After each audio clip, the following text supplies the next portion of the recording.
Hello, my friends. How are you? How is everyone? Good morning. Good morning for those. It's almost in the afternoons. But it's before 12 for me, so good morning. I can do it. I can do it. How has everyone's Monday been going? Hopefully it's been going well. Oh, thank you for the lurk, crap. Have a great rest of your day. I'm guessing that you're at work right now. I hope you have a good shift. Hopefully the kids will not be assholes, and hopefully New York doesn't smell like weed today. I mean, less like weed, I guess. Okay. I'm hoping for you. I'm praying for you. Hopes and prayers. Um so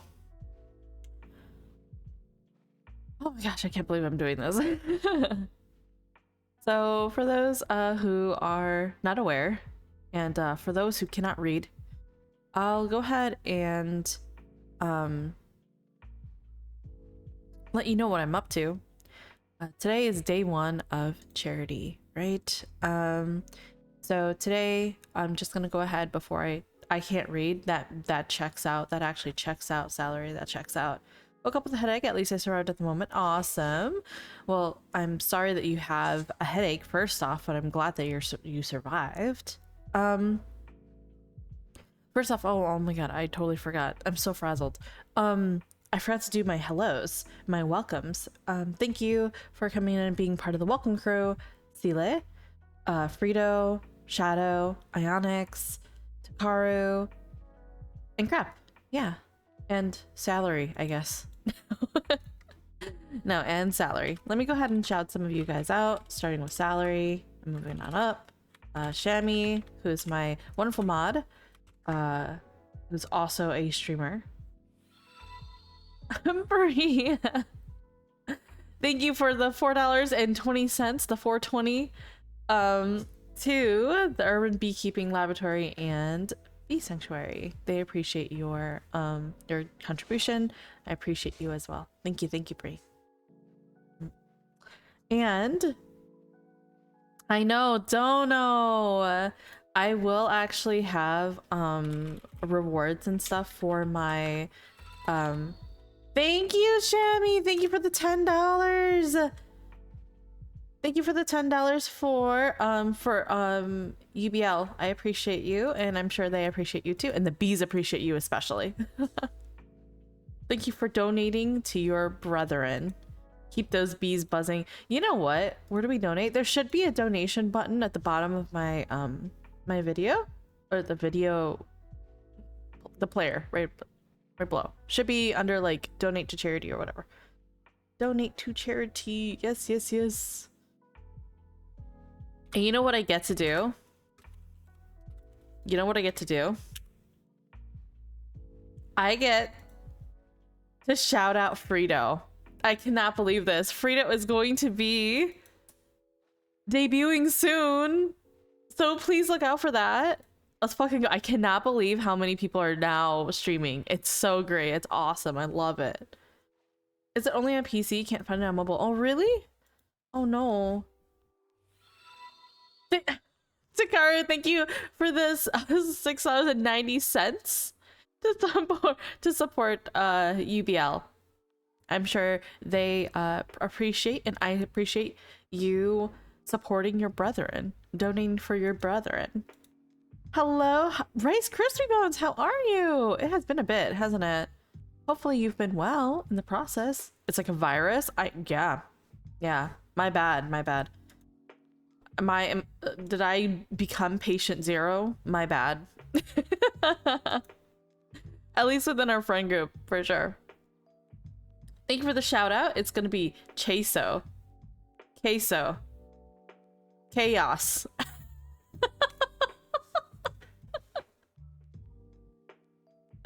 10% there. I know, yeah.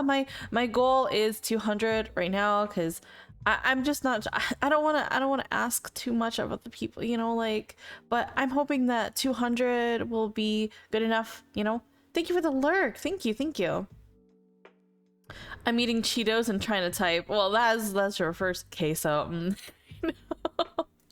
That's your first problem. Can you believe it? It's been 12 minutes and we raised $21.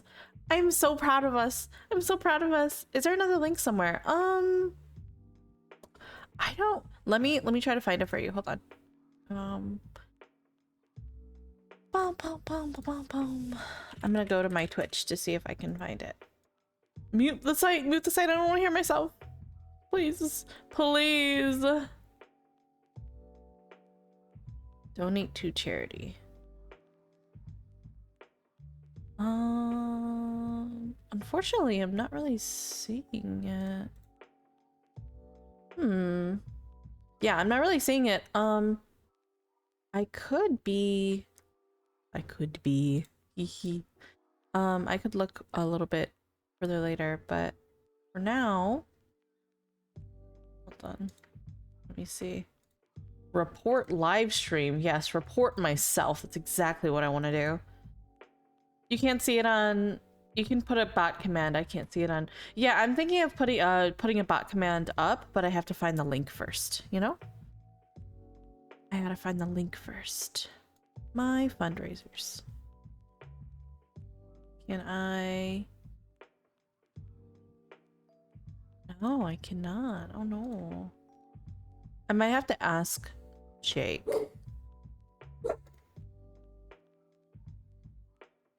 Maybe Jake, because I know Jake had a separate link for it, but let me reach out to him. Let me just send him a message really fast. Jake, my friend, my brother.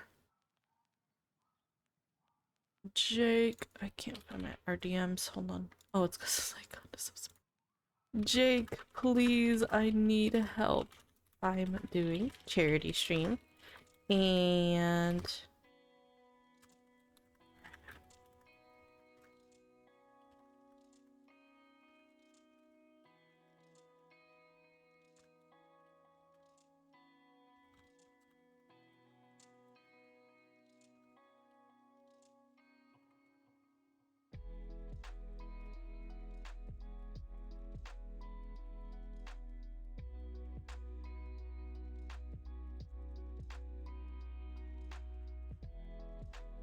okay, so he's probably sleeping more than likely. Well, actually, no. Jake is up sometimes in the morning. Be nice to me, by the way. I'm crippled. There was an incident. What? What? You can't. You can't. You can't be for real. On mobile, go to their Twitch page, about donate button. Oh, there's let me go. Let me go. Let me look at this. Yeah, what did you do? What happened? You took a blow to the head? What do you mean? You took a blow to the head? No. I sent you evidence. Is it an apiary?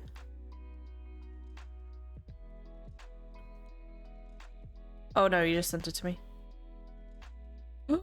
Oh no, what happened? Oh my god.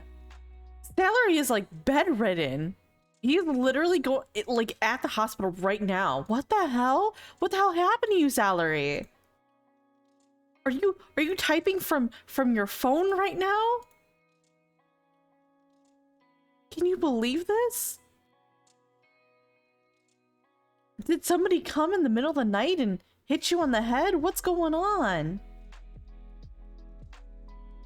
Did Reap do this? Did Reap do this? I'm just kidding. Reap is innocent. Reap is innocent.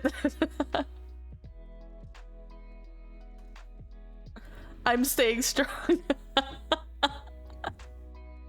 For the charity. For the fellow brethren. For the fellow brethren. I might nap afterwards. Absolutely, Sila. If you need to dip out, of course. Thank you for your support here. I appreciate you here. At all times, you're wonderful. You're awesome. I hope you get some good rest though. Your steak or your, like, I want to say fillet. It could be fillet, right? It looked delicious. It looked awesome. June will be here all week, true. Especially on Friday. I don't know if you saw, but Friday I'm doing a 24-hour stream. It's gonna be wild. It'll be wild shit right there.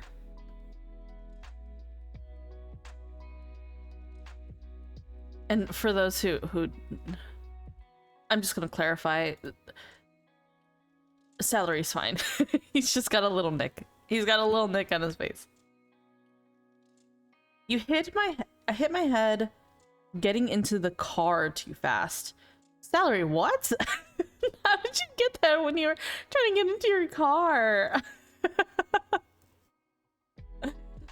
Oh, but he did get hit right above the eye. If you want me to join VC, let me know. Oh, sure. Yeah, I mean, right now I'm in solo for now. I will probably I'm not going to be playing any multiplayer games today, but I think, well, tomorrow for sure. We're playing Overwatch. I might play a little bit of something different tomorrow as well. Like on top, like before that, you know, maybe. But thank you for the offer, Seeley. Get some rest, get some rest.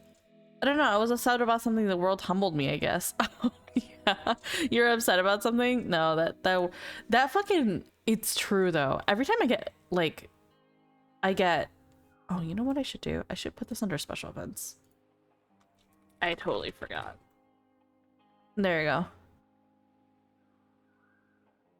Okay. No, I, like, every time I'm like upset or something, like sometimes the world is just like, oh, let me go ahead and just like make your day a little worse for a second. I'm like, what the hell? I've knocked my head getting into a car while being upset about something, so I feel that really. I have pulled my hair because this was back when I had longer hair. Right now I have short hair. See, I have short hair, so I don't have issues like this. But June used to have hair all the way down to her waist, so I was upset about something, and so I went into my car really fast, and my hair got caught in the car, and I drove like this for a while because there was no slack. There was slack in my hair, so I didn't really notice.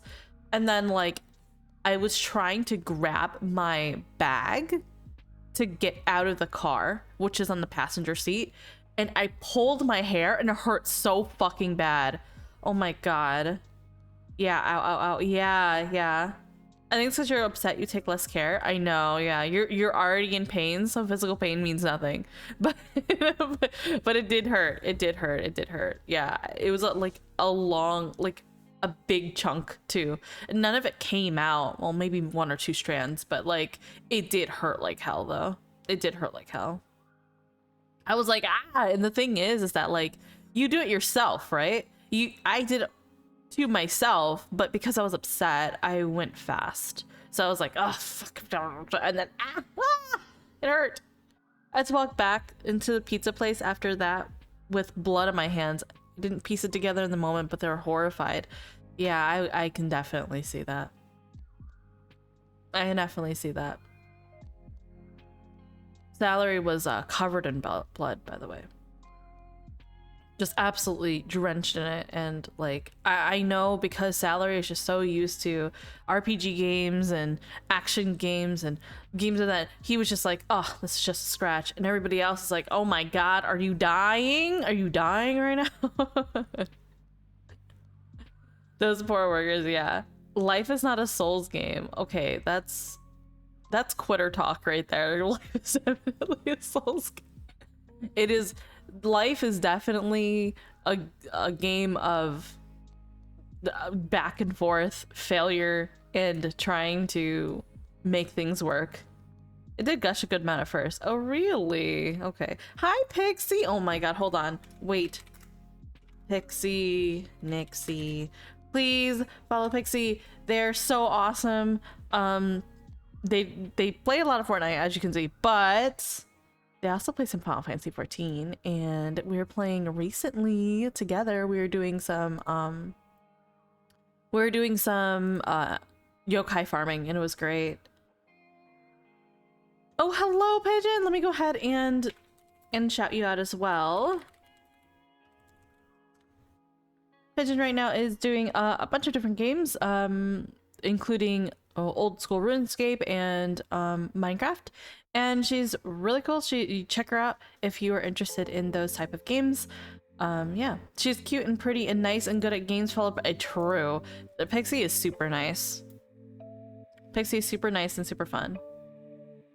Girl Genius, I love it. Yeah, Girl Genius looked interesting. Apparently it's a new game, so check it out if you're interested in that.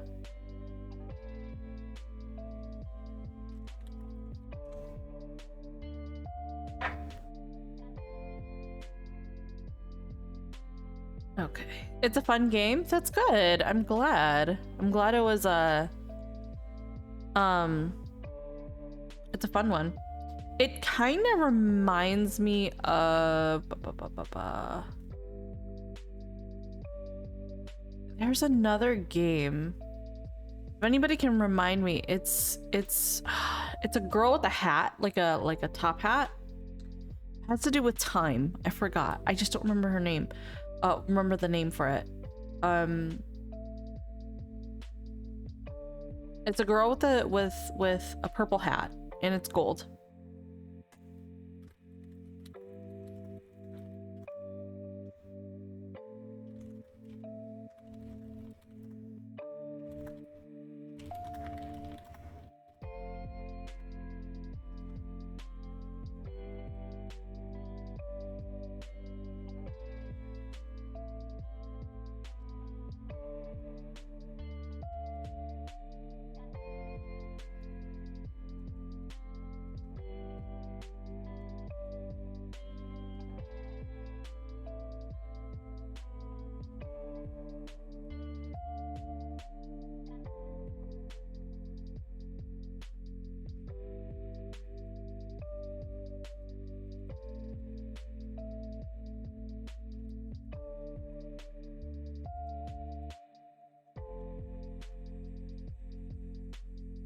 Sorry, I'm talking to Jake. He came back to me. He was like, I don't know what the hell you're talking about.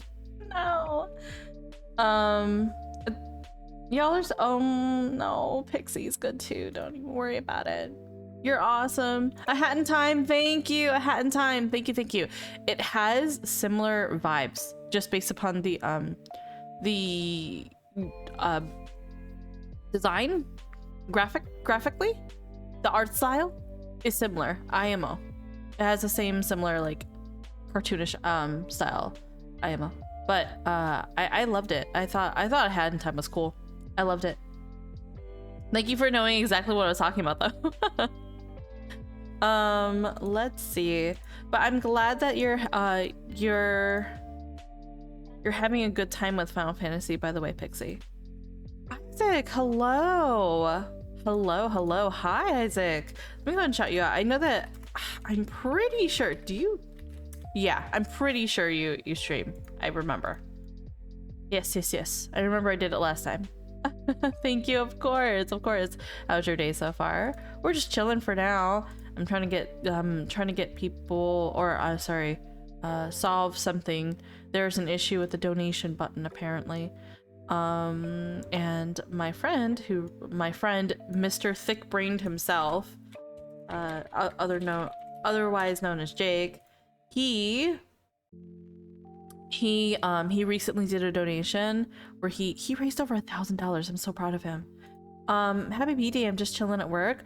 Well, have a great rest of your, or great shift. I don't know if you started like recently, but hopefully you have a great shift and work goes smoothly.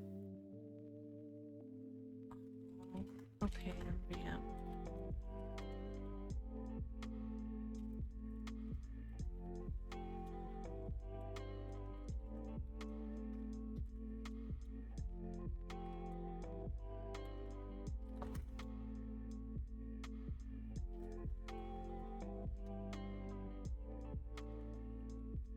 Okay. So Jake said that he set it up himself. So unfortunately, it's basically a different system from what I have currently going on. I'll just do some research later for now. I might nap before stream. If not, then I'll try my best next week. Hopefully I don't get a headache before then. Yeah, hope not. Hopefully you feel better and your headache will go away. Yeah. get some rest for sure. When are you streaming next? I can let everyone know. Let everyone know. I actually don't know what time zone you're in, Sila. I actually don't know like even what country you're in. So I don't know if you're, you're in the Americas, if you are elsewhere. Yeah, I'm not sure.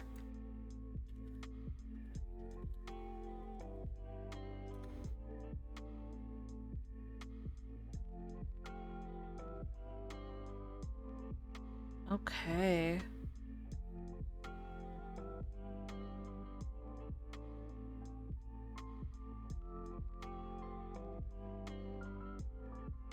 Canada. Oh, that's right. I think I saw that. You know what? I think I did see that. I saw that you're originally from Canada. Thank you for the hydrate. Thank you, thank you.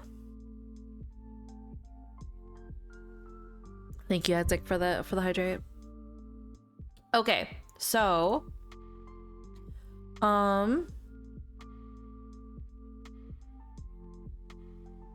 so just an FYI, okay? Canada. Thank you, Bree. Thank you for when I say that all the Canadians come flooding out. So, before we even start today, I wanted to go over what our charity is because I'm very proud to be able to be hosting a charity for this particular organization. They're a nonprofit, of course. It being a charity has to be, but let me give you a little bit of history as to why I've chosen this particular charity. The one thing that, I mean, obviously me being a bee lady, okay, I'm a bee lady. I have my schedule up on Twitch if you need to say, okay, no problem. I will definitely go and check that out as soon as I can. The one thing about me being a bee lady, right?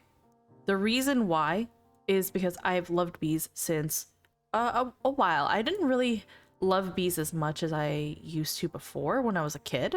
I didn't really have a particular inclination towards them or anything, but it wasn't until I started being in college actually that I was very into bees. I really liked them. I thought they were really cool, and it was because of when I went to uni, I took a biology class, right?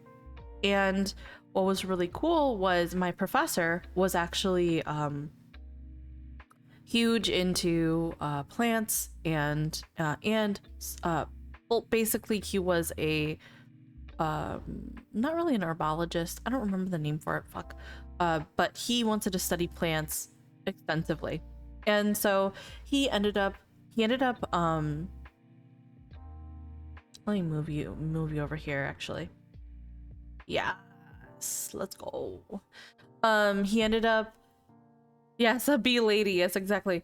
What he wanted to do was he wanted to save a lot of bees because he knew how intricately bees and flowers and food were interlinked.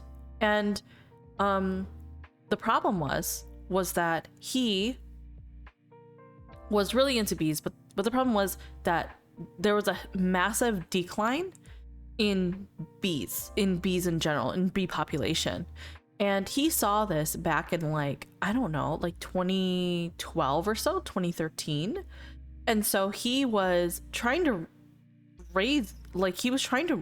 have everybody be aware. And I remember him doing basically his own seminar on bees and their importance and what they do for the environment and also for the world and for us.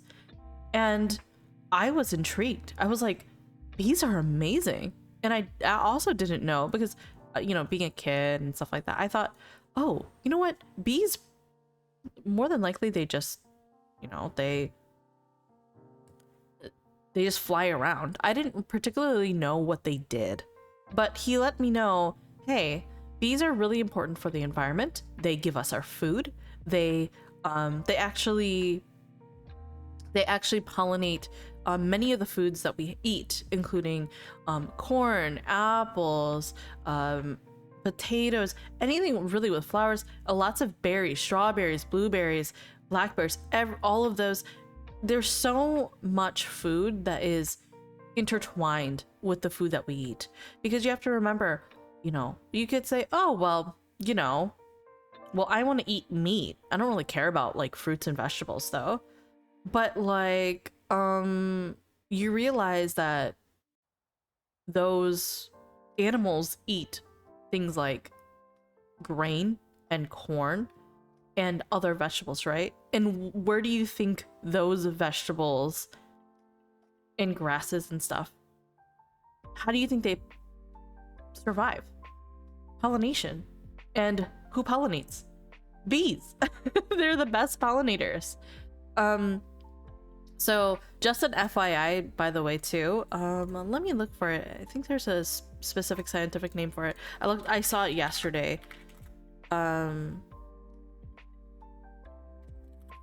So the type of bee that we are, so I'm saying me, you, and the beelings, are actually the eastern bumblebee, which is Bombus impatiens. They're awesome. They're one of the best. They're actually one of the best pollinators in the world. So our job is to provide food for many people, including not only animals but humans too. So I mean, humans are animals, you could say technically, but you know what I mean. Last year the bees produced about 100 jars of honey, which were given to mall employees. That's so cute. That's awesome. Yeah, and you know what, honey has been used as a medicinal alternative for a long time. It has a lot of antibiotics in there. There's a lot of anti-inflammation. It actually helps your, you know, your a lot of your sinuses and your senses and stuff like that. It's awesome. And in addition, it's not that bad in terms of sugars. Like, you know how like granulated sugar can be pretty bad for you? Honey is not that bad at all. Like, it's actually pretty healthy for you. So you can have that as a sweetener and it'll be healthier than just granulated sugar. So if you have honey, definitely eat it.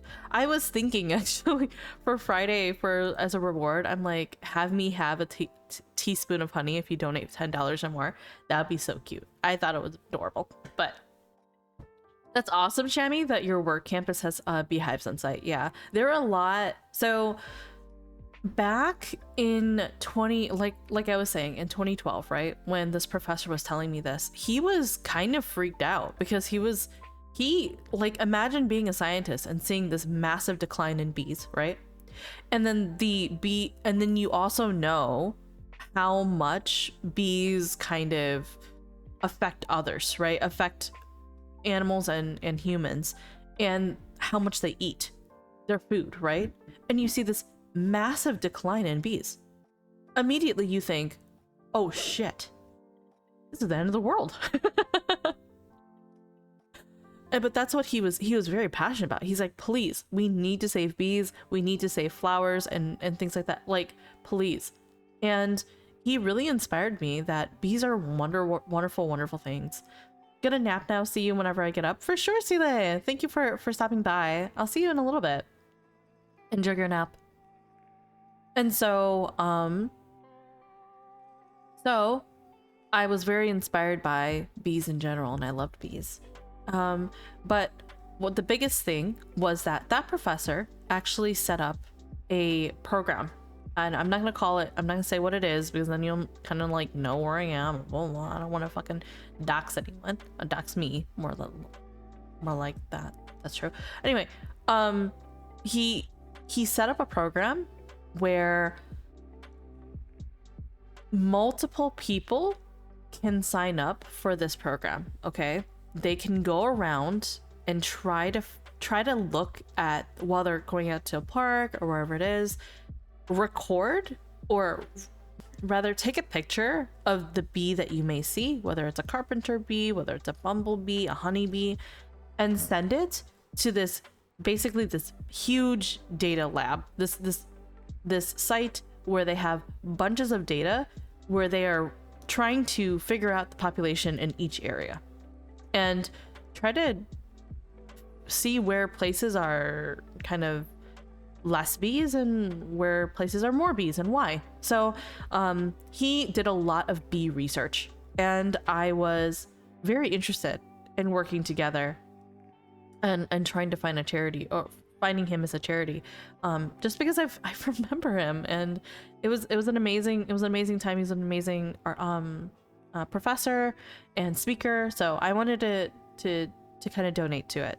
Unfortunately, Twitch only takes certain donation charities that are partnered with them, and they were not part of the Twitch partners.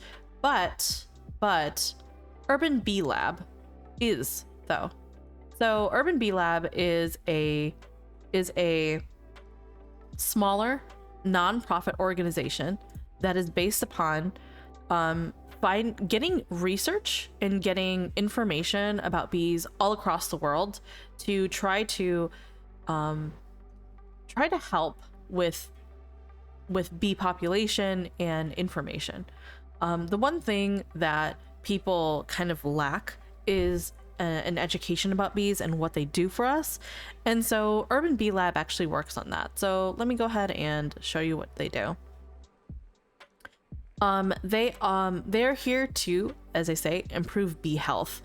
They see bees as the ultimate tie that binds food security for us, climate change, natural disaster mitigation, and ecological preservation. So there's a lot that bees do. Like, as a species, they do so much.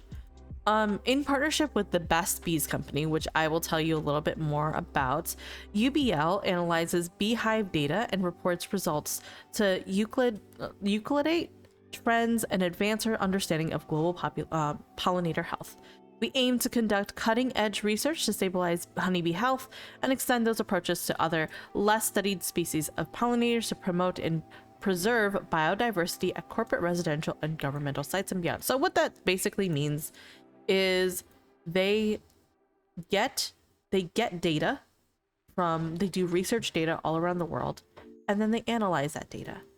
And what they do is that they use that data in order to push, oh, it is raining hard outside, push bee health, whether or not that is keeping their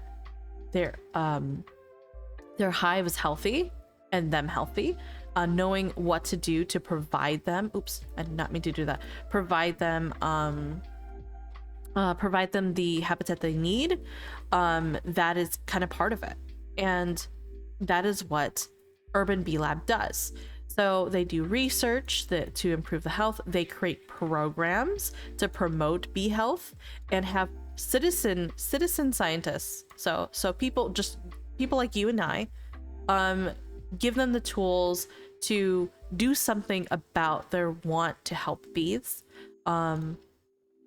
And obviously partnerships with different university corporations and such. They do have a few partnerships, some partnerships here. Yep, they have some partnerships here, but I think the biggest partnership that they have is Best Bees. They say in partnership with Best Bees. So let me give you some information about Best Bees, okay? Because I think Best Bees is one of the coolest fucking, I just want to look at chat. Okay, I think Best Bees is one of the coolest sites I've ever fucking seen. Okay, Best Bees is, first off, for those who are not aware, this Best Bees is actually the name of one of the quote Hogwarts houses that we created for apiary. Best Bees being one of them, which is supposed to represent Hufflepuff. Okay, the BJuns, which I would say represents Ravenclaw. Okay, and the or Beeniuses. Actually, Beeniuses also were there. BJuns are just for everyone. Everyone's a BJun. Okay, But Geniuses, who are Ravenclaw, and then there's Beaches, which are Slytherin. Okay. Oh, I guess BJuns could be Gryffindor. Either way, okay. Best Bees. When I found Best Bees, I was like, this is perfect. So, like I said,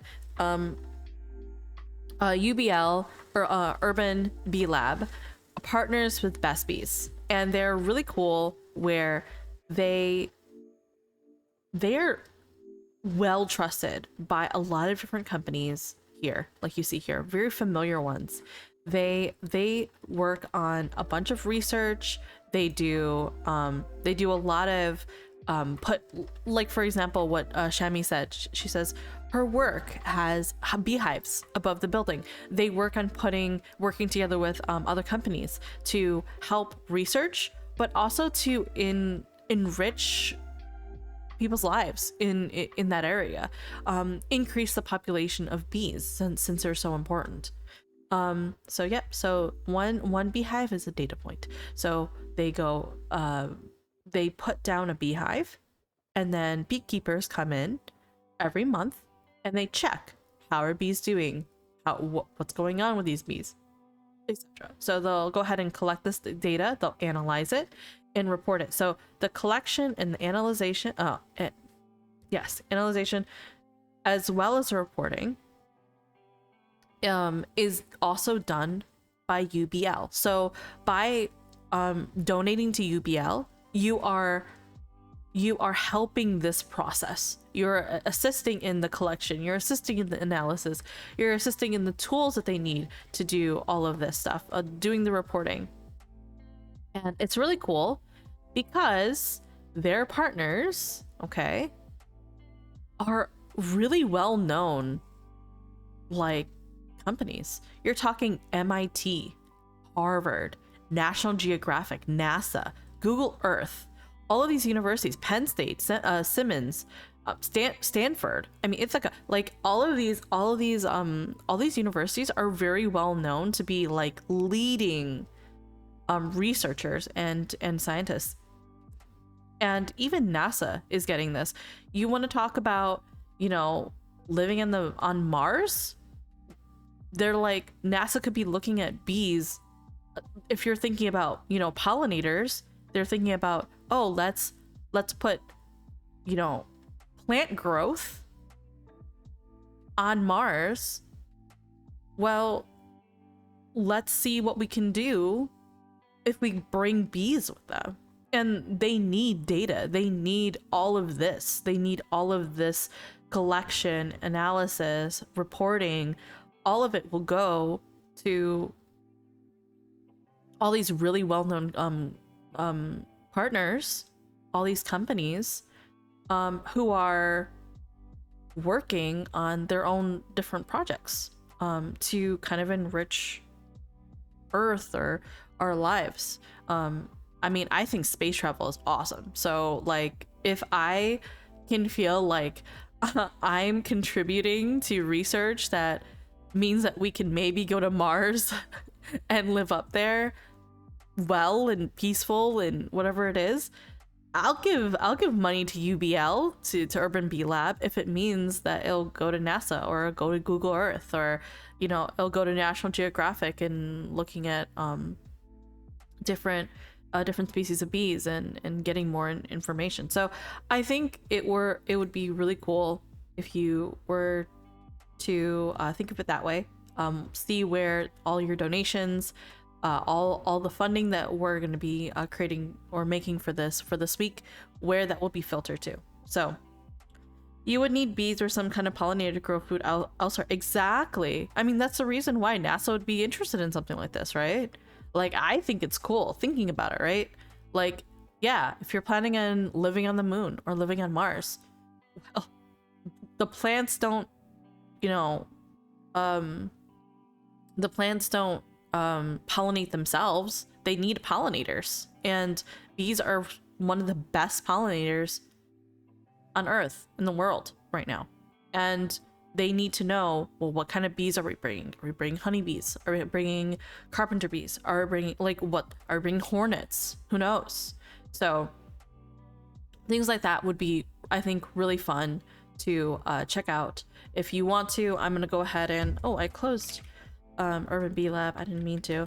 I'm going to go ahead and send the links here. I'm also gonna pin this. By the way, I don't know if you noticed, but we can pin now. Isn't that awesome? Yeah, so there's Urban Bee Lab. I've pinned it since they are our major, our branch, you could say, of company. They are actually kind of new. They're new in the entire Best Bees sort of people here, right? But they're still working on it. They're considered a resource for them. And lastly, if you want to check out Best Bees, which I think is really cool, I've actually signed up for their newsletter and stuff because I think their work is really awesome. Here's your link, okay? So check them out, please do. Throughout this week, more than likely, I will do a little bit of information on bees with maybe their facts, things of that nature. So hopefully you'll enjoy and learn a lot as we go. I think for one of my rewards, I want to be able to give out facts about bees just randomly. I'll probably have a list of facts and then I'll just read them out. And I think they'll be really cool. I think it'll be a fun time. I will not read anything about the cum sack, don't worry.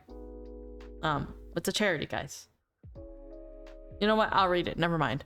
If it's viral and it gets more money for Best Bees and Urban Bee Lab, fuck it. I'll do it. I'll fucking do it. Isaac, look away. Look. Do it for the cause. Isaac, you're gonna have to figure it out. Yes, queen bees. They have cum sacks. You'll have to. How about this? If you donate $5, Isaac, okay, I will give you that. I will tell you the information. Okay, if you donate $5, I will tell you this information. If not, you're gonna have to wait until that bee fact will come up. Okay, bet. Okay, let's go. Time to talk about cum sacks tonight, or this morning. Oh my god, what time is it? It's 12. God, I didn't even do any CNC. Hold on, let's go and do some CNC. Will you be eating today? Send money to keep going.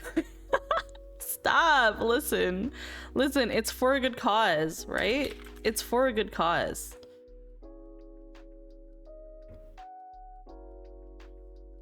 There we go. All right, so let's go to Bose and see what Bose has for us.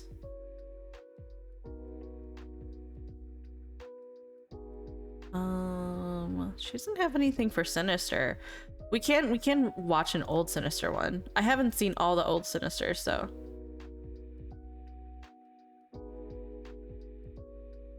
maybe I have. God damn. You know what? Okay, where is Miss Rotten Mango? Yes, this story is actually wild. Bada bing, bada boo. It's 2 hours long too. That the lab tech. Stop. Okay. Let me get this up. Let me mute this really fast. All right. Let me get this up and running as well. Sorry, I did not prep my CNC like cam because I was like, I'm gonna be using my keyboard for a little bit, so you have to bear with me for a second. Right. Okay. Thank you, Jake. Jake, if you're here, thank you. Thank you for the best wishes. Let me see here. I don't know if it's too heavy, but BBC did an official 1 hour document about the burning sun case, and apparently it's really good. Really? Hmm. Let me look it up. Hold on. Thank you, Isaac, for the $5. I'm sure that Best Bees and Urban Bee Lab really appreciate you. Your fellow bees also appreciate your donation. I appreciate you. Appreciate you. Now, I will go ahead and give you what you want. Okay. Here's a bee fact about queen bees specifically. So, oh God. Queen bees, when they are born, essentially, they their purpose is to basically be the breeder, I guess, of the entirety of the hive. All of new brood, which are baby bees, they are all made by the queen bee. But it also means that she needs to have her own pollination happen, right? People need to pollinate her. But when she's new, there's not a lot of bees around, right? I mean, she's gotta find ways to do it. So what happens is when a queen is new, she goes on an excursion for about a week, okay? Where she goes and has huge orgies for about a week. And she gathers all of the sperm from this from these orgies and puts it in a sack. It's basically a sack. It's like hot girl summer.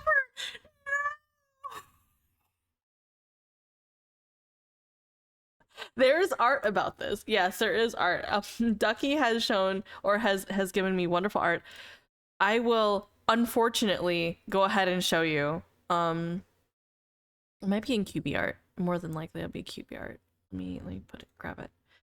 But yes, so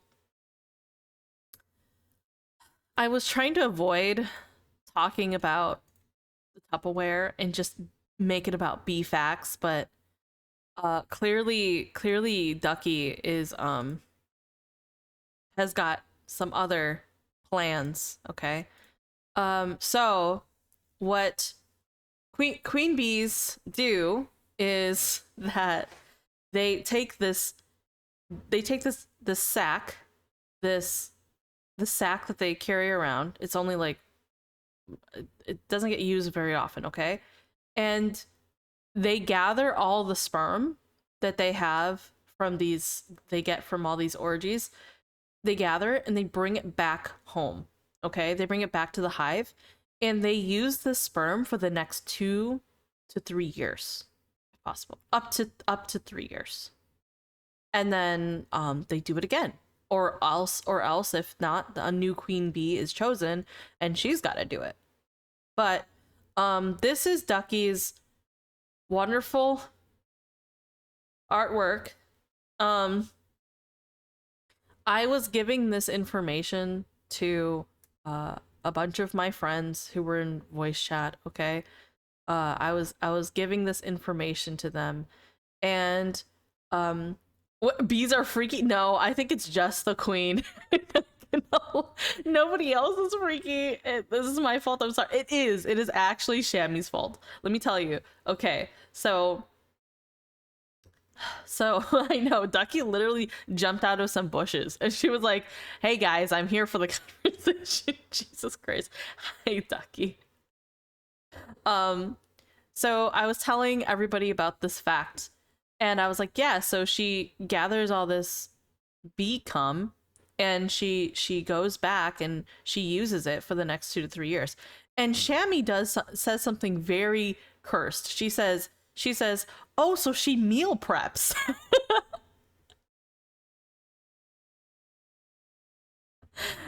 And everybody just fucking dies. And, and I was like, yes, we have one for every month. We meal prepping for every month. And so this artwork by Secret Ducky was made where um I am meal prepping for the week. Yep, that's me. I meal prep. Surely nothing wrong with this picture. At least you look cute doing it. I know. At least I look cute doing it. I look cute. What's in that container? I don't know. I don't know. Porridge, maybe. I'm adding a little honey to my porridge. But yeah, there you go, Isaac. There's your answer about bees. Eventually, I'm gonna put this as one of the redeems for, or not redeems, I'm sorry, for, I mean, it will be a redeem, it'll be a reward if you guys donate. Probably like $5 or $6 will be for a bee, a bee fact, but was worth the $5. Yeah, you got to see art with it too. It's also because you said you were sad no one was looting you. It was more, it's not that I was sad, I was just like, what the fuck. It was more so okay, this is not ultra looting. There are some Twitter artists out there that are wild. They're wild, okay? They're just wilding out there in public. But that was honestly worth more than $5 probably. I've considered, okay, I say for work. Yeah, you say for work ultra looted. You did. You did. Essentially, my community is pretty wholesome. They, like, I think about Erie's community. I think about, like, a lot of, other people's community, but a lot of the female friend, like, I don't, I'll say, like, a lot of my female streamers, they tend to have a lot of people who egg them on and be like, "Oh my gosh, she looks so hot. Oh my god, I can't wait to see her naked." And then my community is like opposite. They're like, "Jun, you do not have enough clothes on." They're like, "Ma'am, please put more clothes on." The nerd voice. They're like, "Jun, please don't do mother voice. Do not ada. We will never redeem that." Okay. All right. All right. Oh my god, a female. I know. A female? Do you like do you have an OnlyFans? Oh, please. I'd like to, can I draw your model and not safe for work manner, please? And then meanwhile, my actually, I know. Can I buy your VTuber bathwater? OnlyFans, but only bees? I know. I no, that's my day two. That's my day two title. It's gonna be like day two, only bees charity. OnlyFans, I only know only bees. Only bees link. Links to urban beekeeping. Hell yeah. Oh my god, you guys are genius. I don't know. Why didn't you guys come out the woodworks before I started working on this campaign, this charity campaign? Oh my gosh. But yes, but my community is like, Jun, why do you have your booba out? What the hell's going on? Hello? Gross. Why are you showing your arms? You just upload bee pics every day. It's literally just a collection of it's to a Pinterest of just bees. That'd be awesome.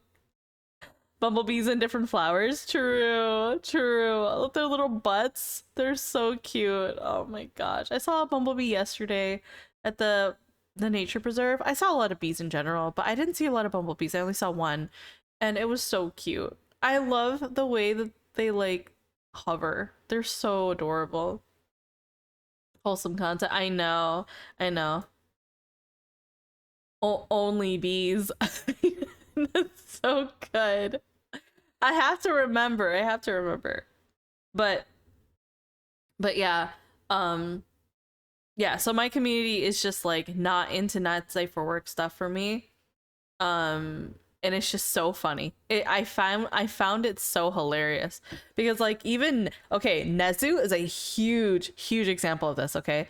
Nezu would be like I'd be like, "Nezu, how do you feel about this? Like, how do you feel about?" I'm like, "I'm trying to figure out what swimsuit I want for like a swimsuit art." And he's like, "Ugh, I don't know." Oh, yeah, so funny. It is hilarious. He's like, ew,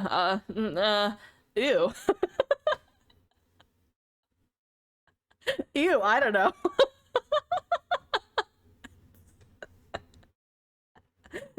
Like, great, thank you. I think it's because you actually hang out with your community. It's a different vibe, for sure. Unless you're in a sleeping bag, it's not enough coverage. Sorry, we're here to chat, not ogle. Swimsuit? You mean wetsuit? No. No skin. No skin for you. No skin. But I mean, I agree. I think it's because I'm friends with a lot of my community, whether it's streamers, whether it's non-streamers. Like I'm just friends. Like I'm pretty available at all times. I don't want to say at all times, okay, but I'm pretty available. If you want to play games, I'm like, just let me know. And it's like it's kind of weird, right? You don't like lewd hype your friend. That's kind of weird, right? Like imagine doing that to someone in IRL. You're just like, "Oh yes, queen, you're so hot. Oh my god, I'd crank my hog to you." Like that it's weird, right? It would be weird. But the only people that really do it though are my girlies. The gorlies, crank your what? Crank my hog. I I'm cranking my hog to you. um, but yeah, it is kind of weird because you wouldn't be like, "Girl, you're so hot. Oh my god." I'm still here waiting for the body pillow. All the it's true. All the girls are like, "Oh my god, I love this. This looks so good. You look so good. Oh my god, you're so hot right now." Like they hype that, but all the guys are like, "Yeah, it's all right, I guess." They're like, "Yeah, it's good. It's nice." It's called being a girl's girl. I mean, it's called, I don't know. There has to be a word for like girl on girl hype. You know what I mean? It's hype and like, trying to gas someone out up, but it's not like sexual in a way. I mean, it is sexy. Like you're just like, "Oh my god, you're so sexy right now. Holy shit. I would bury my face in your breasts right now." Like af- wow, crank my hog. That's exactly that's what I mean. That's what I mean. They'd be like, "Wow, if I had a dick, I'd be doing it right now." I'd be cranking my hog immediately. But like for guys, they're like, "Whoa, uh, you look very nice." Wait, we have all like I don't know what is up with it, Isaac. I don't know how you feel about this. I don't know if you've seen this before, but like some girls are just unhinged with each other.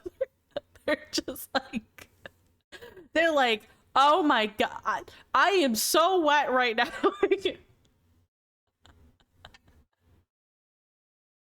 It's just like, oh, I can't believe the males in our community have boundaries. How dare the male beelings be polite? They're like, "June, I'm like, I got my new outfit." It was this the secretary one, the hot secretary one, which I'm not sure if you've seen it, Isaac, but it's one of my favorites. It is so cool. My girl Tuna Tuna did it. Hold on. Let me Inky Tuna. Okay, Tuna, she's amazing. Okay, amazing, amazing, amazing. She did this for me. It was so, I was like, holy shit, it looks so good. I'm so happy to see this. I was like, oh, it looks so good. I am spreading that comfortable as possible, but 80k points takes a while. I had to pause my anime after reading those messages. I Wooga so hard. I know!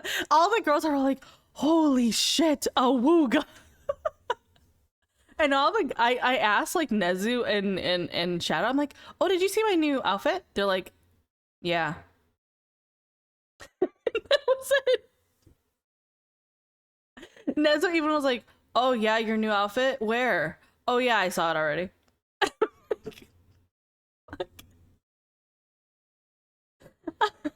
Yeah, now get on Tarkov. Yeah, that's true. My Tarkov boys are like, that's nice, Jun. You have a new outfit. All right. Anyway, what do you need? Do you need to go to Woods? Take this. These bullets are worth 60 or 6k. Thank you. Well, the queen bee is the one that goes around fucking 100 bees, and the male bees are just going along for the ride. That's true. They probably. I don't want to say that. That's so rude. Okay. Anyway, yeah. It's like that meme of the nerdy guy being annoyed by his GF's boobs are in the way of the yeah, exactly. Can you please get out of the way? I can't see mid lane. Please. Oh my god, it's so cute. Thank you, Isaac. Yeah, it's adorable. I love it. I even asked Shammy, I was like, should I get this as an outfit? Like an official one? If I can ask Tuna if I need to just like throw money at her, I will. And yeah, so she even clarified, she said the only thing that you would need to pay for what do you call it? Commercial is if you were selling physical merchandise. And I'm like, I'm not gonna be selling physical merchandise. An outfit is digital, but I still wanna be able to like double check with her. I don't want to step over boundaries. Respect your artists, everyone. Respect your artists. Make sure that you are not you know, passing their boundaries and making them uncomfortable, because they basically have, by like from the ground up, created the VTuber space. So basically 100% respect them and their work, and make sure you get clearance from them, because that's really important. At least it was really important to me. It's so cute. I love it. Artists make the world. Yes. Oh my god, not League. So talented. Yes, Tuna is so talented. Please check her out. It's Stinky Tuna on Twitch, and you'll see she has a VGen up, so you can check her out too. There. Yeah. But yeah, oh my god, I was supposed to do fucking CNC. Sorry, it's, oh my god, me getting distracted by talking about other things. Crazy. Thank you, Claude. I love you. Shammy, I love you. All these people here, I love you. You guys are amazing. Every one of you. Ken, Frito, Bled, Crow, North, Jolin, amazing. Trill, I see you there. I don't know. Erie, I see you there. Who is this? Kai, I don't know who you are, but Kai, thank you. Rye, do you guys rhyme? Are you guys twins? Thank you. Bree, thank you. You guys are awesome. You're amazing. Claude, oh my god, I love you, man. Claude is amazing. Just FYI. Remember breaks, hydration, and a wonderful day, and don't forget to drink your warm pilk. Warm pilk? Oh my god, mobs. Ugh. I've actually never had pilk before, but it sounds disgusting. Is that something I should do? Should I do Pepsi and milk? Legitimately? Will I throw up? Do you think I'll throw up? I might. Okay. Anyway, let me finish this up. Oh, my artist.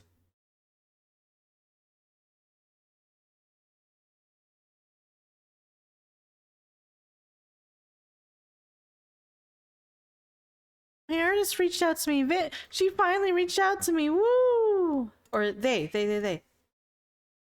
Ken. Hello. Kenneth Blade VA. They were last playing Valorant. Oh my goodness. You're just in time, Ken. I'm about to start the first story for CNC. Hopefully you're excited to see it. Also, Ducky, I tagged you earlier, but I hope you're excited. Signalis is a scary game that is kind of like scroller-ish. It reminds me of Metrovania, kind of, but not really. I'm so glad I can fully be here today. I'm so glad too. It's Victoria Day, right? Like, nobody cares about Victoria Day, but they only care about the fact that they get off work. Valorant. I know, Valorant. Yes, happy Dead Queen Day. Exactly. Dead Queen Day. Let's go. Let's go, Dead Queen. I was excited. Did you just get up, Ken? One sec. What?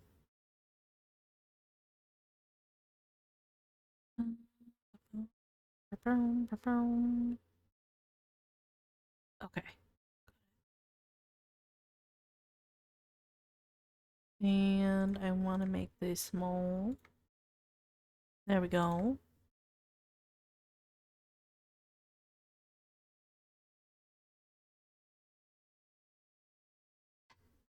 All right.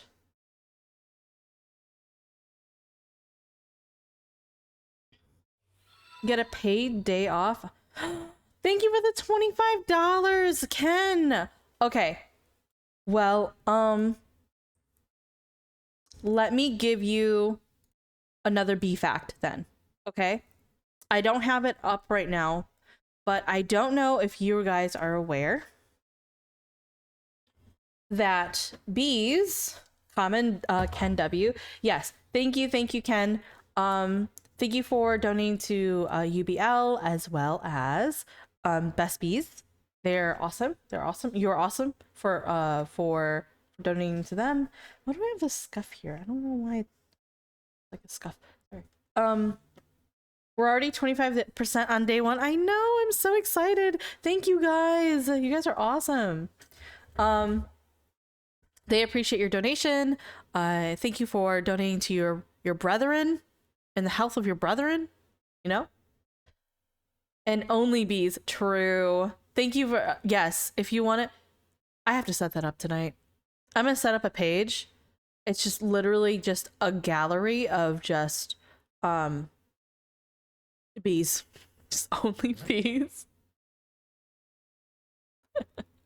Oh my god, it'll be great. It'll be great. But, so let me give you your fact, okay? I'll give you your fact while I grab my stuff. Sorry, Bumble. Woke up in my sleep time so under 9.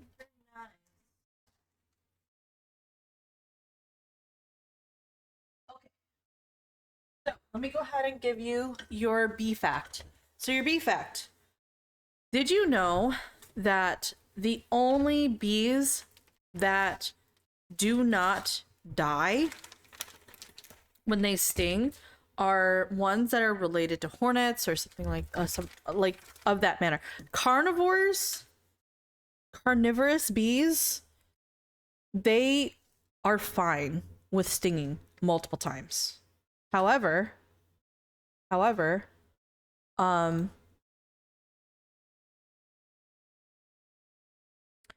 bumblebees and honeybees, they can only sting once. And after they sting once, they die. So, actually, let me do this. There we go. So I can see both of you guys. Yeah, that works out.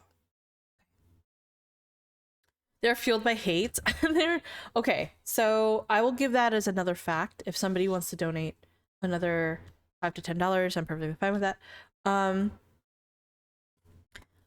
Honeybees, they die the moment that they sting, because what they do is their stinger is a one-time use only. And after they stab, their stinger stabs into skin, it gets lodged because it's barbed. It's a barbed stinger. And if they pull it out, the rest of their organs actually come out with it. So they fly off after they sting you, you will actually see like pulsing flesh on the rest of that stinger, and it's because that is actually their organs. That is like the latter half of their organs. You literally just pulled out their intestines, and they fly off, and maybe within like 5 minutes they die. So honeybees only sting you if they are in a life or death situation, or they think that they're in a life or death situation. They don't want to sting you normally. They just want to run away. They're just like, get away from me. But if they are in a situation where they feel like, oh my God, I don't really have a choice, like this is fight or flight, they do the fight first and then they do the flight. But yes, it's very sad when a bee dies that way, but it happens. Like sometimes some bees, even though there are many bees, it's like people, right? People, you may be doing something completely normal, completely fine, and then there's that one person that is like,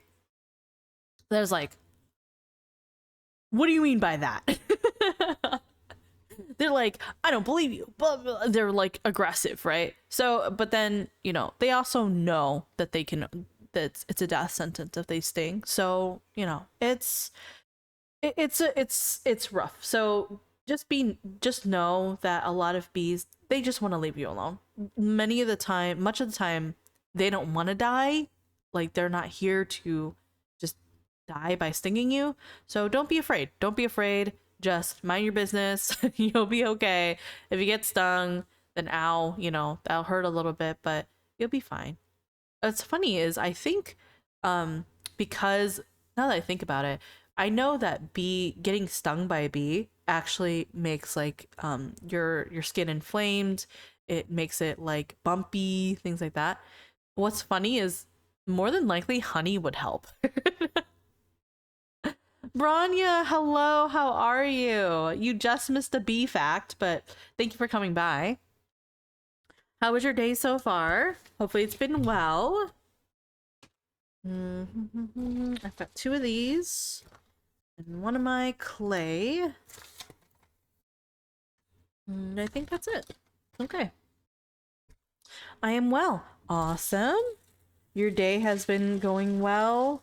Hopefully, you got lots of things done, and if not, hopefully you had a really relaxing day so far. Would you like a null Branya bee adjacent fact? Absolutely. I'm curious. What kind of fact are we talking? And let me go ahead and start the story as well. Bada bing, bada boo. It's almost like a game that the lab techs at animal research centers have to play. It's like a Oh God, there's so many of these. game of death, that is. Hold If on. there's a green tag, the animal must die. A lab tech at one of the research centers You guys is here? walking down the row of Is it shelves, too loud? Is it scanning too... the wind-up cages of mice that are Hi, used for Jake. research Hello. Can I have a experiments. shout out And for if they see a Jake, neon please? green tag, they must pull the cage from the shelf, place it on one of those sterile, cold steel carts, start rolling it down the silent hallway into a separate room. The death room. I mean, that's not what it's called, but sometimes it feels like the death room. The whole research lab has a certain smell to it the minute that you walk in. But this room specifically, it smells stronger. And maybe the mice can sense it, they can smell it, because once that cage enters that room and you open the door to grab the little mouse, it starts trying to run. It starts trying to hide. You have to grab the long, thin tail, place the mouse into a clear plastic tube, a chamber, and a few buttons. That's it. A few buttons is enough for the chamber to fill up with this anesthetic. Thank you for stopping by, and though. kill the mice. Some lab No techs say way! Jake, stop. Jake, stop. Jake, stop. Oh my god. Jake, thank you for donating $100. Oh my god. To be UBL. Holy shit. What the fuck? Jake, thank you so much. Holy shit. UBL and Best Bees, 100%. I'm like in shock. Hold on, sorry. They appreciate your donation. Thank you for donating to your own brethren. Holy shit. Thank you, Jake, so much. $100. Holy shit. We're literally 75% to our goal. I'm gonna have to push our goal further if this keeps going. But oh my god, Jake, what the hell? Thank you. I don't even know what to give you. I don't even have rewards. I have rewards for Friday because I'm doing the 24-hour, but for the first day I don't have anything. I'm just chilling. I guess if Jake, you can choose any day this month or next month or whatever. If you want to play something together, if you want to do something together, just ask me. I will make room for you. 100%. I will make room for you. You made some bees very happy. Yes, you made a lot of us so happy. All of us. But yeah, if you want to do something, if you want to watch something, even if it's off stream, if it's on stream, I don't care. Just I am 100% available for you. Okay. Woo! Thank you for the gift sub to Gina. I might have already been going to ask. Really? Okay. Well, let me know and let me know what time and date, and then I will clear that schedule for you. Since Jake was already subbed, thank you for the gift sub, Shammy. I appreciate you. You're so great. Shammy is amazing. But oh my gosh, thank you so much for the 100. I'm so proud and so happy, and I'm proud of, I say I'm so proud. I'm still, it's because I'm still proud of Jake from his last charity last week. It was so good. Jake did so good, and I'm proud of him, and I'm so proud that Jake is my friend. I'm so lucky. I'm such a lucky bee. I'm such a lucky beach. Anyway, we'll continue the story, and I'll finish whatever the fuck I was doing here. Hello, thank you again, Jake. Then it slowly gets easier, but it's never hello, easy. Like, watching the little Nazu. mouse, the chest go up and down slower and slower until it How are finally stops you? and it takes its last breath. Like, that's never gonna be easy. And Are then you at the work smell, still? it smells like decomposition, even though the mouse just passed. It's mixed with something sickly musky. It smells like an anesthetic. It just sticks to you. It's a scent that you're never gonna forget. Still at Some work? lab Oh, are techs, you they getting say, your "I getting your break? absolutely hate it. The minute that I can get a job outside of this research lab, I'm getting a new job." They feel this strong emotional toll of having to say goodbye to so many mice and to see them pass away. Others, they try to reason with themselves. Look, whether you and I agree, they try to reason. Not an hour At least left. the mouse Okay, well, helped hopefully the research rest of something. I mean, I've seen rest some of of the patients that the have shift. been cured by a lot of the medicine that comes out of these research studies. So the mouse When I was doing very something young, good. I was in entomology Others, summer they just try to thingo completely at the end. disassociate. That's They cool. try to They see set it us as loose to just catch another butterflies and ants and experiment whatnot. I in may a not have lab that just caught needs a to hornet. get Oh done. no, That's did you get it. stung? It's a research paper, no emotions. At the Yale University Animal Research Center, a lab tech walks in excited for their new experiment. They even brought their own supplies from home. That's how excited they were. Fishing wire, a fishing hook, bubble gum. The lab tech walks past this row of just caged mice and goes straight for this steel door. Unlatches it, I did not opens get it stung. up, and Wow. the smell of decomposition just hits them. Wow, The wow. objective of the Slowly experiment rebuilding? is to fish Hell out yeah. the green pen at the bottom of the cubby. You Their know what? favorite green pen had dropped to the bottom of this makeshift cage. I mean, there's no way that they're just gonna stick their arm in there and grab it and feel around for it. So that's why they brought the fishing wire. That's why they brought the bubble gum. They have to get around everything inside of this makeshift cage I'm to get the going green to- pen. They just had to get around the dead Yale student's body first. What? The brilliant student who had been essayed, murdered inside the research lab, and stuffed into the wall. Hello? There's a dead girl in the wall? That's wild. I hope so too. How is it today? Is it super busy at work? I'm using some of the tools that I got for the Gunpla.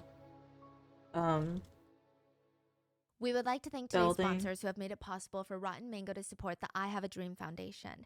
The I Have a Dream Foundation works to empower children from under-resourced communities to succeed in their school, Stephanie's college also doing a life, charity. and Let's their go. careers. They provide academic, social, emotional, as well as fiscal support for students of all ages. This episode's partnerships have also made it possible to support Rotten Mango's growing team of dedicated researchers and translators. We would also like to thank our listeners for your continued support as we work on our mission to be worthy advocates of these causes. As always, full show notes are available at rottenmangopodcast.com. Now, before we get into today's case, I was only half listening to the video. I heard nothing until dead Yale student. Oh yeah.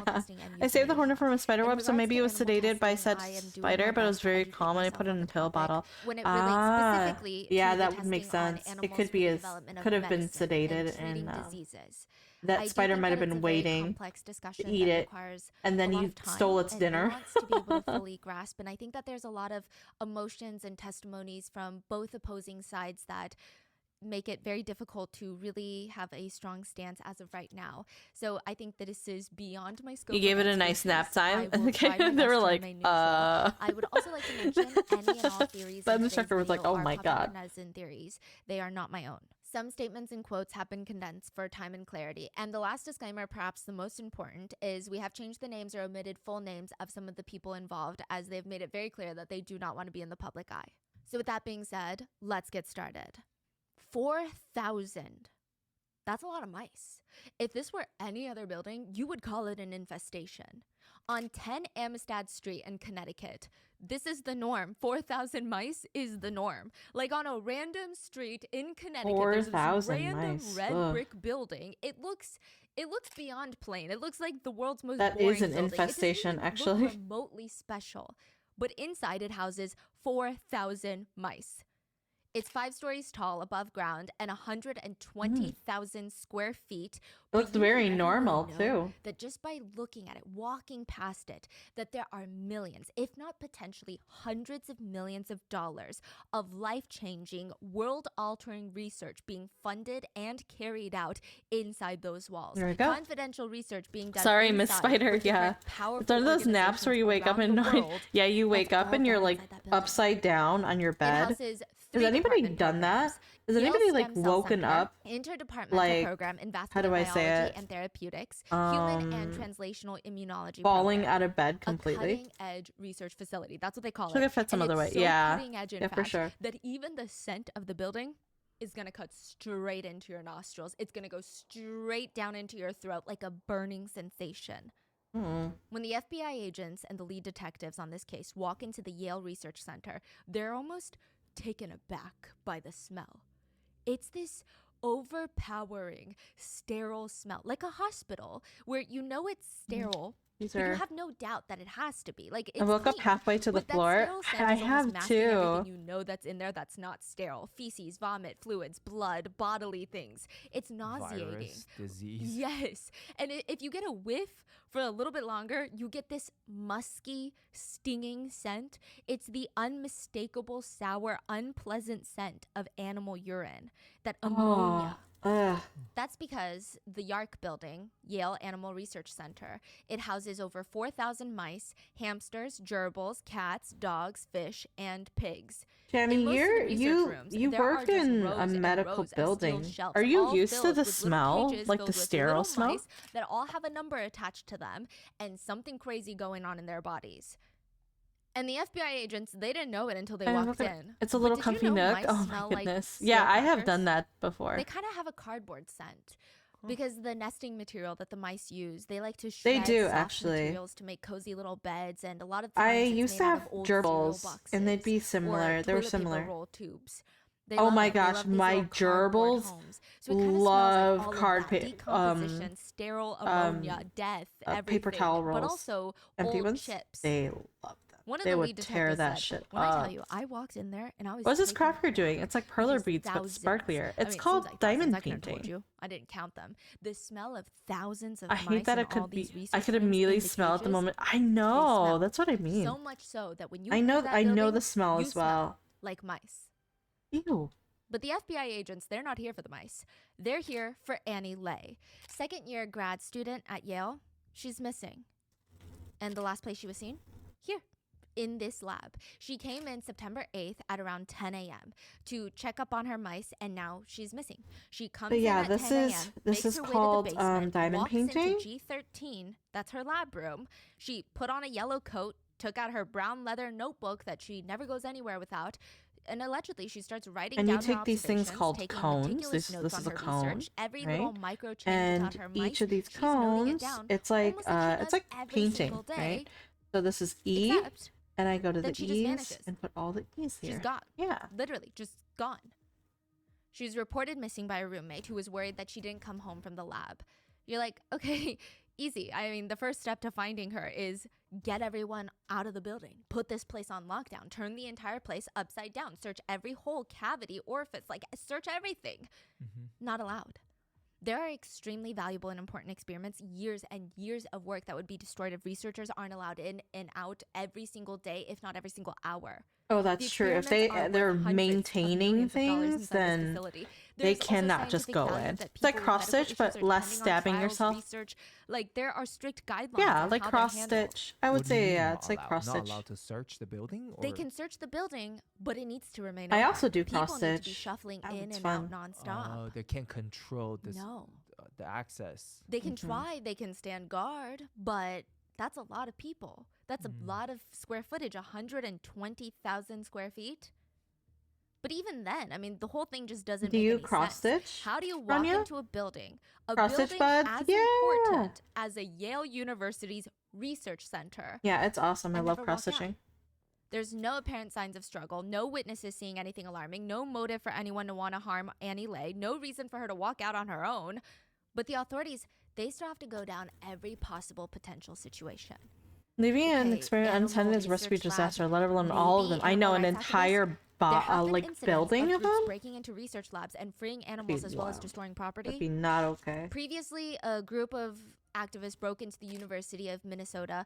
They got into the research lab. They freed and took 27 pigeons, 48 mice, 5 salamanders. They also took with them Oh my computer files, God. hard drives, research notebooks. They destroyed a lot of the property. Another lab, Spence Laboratories, masked men broke in, freed 400 mice, dumped chemicals on data, on hard drives, on research. They Oh my released God. addresses to all the researchers' homes, They private doxed residences. everyone? What Maybe the they would go as hell? far to kidnap a researcher to prove a point. If all the theories have to be explored, then you can't rule anything out. But why would they want to take Annie Lay? Annie Lay works in the Bennett Lab. It's an 8-person lab run by Professor Anton Bennett, Associate Professor of Pharmacology at Yale University. They're studying enzymes and how they play a role in cancer, diabetes, and muscular dystrophy. To put it simply, she's studying how medicine can help cure degenerative diseases. That's very It's a very cool. simplified way of putting it, but clearly she's doing a lot of things. I mean, it's Yeah. really challenging to get funding for research like that. It She's is. funded by There's the so National Science many. Foundation. And the National Science There's so Foundation many is like not a cancer random research that it's just organization. like It's an hard independent to get federal research agency. or They were funding. basically behind helping fund projects like the internet, literally the internet, Google, nanotechnology, MRI technology, weather radars, DNA analysis. They funded the first photo of a black hole. I mean, it's a Oh my pretty big gosh. deal. I think they get like 43,000 research proposals coming in from all over the country with the smartest scientists and researchers all wanting to change the world. And they chose Annie Lay as one of the people to give millions of dollars to because they felt her research was that important. So clearly, this is not a regular Yale Yeah. grad student that we're talking about. She's very But talented, it still very doesn't seem gifted. to be a link for animal rights activists to target her. I mean, everything so far does not give any reason to why her. I mean, there's wonder if probably it was a ton of jealousy other researchers thing. I in this don't very know. building that are Maybe. conducting research I'd that could imagine there's- enrage animal rights activists so much more. In Can't Annie's imagine. undergraduate years, Yeah, she leaving a did recipe in- research yeah. the genetics of speciation. Do you know what that I is? read that one. So she studied the evolutionary process in which populations evolve to distinct species. Think of it like species 1 lives on an island. For whatever reason, the island snaps in half and they drift apart. And now there's 2 islands. There's species 1 living on the left side and species 1 living on the right side. They're the same species. Nothing in their genetic makeup changed from the splitting of the island. But now, the 2 Very good. populations, they start Very good. slowly changing, adapting, and the micro changes from their food, rainfall, sexual selection. Eventually, after hundreds of years, if not more, maybe millions, the 2 sides of the island are merged again. But the 2 species are no longer able to breed with one another because they are no longer the same species. Wow. They Because adapt. they've evolved so Yeah. differently. They've diverged and become completely different species. It's a very cool. Annie's research before Yale revolved around the study of that. Aspect, She yeah. used a parasitic wasp as the model. But Wasps would she really be taken from a secure lab building because are she worked on a study fucking using cousins, parasitic my wasps? dudes. Besides, Oh my god, I animal do rights research. Someone activists, saw my they little usually leather leave bound behind a notebook that message. literally In every this case, researcher there has. is I no might evidence die. of foul play. There I are no know. I suspects, didn't know no that you do message. research. That's nothing. awesome, And the Branya. theory What type of really research doesn't do you make any do? sense I'm actually once curious. you realize that this building is armed with 74 CCTV cameras that monitor every single 74? doorway. Every single exit and entry is captured on camera. So, Okay, there is then why is this a nobody cold entering this case? building that is unauthorized. There's even footage of Annie from September 8th walking in through the doors at 10 a.m., and there is no footage of her ever walking out. One investigator said, "You do not get in or out without being captured on camera, and people do not simply vanish." So if she's caught on camera walking in the morning, there's no sign. Then of it. They she's look still that in building there, up and they're down, guessing. every hallway, every bathroom, She's every still in corner. there somewhere. She's not in the building, and there's no footage of her walking out. Then where is she? Jennifer is a lab tech at Yale's Animal Research Center, and I would like to say that she does bring a little bit Jennifer. of drama to work. There's a lot in her job description that does not include workplace drama, but overall, you could argue that a lab tech is kind of like a mouse whisperer. I mean, aside from the almost custodial aspects of the job, cleaning, sanitizing, decontaminating animal rooms and cages, which is honestly quite a tedious process because you're It's talking about a tedious. research lab where cross-contamination, unsterile It environments has to be can very destroy thorough. millions of dollars of Yeah. research. She has to carry 40 pounds of mouse food to feed hundreds and thousands of mice. Grunt work. I mean, aside from that, Ah. as a lab tech, you are in charge of performing and or assisting with euthanasia. People say you're almost kind of like the mouse therapist. As a lab tech, you're the one in charge of monitoring the mice for illnesses and stress levels, and then you have to report that. You to do the mathematics for researcher, and then, socially God cognitive forbid, robotics. any sort of That is breakout happens sick. in the Oh my lab between god, the mice. Branya, that's It's basically a awesome. catastrophic disaster waiting to happen. It is That a is job that awesome. takes a Thank you for huge sharing physical, that. mental, emotional toll, but Jennifer's holding up pretty well. On the weekends, when she gets off work, she goes to see her fiance, Raymond, a fellow lab tech at Yale, and she watches him play softball with his little team called the Wild Hogs. She's The in Wild bleachers Hogs? screaming, We cranking that cheering him team on, or what? cursing out the ref, and then turning, throwing up her left hand and showing off her engagement ring. If you saw her at one of these games, you would never think that this is the same Jennifer that's out here posting rants about work on social media. Is she also part of like Yale lab? She works at the Yale Animal Research Center. Oh, they work at the same exact lab. Same exact lab. Okay. Now, there is a key difference between the researchers and the lab techs. I think both are incredibly crucial members of the building. You're officially The smarter researchers are than most of typically us. graduate Yeah, students, that's awesome. The whereas hogs lab cranking the whole techs team. I Oh, don't even think that there is an undergrad degree. remember don't think I you need a talked about bachelor's the degree or cum sack? Right. Where do you Yeah, so think they- it Job, yeah. came from? One is you study for Yale. The other is you work for Yale. Mm. Right. Cranking Now, she the would rant about Yale all hog the time. team. Spring Hmm. is in the air, and this time of year, it seems that the rumors are popping up more than the flowers. Or at least that's how it feels Huh? at Yale. I've noticed recently that my relationship seems to be the focus of a lot of these rumors. And you know what? I could be a and give it right back, because Lord knows people deserve it. But I choose to ignore the rumors, and I try to keep in mind that the people that are the source of these are a bit jealous. I mean, really, life is too short. My fiance has no interest in any of the other girls. We are not broken up, nor were we. My boyfriend Raymond, if you don't know him, he has no interest in any girls at the Yale Animal Research Center as anything more than friends. He's a bit naive. He doesn't always use the best judgment. Definitely, he's not the best judge of character, but he's a good guy. He has a big heart and he tries to see the best in people. She's all saying the this time, on like what, even when that person Facebook? is psycho or that person cannot be trusted. Who is she talking to? Yeah. She's talking on social media and nobody What knows who the she's talking about. Nobody knows who Yeah, she's talking she's just to. going I off. don't even think that there's a reason for her to be talking like this, but she is under the firm belief that there are rumors at the Yale Animal Research Center that her fiance, also a fellow lab tech, either is trying to break up with her, like somebody else, is interested in other girls there. While engaged. While engaged. I mean, honestly, it just seems like a very tumultuous relationship, especially considering the fact that they work together. You But have that to day like in September at the Wild Hogs game, Jennifer does not look stressed about any of that. She looks so happy just cheering on her fiance. She's so busy watching him play if that somebody she doesn't comes even out, realize I'm just that like, they're also being watched by 6 undercover FBI agents in the bleachers.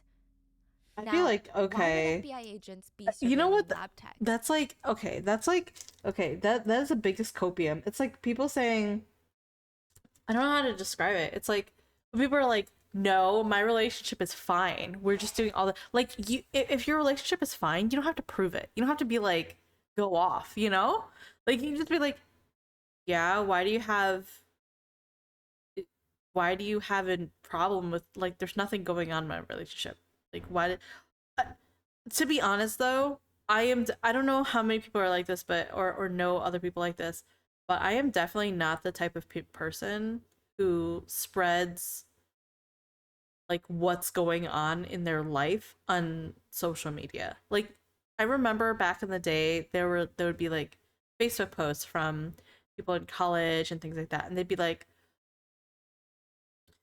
um you know, I can't believe that my boyfriend, these men ain't shit, blah blah blah, or these girls are all hoes and blah, and it's just like, dude, you do not have to tell me the angst that you're going through. Go and go to your support system. Go talk to your friend about it. Do not tell all like 200 of your friends about the problems that you're going through. It's none of their business.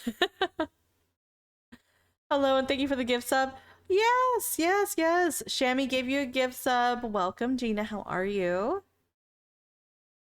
200 friends and all of social media. Exactly. Now everybody knows your fucking business. And it's like, hello.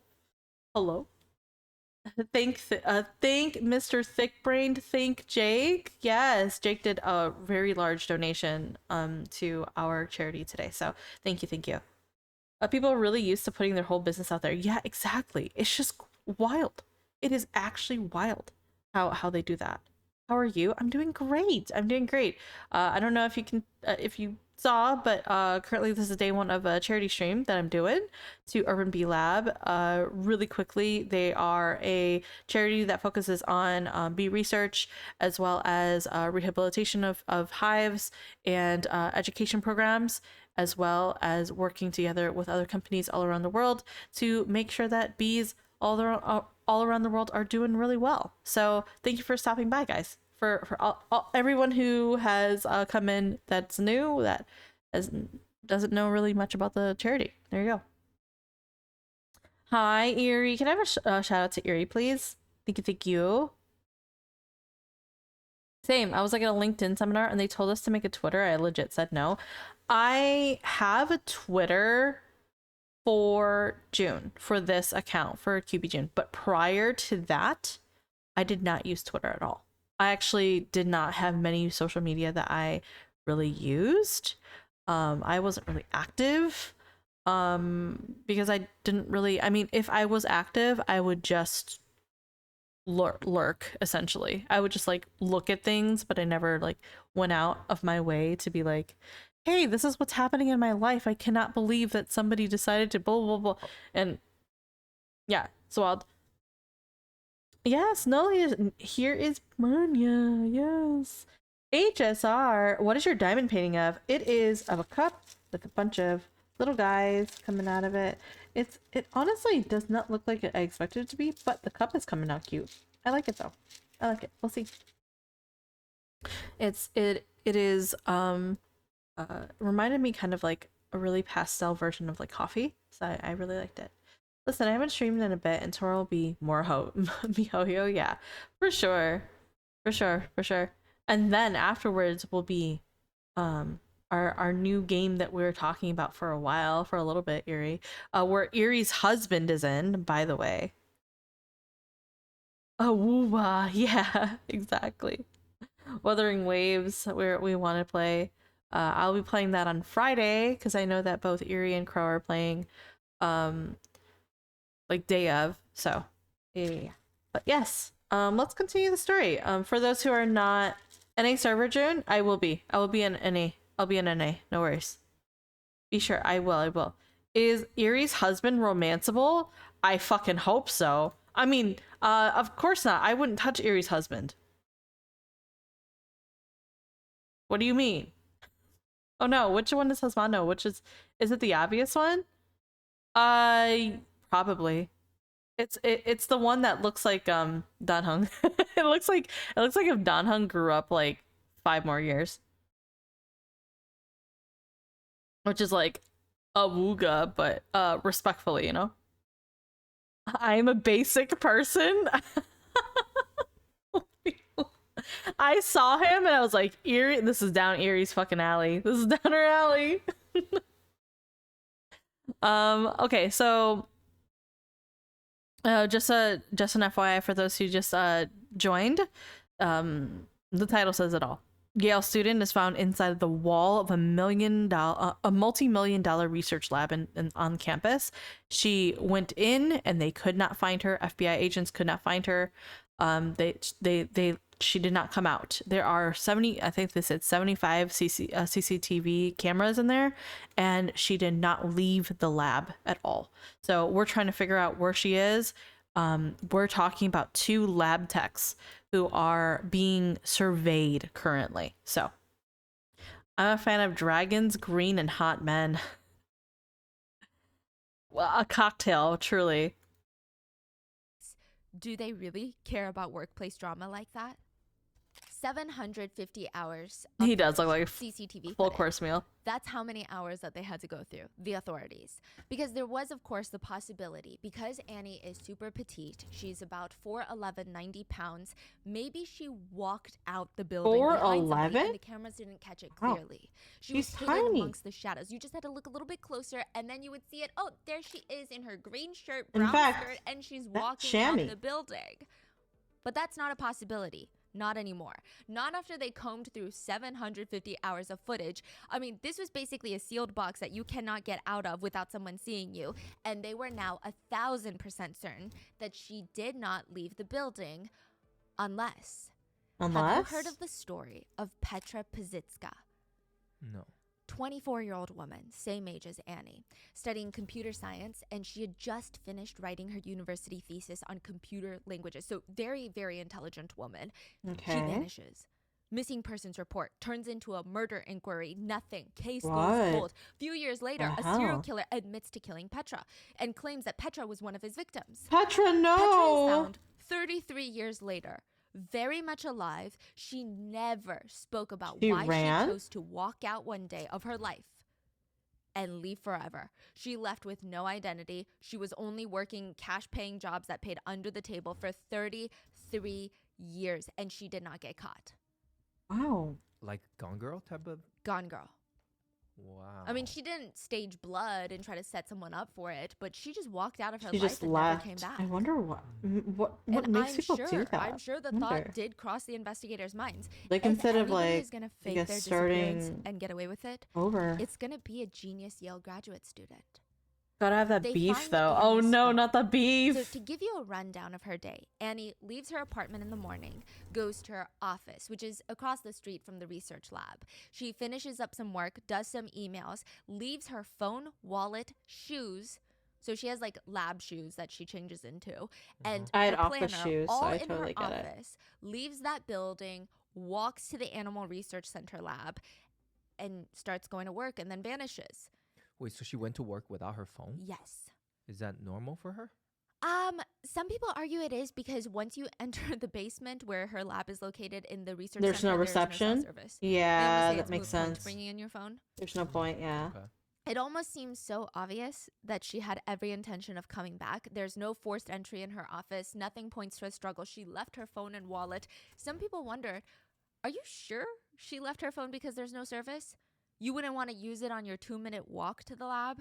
If you really look deep into it, you could argue that it was so set up it seemed planted. I mean, if one were to hypothetically run away and I have fake a your own disappearance, bajillion or really alarms. just vanish without Yeah. a trace because you don't want I do anyone to know too. where you are. Every Leaving 30 your phone and minutes, leaving your every wallet, hour. that's a smart choice. They're basically GPS trackers. Your phone is pinging from every single cell tower that it passes. Your wallet is basically filled with these plastic cards that trace your movements through purchases. There would be no point in bringing them on the run. Since the morning that Annie vanished, there was no usage on her phones or her bank accounts. The original police working theory was that she did walk away. Now, whether they tried to paint it as running away, faking her disappearance, we don't know. It just seemed like they thought she was a runaway bride. Okay, let me explain. Her life is crazy. Runaway Annie bride. was under immense amount of stress from being a graduate student and having to balance research that was incredibly overwhelming. And the police speculated maybe she dreamed of having a normal life. Which, sure, I mean, I guess in theory it makes sense, but she doesn't appear to be the type in any other way. First of all, it seems incredibly out of character for Annie to let people worry about her.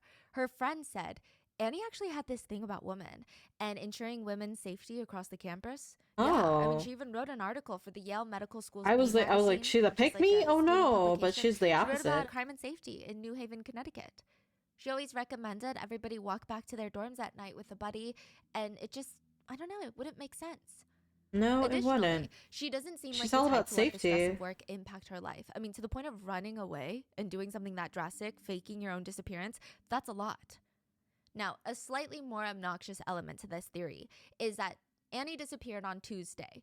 Her wedding, she was set to get married to her fiance, was on Sunday, Oh, so this is the week of her wedding? like 5 days before She's her a wedding. girl's girl She for disappeared. sure. Yes. Yeah, And now the runaway. police Yeah, are like, leaving your okay, wallet. she's a That's not how I runaway feel bride. too.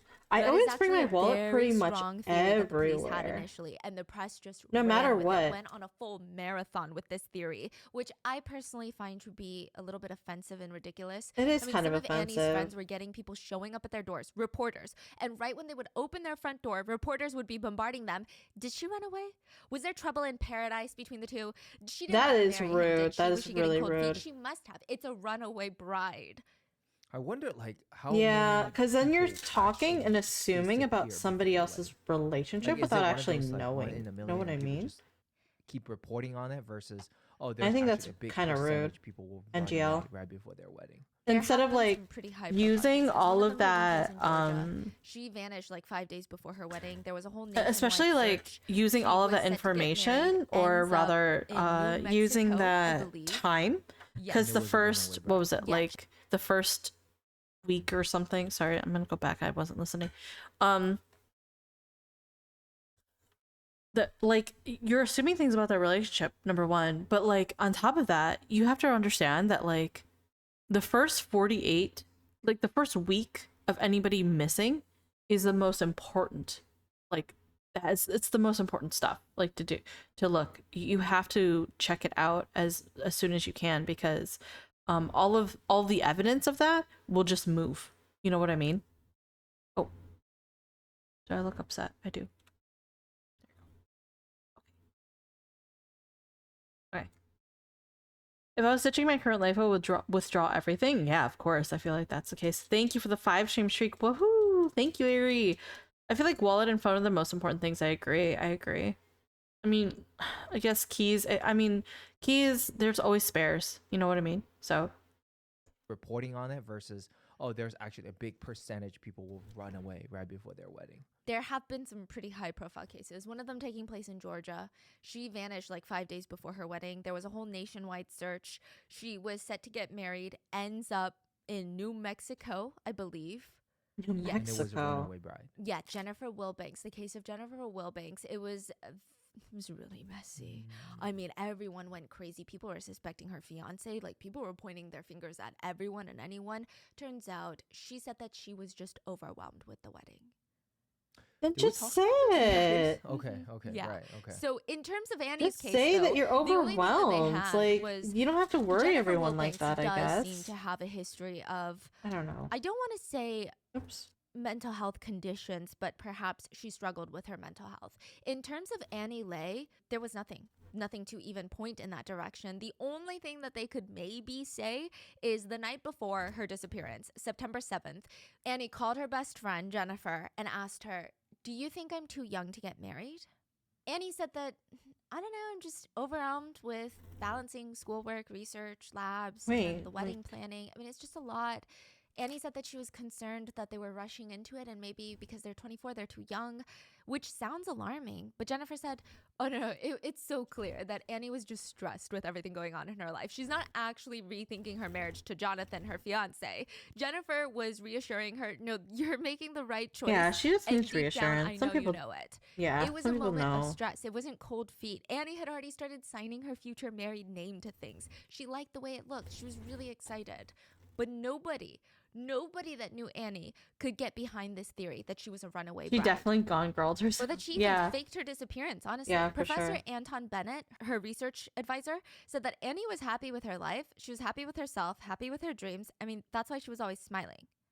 So if the animal rights activist theory is dead, if this whole genius Yale student fakes her disappearance is moot point, I mean, it doesn't make sense. There are students, media, press, netizens, all trying to solve this big mystery of an Ivy League student gone missing in the lab. And so day one, all the theories, they start flying around. It's always the fiance. I mean, just statistically speaking, that is. If we look at the data, it's got to be her fiance, Jonathan, right? No, apparently he has an airtight alibi, passed a polygraph. It's not him. Then comes the more salacious theories. An affair. I mean, that makes the most sense. Why else would she disappear 5 days before the wedding? She decides she wants to run off with another man, but is too embarrassed, is in too deep into the wedding and her reputation as a Yale grad student. She ran away. No, I mean, she's not. Everyone that knows her would disagree. It's a dumb, honestly disrespectful theory with no evidence. Then there was the theory with the Yale professor. One of the professors at Yale randomly Would she have canceled his time for Tuesday class. exactly? Is there She's an doing added like pressure for this professor who is major very stickler research. about being on time and having his lectures And at the she's same like- time. He just sent out a mass email. she's No more class. It was weird. engaged. Same time that she went missing. So What? maybe the university president had to shut down the rumors. There is no reason to believe any professor is a suspect in Annie's disappearance. That was an email sent out by the president of Yale University.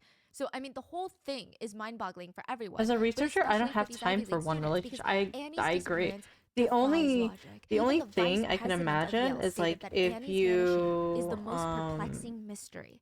None of it makes have sense. somebody Not who a is single theory really low works. maintenance Until one and night, as maybe as FBI Special busy Agent as you. James Lawton, who was assigned to this case, he went home to wash up, get a fresh change of clothes. He's finished eating dinner and he's sitting there just taking a breath for a second, just resting before he has to get back up and back out to the lab. He's sitting there and he's watching his little daughter doing these handsprings in the kitchen floor, and she keeps asking him like, "Daddy, can you watch me?" And she's jumping around, basically parkour. At first, Special Agent Lawton is smiling. You know, he's enjoying his time with his family. Wait. Can you lay down for a second? He instructs his daughter to lay on the floor. He doesn't tell her why. He doesn't tell the rest of the family why either. He just silently walks over, picks up his daughter, throws her over his shoulder, and walks out the kitchen. Oh my God. He knows where Annie Lay is.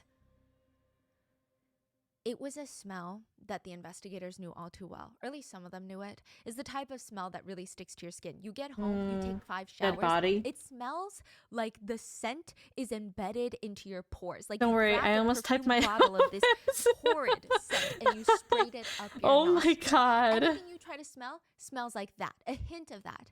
Oh my It is the smell God. of Please 3,000 be tons careful. of trash on fire, burning at 2,500 degrees Fahrenheit. Okay. It's a Wow. dump site. It's a trash incinerator site. To give you an idea, the temperature of a cremation ranges from 1400 to 1800 degrees. So if you accidentally get thrown into a trash incinerator, it's a giant oven that sets all the trash on fire. these giant cranes come in and they go to the landfills. They get the trash bags, dump it into this oven, and then they light it up on fire. The steams turn into electricity. It's a whole thing. The steam turns into electricity. Yeah, like the steam Wow, that's caused by what? the ashes burning can be converted into electricity to run the town. It's a lot. What? That's The Wow. ashes are then, I wild. believe, recycled in some way, shape, or form. It's a trash incinerator site. And if you were to accidentally get pulled up by one of incinerating these giant cranes and thrown into this causes giant oven, electricity, you would, or to put it simply, be cremated alive. You would be turned to ash. Like, that's was how that the hot it is. And internet? the Like, why is scent our is pets empty? unforgettable. Oh The my police are gosh, that searching is through so close. 3,000 tons of trash looking for Annie Lay. The FBI agent realized that night after dinner, his daughter is the same height and size as Annie.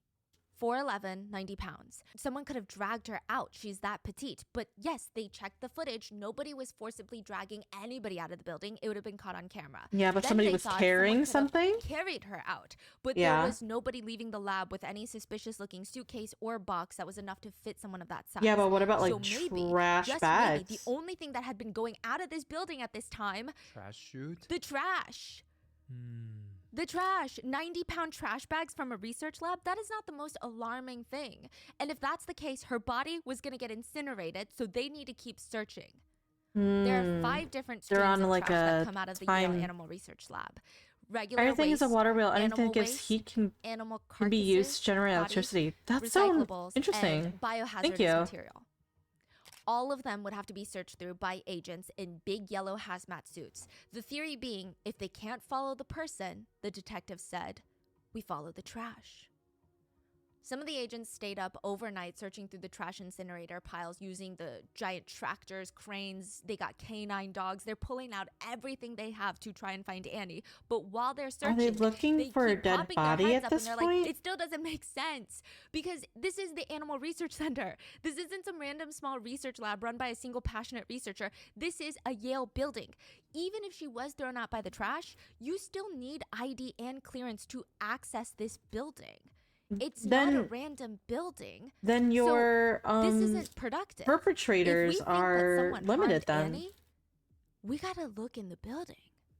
So the killer got into the building. Yes, like there's no way the killer did not have access to this building. They have to be one of the They researchers or finish searching something, through the like trash staff, and they if that's find the nothing. case. So You know? they end up right back at the building, right back at the footage, right back over. Does she not analyzing keep the her day that ID in Annie her wallet? disappeared. That day, something. But she strange didn't did have her happen. wallet. At 12:40 p.m., about 2 hours after Annie walked Or into the building, or every maybe single person she in that has building walked out at the same time. maybe she has, what do you call it? A lanyard. She has a lanyard where she's holding everything. Oh, my cam like moved. My bad. I tried to put tape on it, but it doesn't really stay very well. Here you go. Sorry. Yeah, she might have had it on her neck, like on a lanyard on her neck. Those are common for biolabs. Yeah. They are pretty common. Something strange did happen. At 12:40 p.m., about 2 hours after Annie walked into the building, every single person in that building walked out at the same time. The Wait, security what? cameras caught a mass exodus of people filing out of the building. Some of them are in lab coats, some of them are in scrubs, some of them are rushing out using multiple different doors. Everybody's running out of that building, and then they just stand in front of the building, staring at the building. Some of them have their fingers shoved into their ears because it's a fire. It's a fire alarm. There was a fire breaking out. There was a fire alarm set off, but it doesn't seem like anyone was genuinely concerned. This seems to be a thing that happens at the research lab because there's a lot of steam produced by these research cleaning equipments. There's a lot of big machines in there that produce a lot of different types of steams, and Heat it and happens. stuff like that. trips It the makes alarm. sense. There's a lot of But they should have been concerned. Every Machines. single person outside that building waiting to get back in, they should have been alarmed because standing amongst them in a pair of scrubs was a killer. And they had just killed. And their victim was hidden inside the massive 120,000 square foot building that they're all about to walk back into. There are 3 groups of beings inside the research center. 1, you have the researchers. 2, the lab techs. And 3, you have the subjects. You have the mice. And there's a pretty clear, distinct hierarchy between the three. Fire Now, alarm? Yeah, some people yeah, say yeah. that you can look at the relationship between the researcher and the lab techs as And that they're of a probably doctor like, and a oh, nurse. it's just The normal. researcher It's being the just doctor, the average more day. prestigious, more respected position, typically higher paying, and the lab tech as nurses. Now, most researchers, like most doctors, they should know that their jobs would be impossible without the nurses, impossible without the lab techs. But sometimes there's this tension amongst the two groups, and it's just yeah, there was a strange hierarchy inside the building. Some researchers feel like they're better than the lab techs, that the lab techs are basically their personal assistants, janitors, and feces cleaners. On the other hand, some Like, lab no techs respect feel to like them. they're doing Yeah, all for the sure. work for the researchers, and the researchers basically just jot down stuff on paper. That's it. And they're just going to win a Nobel Prize one day, and they don't even know how to properly feed a mouse. One lab tech said, a lot of them tend to view us as janitors, but we're a lot more than that. We are the policemen for the animals. We are there to make sure that everything is done humanely and ethically. An interesting element to add is a researcher at the Animal Research Center at Yale said that a lot of the researchers are not the best socializers. Oh, I Which can adds totally to a see lot of that. tension in the building. So They said, it's really funny because we were talking about this, what, 2 days ago? A couple days ago. We were saying that, like, Shami was like, doctors or so, because she works with doctors, okay? She works in a medical facility. She's like, doctors are some of the weirdest fucking people that I know because they've spent their entire fucking life just doing academics that they like kind of sacrifice their socialization skills as a result. So researchers, as a I'd imagine, is it's practically the same scenario, right? They're so into their work that they're like, the socialization is kind of moot, or they're not experienced in doing so. So yeah, it's really interesting. Can confirm that. When they were saying that Annie didn't have mental illness, I was like, nah. Yeah. Yeah, I agree. I agree. Sorry, I have to keep moving my camera. It keeps, I think it's my leg. My leg keeps like, let me fix this permanently, or at least I'll try to fix this permanently. Okay, there you go. I literally hang out in Twitch chat to practice talking like a human, not a mathematician. Only certain people can focus on research so intently. Exactly. Yeah. No, I totally agree. Like, I think that one of the things that people don't understand is that talking and socialization is a skill that needs to be practiced in order to get better. So it's not like, oh wow, you're weird, you don't know.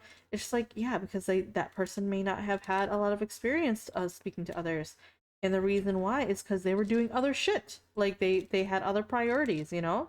Not everybody finds talking as a priority. Sometimes some people are like this is coming from somebody who is uh, basically extroverted, right? um I'm kind of ambi, so I can do both, but it takes, you know, some people, they are better at it than others, and some people also need time, some downtime. Like they're different from you, and that's perfectly fine. They'll probably know more than you do.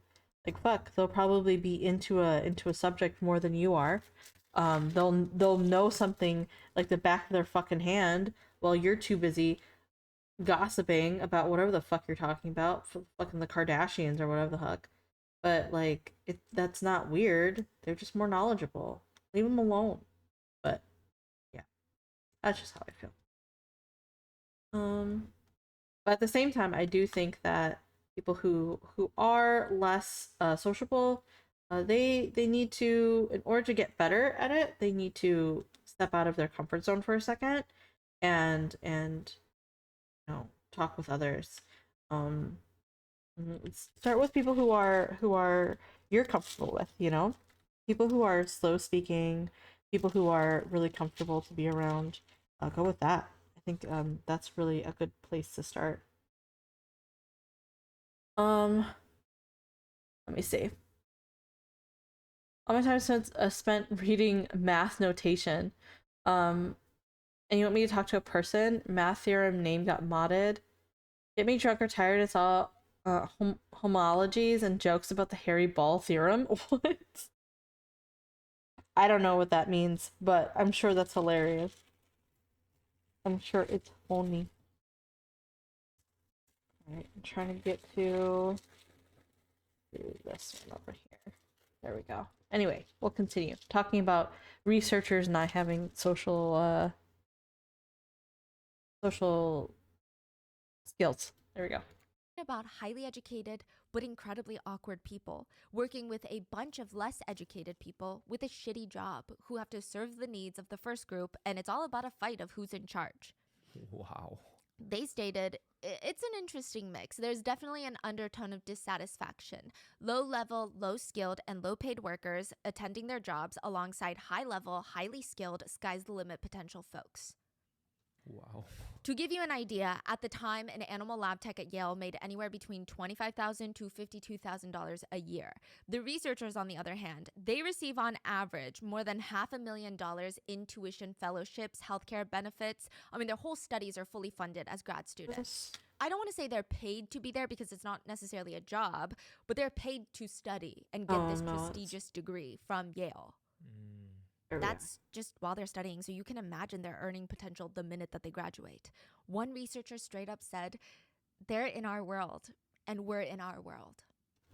And so with that kind of tension, it was inevitable that there would be some rumors or some whispers amongst the two groups. There was whispers of a very crazy lab tech known as a control freak. I mean, I feel like you could argue that maybe they just cared about their jobs, but we don't know. So if a researcher is not keeping the standard of keeping the mouse cages very clean, the lab techs are allowed to let them know. It's up to the researcher to maintain a level of cleanliness. And it's not just the lab tech's job. Some people said that this one lab tech would get into this very annoying, condescending, self-important, authoritative way of yelling at researchers to keep their mice clean. They would straight up berate people. I mean, fucking the best Jennifer. words that they could describe this person as was control freak. Some said it felt like this lab tech just wanted to be the leader of the rats, like wanted to create a rat kingdom inside the building. Rat kingdom. Be the Royal Highness. There was another rumor. This is incredibly unhinged and incredibly unfounded, meaning there is no facts to this, but it's wild. There was a rumor that a lab tech was having way too much fun with the mice. What? The conversation started because of a previous Yale alumni, Dr. Susan Block. She has got a sex education radio show where a caller confessed that they were a lab tech at an animal research center, not the Yale one. And they said that they self-pleasured with mice. What? Long story short, the lab tech said that he liked to stick a cardboard tube up his back door and let the rats run up and down out of the tube, out of his body. No way. It felt incredible. What? Yeah. What? What is going on? This is... So because she is, I guess, a Yale alumni, a lot of Yale students had been listening to her show and they're like, well, maybe one of the lab techs at the Yale Research Center is also doing that because I don't know. What the fuck? It's just one of those things going around. It's just a baseless rumor. But the weirdest thing... Google, how do I unhear something? After Annie disappeared was that one of the For real? What the hell was that? Was acting very strange. One graduate student, a colleague of Annie's, met up with the investigators, and she seemed really nervous. I mean, everyone on campus was on edge at this point and worried. I apologize, chat. It could be nothing. It could be that she's overreacting to all of this, and then it's nothing, and then she's wasting the investigators' time, and then it's pointless. And the investigators are like, "Slow down. Just tell us what it is." I think I found blood. The investigators follow her into room G13, the room that Annie was last seen in the lab, and she points to one of those steel carts, and on top, there's a cardboard box of paper towels. It's called white balls. They examine the box, and on the side, there's tiny little specks of blood, and it looks like blood splatter. There was no reason for blood to be found in Annie's lab. Yeah. I mean, perhaps in other rooms of the facility, but not G13. And the cop didn't find that? No. That's crazy. That's crazy. So How they test the blood. Well, they have to send it off to be tested, and nobody's How do you freaking out at miss this point. that? At least My none of the authorities brothers. are, because it could be a researcher My who hurt brothers themselves in by accident during an arms. experiment. I mean, it What? could be a number of things. There's no way to say Hello? for certain that this is Annie's blood, but it's not looking good. Now, while the blood is being tested, a police officer is posted guard in room G13 because, like I said, they can't shut down the lab. They can't, because there's millions of dollars worth of research that's being done, and the minute that a mouse is not tended to, research gone. Millions of dollars wasted. So a police guard is posted guard in the room. And I mean, it's technically not a crime the scene hell? yet. They just want to keep it secure. So they're standing there. When the Oh, right door here. opens, a lab There we tech go. walks in, sees the police guard standing near the box of paper towels, walks out, What? then walks back in, and then walks over to the steel cart and starts making some small talk with the police officer. And this is so bizarre, but Hello? they start, while they're talking, nudging the box of paper towels to the side. Talking about nothing in particular with the officer, just nudging the box. The weather, yeah, the weather's been nice. Nudging the box a little more. Did you try that new spot across the street, the taco shop? Nudging the box. What? Like pushing it away? Yes, like behind their where? back. To the other side of the cart, where the blood is positioned away from the officer. But the officer knows there's blood. Yes. Officer is here to monitor this blood. Yes. And so he's watching. This lab tech do Move- this. This is crazy. This is insane. in front of my What eyes. in But they're not fucking gonna stop anime them. is So they're, this? they're like, okay. Yes. It was absolutely bizarre. By the time that the lab tech walks away from the box, the officer noted the box had been nudged all the way from the left corner of the steel cart to the right corner, and it was now turned at an angle. where They've the been blood was no watching longer way facing too the much officer. fucking They said, I mean, it was anime weird. shit. That person was ghost white. Their answers weren't making any sense. They were stuttering, trying to stand in front of the chemistry tray with their arms crossed, trying to hide something clearly.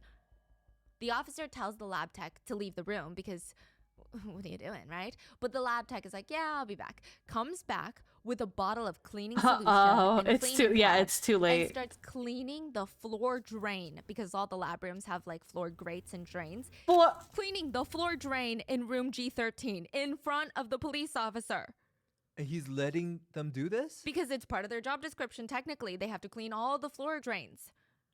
This is crazy. But the strangest part is, the officer was like, that drain did not look like it needed any cleaning. In fact, it looked recently cleaned. Oh my God. You think the police was making the connection at that point yet? Oh, yeah. this could be the one? Not They're that like- strongly. Not strongly? this is all Hello? afterthought. Yes. I think That's there was a little crazy. bit, but I don't think that they were assuming. Yeah, because otherwise he will basically be cleaning what, like blood stains? Yes. Or Yeah, he's whatever trying to leftover clean DNA? blood. There's something called an Annieism, which is what a lot of people who knew Annie called it. It's just things that Annie would do, little quirks. There was an Annieism scheduled for September 13th. Pigs in a blanket, that's what Annie was most excited for in terms of food. She wrote in her blog about her wedding, in terms of consumables, I'm most excited about pigs in a blanket. I love those yummy mini hot dog confections. Annie spent a lot of time on this wedding that was happening on Sunday, but it's not really in the way that you would imagine. Like you would imagine typically people spend their time making sure that their dress is going to be absolutely perfect, their makeup, hair, nails, everything is going to be perfect for their wedding day. But Annie was actually spending a lot of time for months before this wedding to study Hebrew. Part of the service was going to be in Hebrew, and This is Annie is literally Vietnamese an American. episode of And Monk. her fiance is Jewish, so she True. wants to learn Hebrew, and she just wanted to do something special, so she started That's embroidering sweet. and hand beading her own veil. She spent a lot of energy crafting the perfect wedding registry. One of the options being, instead of buying us gifts, you could opt to donate to the I Have a Dream charity, a charity that supports low-income students pursuing higher education. She spent a lot of time thinking about her wedding on Sunday because it was going to be a moment that she would share with Jonathan forever. Annie told her friends during a rehearsal a few months back, I've never felt this depth of love for anything or anyone before. That's so sweet. But now it's September 12th, the day before the wedding, and Annie is still missing. Her fiance, Jonathan, rushes in from New York because that's where he lives. And yeah, he was suspicious initially for the sole reason that he's her fiance. The Connecticut State Police officer said, everyone's a suspect. Loved ones, friends, the last person with them, you know, you got to keep an open mind. The detectives questioned Jonathan. They checked his alibi, his location, administered a polygraph test, and they concluded, quote, there was no reason to believe Jonathan was involved in any way. Yeah, he was in a Looking at different, Jonathan, they could tell, like, this is a man who looked like he was on the verge of losing one of the only things in his life that mattered to him. oh, poor Many guy. investigators describe when loved ones go missing, there's almost a hollow look in people's eyes. Like, they're not really looking at the investigators, they're kind of looking past them, or they're lost in their thoughts. They're Maybe almost like running through all the disassociating, scenarios or where you they know? could be, or probably running through how They're not they'll even never thinking, recover if or their they're loved maybe one's not numb. found. I can Their totally see lips that. usually have this strange tightness to them. Like, if you accidentally bump into them, it feels like they're gonna lose it. A sob is just gonna come out. I'm It seems Jewish, like that means they're a holding lot. So much pressure Oh, in their mouth wow. to stop from screaming. Yeah, I or can imagine crying. that's super, And you can almost that's see in super their like eyes, in the span of even just a few sweet seconds, and they're flashing meaningful. between You know what I mean? anxiety, utter life-altering fear, sheer panic, to disassociating and being in a state of emotionless shock, and it's just nonstop back and forth between these 5 different crazy strong emotions. That's why when people are like, oh, The he alibi wasn't and the polygraph reacting, and obviously are what or the they authorities weren't went they off of, weren't but I'm sure that you they could know look at they Jonathan weren't and know that he wasn't involved, or they could have just asked going, any one of their friends you know, about it. I mean, if you asked anyone about their sobbing and relationship, crying that would be all and it took. it's The so odds of Annie and emotionless, and Jonathan it's just like even that's lying part to of each other, grief too, it though. was kind of wild. You know, Annie was supposed to be 340 miles away from Jonathan for college. She applied for Princeton. After high school, she applies to Princeton, which is one of the best schools for undergraduate research programs. They spend nearly $400 million every year in funding research, which is exactly what Annie wanted to do. But they rejected her. She was devastated. really. So devastated, she in fact, that she went sent to a Yale? fully clothed picture of her butt to the dean of admissions. Like, you know what? I feel like I could appreciate that, to just like loosen up from such a serious job. I feel like the dean could appreciate that. And then she applied to 102 scholarships because her parents are Vietnamese immigrants. And her mom owned a nail salon. They didn't do that well. She didn't want to burden them with paying for her college tuition. Oh no, I So totally she get hand it. filled out 102 different scholarship forms Oh, so that her girl. parents would not have to worry about her. She said, my tongue is sore from licking envelopes, my wrist hurts from typing and stapling, and the post office clerk knows me on a first name basis. But other than that, there's nothing I can complain about. She received $160,000 in scholarships. She basically got a full ride to the University of Rochester in New York, which is where she meets Jonathan. Oh. And they were introduced by a mutual friend, and it was pretty clear from day one. Annie is a one in a century type of person.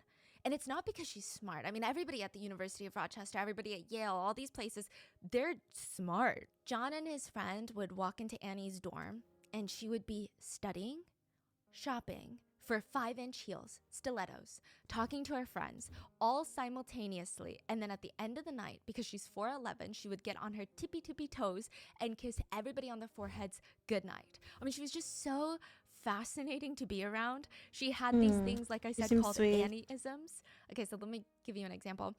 She would have a lab schedule that everyone knows is going to be very messy. Maybe they're dissecting an animal. So most people, they show up jeans or sweats. She would show up in flowy skirts. And her professor would even joke with her, like, you're crazy for that. And she would Why? just shrug, today is Skirt Friday. I always wear skirts on Friday. She knows how to make a quick, witty joke, and her favorite food is Popeye's Skirts are fried awesome. chicken. She is the type to take a bite of fried chicken, joke about her love life, and then immediately open up this brown leather notebook that she never went anywhere without, and then make a breakthrough in her research in a study of molecular basis of osteoarthritis and bone tissue engineering at a Popeyes. Dude, Annie's friend said about her, I don't know She's anyone got else great who could wear taste. 5-inch heels while doing laborious mouth surgery, eat fried chicken, not gain an ounce, use smiley faces in her PowerPoint presentations, and not lose the respect of her audience. So yeah, it seemed kind of inevitable that Jonathan would fall in love with her. He would wait outside for all of her classes at the University of Rochester. He would carry her books around campus. And then after undergrad, Annie gets accepted Girl into boss, Yale I for a know. doctorate in pharmacology. That Jonathan is gets life accepted into goals. Columbia for a doctorate in applied physics and mathematics. And after the excitement of both of them getting accepted into their dream schools, it's like, okay, what are we supposed to do now?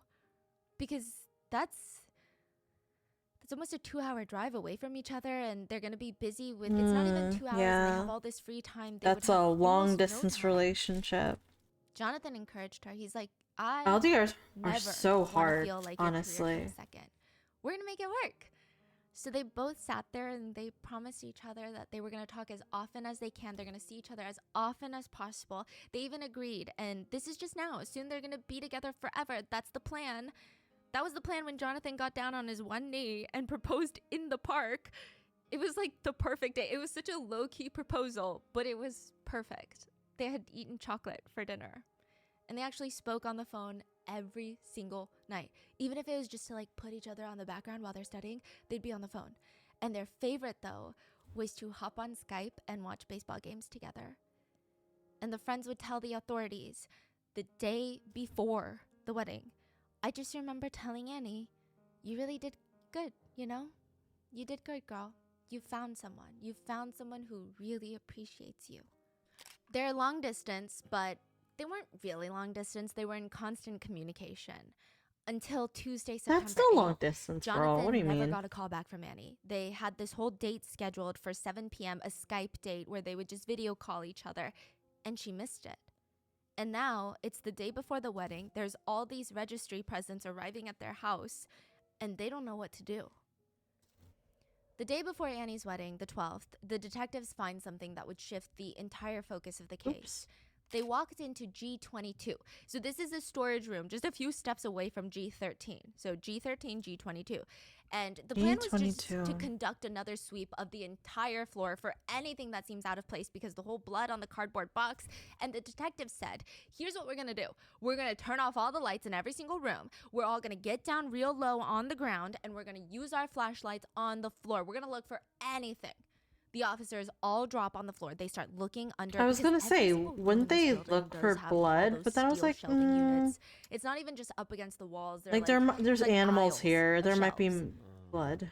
There's a ton everywhere. of dust, random trash that's falling on the ground and like lazily got kicked under, out of sight, out of mind. Wait, hold on. They find something. They find a small red bead. A bead. Like the ones that you would find on a beaded necklace. And this was huge because this is Annie's necklace. She was seen wearing it that day when she walked into the lab, but she had never been in room G22 that day. So why would her necklace, first of all, be broken? And second of all, why would it be found Astra. under a shelf Can I have in a G22? shout out to Astra, What's in there? please? G22. It's just a storage unit, so storage supplies. Storage. I don't think that there's any mice. There's no reason for her to be in there. I guess if you need extra printer paper, extra She was probably scissors, moved extra there, I tools. can imagine. But she already had everything she needed in G13. Now, the officers, they hear more commotion outside. Another detective came across even more incriminating evidence in the hallways. There was a laundry bag Congrats found on outside with a blue pair of P100, sweatpants by with the dark way. red How does it stains on them. feel? Dried blood. So How they just finding this? yeah. Yeah, how are they just So they finding gotta these? keep looking, okay? When the officers It's walk been like back a into week, storage room hasn't it? G22, there's a lot of things catching their eyes. You know, there's rows of those steel shelves stocked with lab equipment. They probably have to open each of the boxes to sort through, make sure nothing was hidden or thrown into Yes, one hi, of these Miss storage boxes. Bun. And one of the investigators is scanning through every part of that room, under the shelves, behind the table, on the walls, under the chairs. Is there anything that they missed? He's about to turn around and walk out when for some reason he feels something weird above him. And you know when you catch something in your peripheral vision as you're Right now, walking? as I fill out It's the such a artist passing guide, little, good like, but what tiring. is that? I feel like I Oh, saw something. Or yeah, that I was can't kind of wait for you to unsettling. Your finish the brain artist catches- guide. It's not consistent, but you almost keep walking. That's because it's in the exciting. I peripheral. love that He drop. stops and he walks back 2 steps and he looks up. It's an interesting human quirk, actually, that when we walk into a room, typically we never look up. We're so focused on everything eye level. But when he looks up, one of the ceiling tiles is slightly crooked. Wow. He calls for his colleagues and he points to it. They grab a ladder and one of the detectives pushes up the tile with his gloved hands. They poke their heads up into the little space, and tucked away in the ceiling is a single white sock and a single blue rubber glove with bloodstains on it. Oh. The two investigators said they were momentarily speechless in that moment. I mean, they had been searching this building for the past 4 or 5 days, the same 120,000 Yeah, square feet nearly a over and over week. and over again. They had been retracing, They retracking, haven't thought researching the about same looking up. 120,000 square feet. And in this tiny little storage room in the basement, G22, was a full-blown crime scene. Right in Gamers never plain look sight. up. Yeah. Look up for a bit. What did Sunday I miss? morning, We're September still 13th, we're the still day of listening to our Annie's story, Celia. There was something Good going morning, on though, or inside hopefully you the had a building good at 10 nap. Amistad, the Yale Animal Research Center. I mean, for the past 5 days, there had been a lot of activity there, and this whole case of the Yale grad student being missing was all over the news. But this morning, Sunday, it was weird. It was almost like something secretive was underway. Squad vans belonging to the New Haven Police Department, Connecticut State Police Department, the Federal Bureau of Investigations, they were driving down the ramp into the basement. They did not have their sirens on, but one after the other, it was just cop car, FBI car, cop car, driving into the building. Around the other side of the building, a group of canine dogs were being led in through the loading dock. Their I'm surprised tails the are canine. straight out. Oh. They're not wagging, they're not tucked. That means they're laser focused. They're working. On every corner of that building, there was a trooper car parked with an officer in the driver's seat. And it's still a little scanning the I street, still feel a little alert, lightheaded. Don't know why. watching for any sort of activity. Just Every stay in door bed. and entrance to that building had You an don't have officer standing to- guard, back don't straight, have to get up yet. unapproachable. Something is going on inside of 10 Amistad. No. Stephanie, stop. Today's episode is sponsored by Acorns. Acorns makes it easy to start automatic. There. Member FINRA SIPC. For more information, visit Acorns. Have some tea, eat a sandwich, climb back into bed. True, I agree. Yeah, take care of yourself, There were Celia. 100 or so investigators inside the building. I mean, every single one of them knew what day it was. It's Sunday. It's Annie's wedding day. And they are still looking for her. And after spending 5 days looking for Annie, after learning about everything that Annie was doing at work, but That's also about her personal life, heartbreaking, talking to her though. fiance, family, friends, Like all her family flew in from your California. The fiance, investigators felt like like a they almost had day this duty to bring within her like home, 3 and days today was supposed to be her day. of One of the officers said, I was marriage. knocking on the walls at they one point. I was died. knocking on the walls, hoping that I would get a knock back, some kind of noise. I was hoping that we would find her. I was hoping that she would They be were somewhere murdered. tied up, That's or she was awful. incapacitated, and we could have this happy ending. Sunday, it was eerily quiet in that building. Officers were focused on what they were doing. Most of Okay. them had this big piece of paper in their hands, blueprints to the entire building. They were searching, or honestly, it looked like they were hunting, when one of them stops, just like stops halfway in the middle of a step. He looks up at his colleagues. It's gone. It was like a whiff he got for 2 seconds, and then it's gone now. Decomp. I smelled decomp. All the officers, they start poking their heads up, trying to crinkle their nose and smell as deeply as they can, and they're turning down their radios as if silence is going to help them smell better. A lead detective said, since the day we first stepped into that building, focus, it though. smelled like animal decomposition. It was not pleasant. But this wasn't that. This was human decomposition, which no. is very different. Really? And anybody who's done They this type of smell work can tell you, as differently. soon as they smell it, I'm they debating if know I want to stream tonight. there's a dead body What do somewhere. you? Really? It's I should that stream tonight to take distinct? care of yourself. Very distinct. I tried to You look should take care of into it, but yourself a if lot you're of not people say feeling that it, because human smell definitely the way I feel about it is that the way that you're going to be on stream is going to reflect your mood and how you feel. So if you're not feeling very good, then you don't want to have your audience and you feel that way on stream too. Like, you don't want your audience to feel that way. Like, hey, like they're kind of low energy right now. Maybe I should be low energy. You want to be able to give them a really good time and stuff like that. So I would say take care of yourself first and then stream tomorrow if you need to. I would assume they smell different somehow, but I can't base that on anything. Yeah, I'd imagine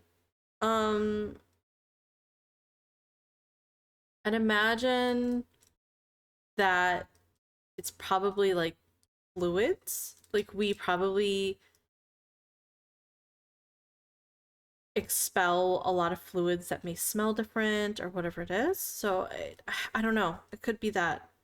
Or wait until closer to your stream time. Yeah, I agree with Shami. I don't know what time you plan on streaming, but if you do plan on streaming, that's time. Like if it's in, let's say it's in 2 hours right now, wait about an hour and see how you feel. You know, stretch, eat, etc. And then see if you're feeling good. If you feel better, then go ahead and try to stream. If not, then keep taking care of yourself. Yeah. I'd assume humans are better at smelling humans over other animals. I agree with that too. Since we're more social creatures, I'd imagine that we're around other humans more. Kind of similar to like, I'm sure that wolves would be able to smell other wolves versus other like animals and stuff. They'll be like, oh, that's a wolf for sure. You know, just an example. Sweeter than animals. Animals have more of what you would consider that rotten scent. Like, I guess if meat goes bad in the fridge. That was a thing. A lot of people said that animals kind of smell like a raw piece of beef gone bad in the fridge or left out in the sun. But humans smell like if that raw piece of meat was soaked in expired honey and then left to sit out. It's kind of a sickly sweet undertone. But as quickly as the smell comes, it would just like disappear. It's not like the smell was lingering. And if they walk a little left, it gets a little weaker. If they ventilation, walk a little right, it gets a little bit stronger. Ooh, let's pinpoint. Maybe it's the in smell. ventilation No, because it would they be would in walk the into air. A room, smell it, and then it would disappear. That's the only thing I can sprayed think of. perfume, then quickly purified the air and then left. Like the air, the AC is on, and it's like pushing out air. Ventilation system I that got costs it. millions of dollars to keep the air as sterile as possible. Oh, and they can't even shut it off. No, so the air is ventilating. So it's like chasing a disappearing scent that keeps floating around the building, but you have no idea It's a where dead the source body is though. coming It's from. like It's like almost can like you if not? there is a place, a ventilation. What is that expired you spray honey? perfume Honey can in, expire and you don't know exactly. where it is, but it's now coming Honey into all the doesn't rooms. expire very. It felt like it was taunting the Not investigators. that I One of know. the lead detectives I don't said, think "The honey million-dollar expires. question since the day Because she it's went used to missing actually is where is she? She disappeared in a to preserve multi-million-dollar stuff. lab building So I'd with imagine the honey would not be multi-million-dollar able to ventilation system, fire, several but floors, what do I several know? rooms, I'm just a several honeybee. locations. Where I'm is just she? Bumblebee. In this one building on 10 Amistad, you have some of the world's leading scientists. I mean, the ones that are likely going to change the trajectory of modern medicine and how humans perceive and feel diseases. You have some of the world's brightest minds on campus, where students at Yale have an average IQ of around 125. In that specific building, right now, well, not right now, but then you had the leads, the head investigators from New Haven Police Department, Connecticut State Police Department, the Federal Bureau of Investigations. And all of this would come down to Max. Max is going to be the one to find Annie Lay. Max is a 90-pound German Shepherd. And Max is only trained to react to one thing. Dead bodies. Yeah. But maybe IQ can go into the triple digits. Oh my the gosh. officers straight into one of the bathrooms. I guess like a sickly sweet smell. Yeah. Room, past this bright blue door and into one of the metal door Good boy, stalls. Max. Max is like dragging them. They're following him, and then he just stops. He sits inside the middle of a bathroom stall. The investigators are looking at Max. I mean, his bottom is touching the ground. He's sitting. That's his signal. He's signaling. And he's staring. But it doesn't make any sense. They look at Max and they look at what he's signaling at. He's staring directly at the wall. The wall. The lead investigator on this case said, everyone expects police to be like robots. But every single person on that case looking for Annie Lay was completely shaken when we had to tell the family that we found her body.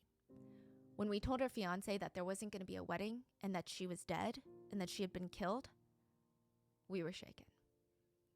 One of the investigators, I mean, of course they would never actually do this, but they had a brief fleeting thought of, what if we just wait a day?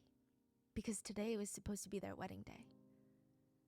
And there were so many loved ones. I mean, so many of them had flown in for the wedding, They and they were waiting told for any and all word from the police. they On told Wednesday, her. September 9th, the They day told after Annie them. vanished, Annie's uncle got a call from the family that Annie was missing. He was alone at the time. He's They in California. told He's frantically the calling family Annie, emailing her. He's going into that full panic mode. He's completely they distraught. I mean, found there her was no way to body on calm the him down. day He's of her getting anxious. wedding. This is his That is beloved niece, fucked and his wife up. comes home, and she's comforting him, and she's not emotional at all because she is 1,000% confident nothing happened to Annie.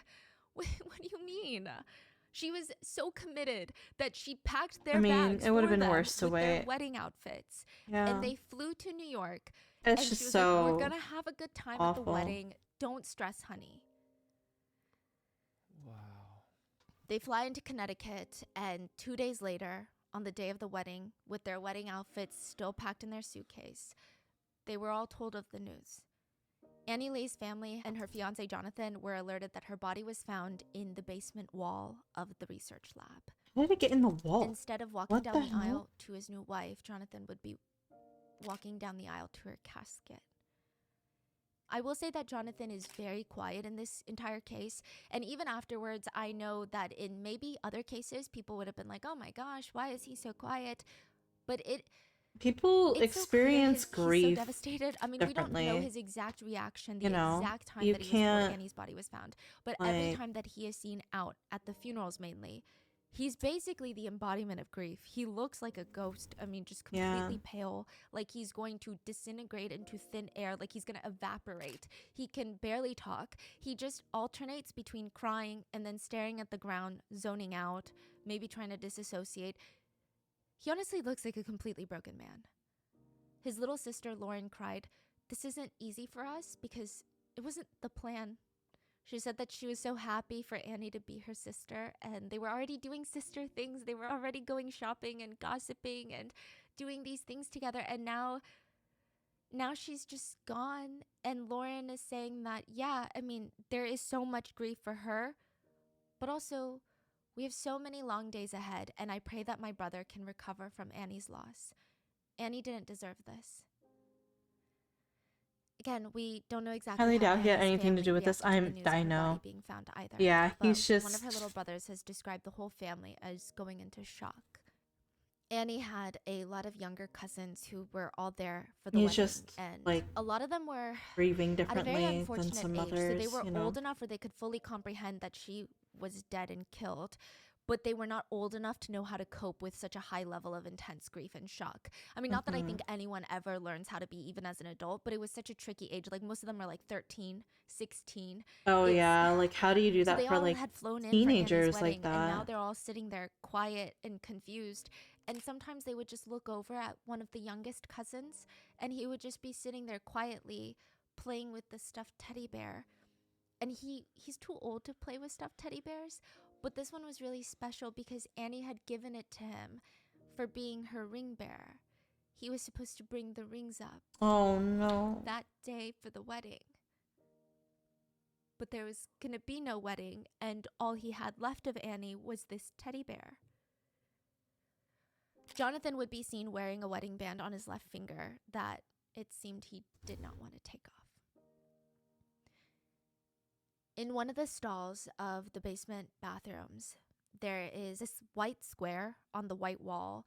It's like kind of blends into the wall. It's almost the size of a computer screen. Like your laptop screen, maybe 8 to 10 inches wide at most. And there's a tiny little knob on the right side. It looks like one of those utility panels where you have shut-off valves for water and gas. There's some insulation on the inside, but you're basically looking at the inside of a wall. Like it's not finished. There's no drywall inside. There's foam, there's insulation, there's dust, there's debris, and then there's like piping that you can see everywhere and shut-off valves. I Right. see, yeah.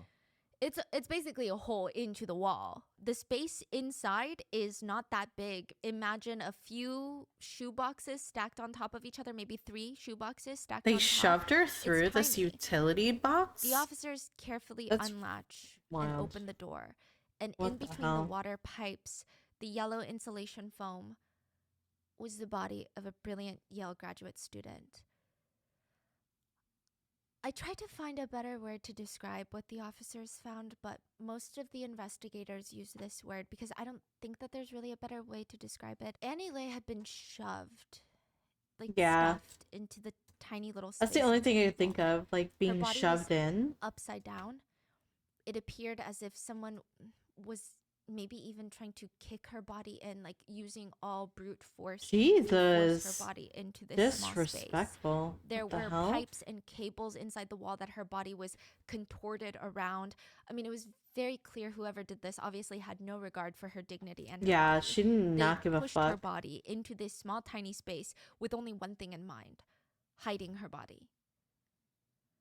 At 5 p.m. the day of Annie's wedding, the search was called to an end. This would have been around the time of her very first dance with her husband. But instead, Annie Lay was found in the wall. The state of her body is pretty grim. She was Why wearing though? one surgical glove, a match Students to the decided single that glove Julia found in the did it. ceiling of I'm storage room telling you. G22. What's her She name? had It's only a one Julia? white Is it sock on, Jennifer? a match to the single white bloody sock I found in don't the know. ceiling of storage room G22. I don't Her beaded remember. necklace was Either broken around way, her neck. she was Little beads a were found little inside of her clothing, which was a match to the tiny a little red bead found in unhinged, G22. so Her I'm bra was sad. pushed up above her chest. Her underwear was pulled down to her ankles. Wait. And male reproductive fluids were found in her panty liner. She had been SA'd She before was her murder. SA'd before she was Underneath Annie's body, killed and then something hidden? of interest was found. Inside What the the wall, fuck? Never under mind. Annie, It's not Jennifer. was a green pen. A friend of Annie said, It's Jennifer's "Whoever did fucking this took stupid away fiance. a precious life, a life of an individual who had so much potential, who could have changed the course of history, who could have contributed to developing a drug that would have saved millions of lives, and they took away a treasure. They took away someone who could have really made a difference in so many people's lives." So now it is up to the investigators to find out who did it. And there was no way to even get Annie Lay out. The opening of the door was so small, there was no way to get her out without further causing more damage to her body. So they had to go to the other side of the wall and break down the whole wall. Yeah, I'd imagine you They just wanted to be as careful as possible with Annie Lay's body to not only preserve the integrity probably of the evidence, saw but also it. to preserve the dignity of Annie Lay. When the autopsy It really was depends on performed, how it was small the concluded that wall Annie is was too. killed by traumatic asphyxia via neck compression, aka She was suffocation. choked. Yeah. She had a broken jaw and collarbone, which was sustained prior to her passing. There was bruising inflicted on the back of her head. The autopsy was quite difficult to perform as Annie's body had been decomposing for 5 days now, and additionally, she was placed inside the wall upside down. So a lot of the fluids and natural gases that are formed and Went released during decomp, to her they head. all rushed down towards her head and upper torso. Yeah.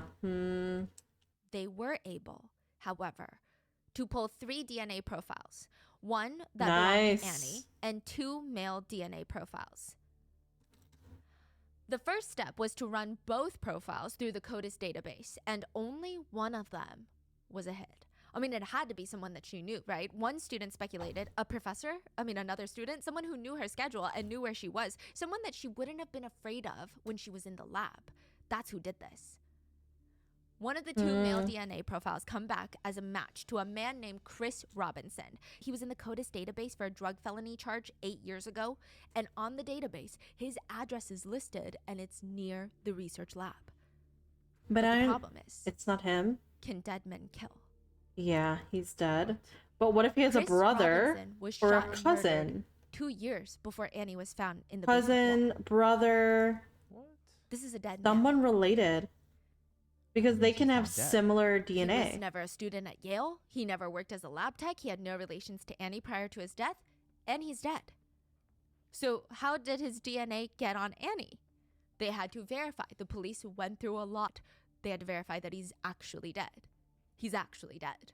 Okay, a twin. Okay. Twins have identical DNA Yeah, sequences. So it could be a twins. twin. Maybe No, twins. Chris Robinson is confirmed to have no twin. Other relatives Brothers. ruled out. Lab Wait, what? contamination errors ruled out. Everything was ruled out to the point that this DNA almost felt planted. How does a dead Like a man's red DNA herring? get into the walls of a secured Yale research lab on a deceased body? A case of secret history by Donna Tartt. I don't know. Ivy League students harming one of their own. Maybe this is pure Ivy League jealousy. Maybe she discovered something that she wasn't supposed to in research. How did they get into the building? Even Yeah, in the world that's... of Yale, Annie Lay was a force to be reckoned with.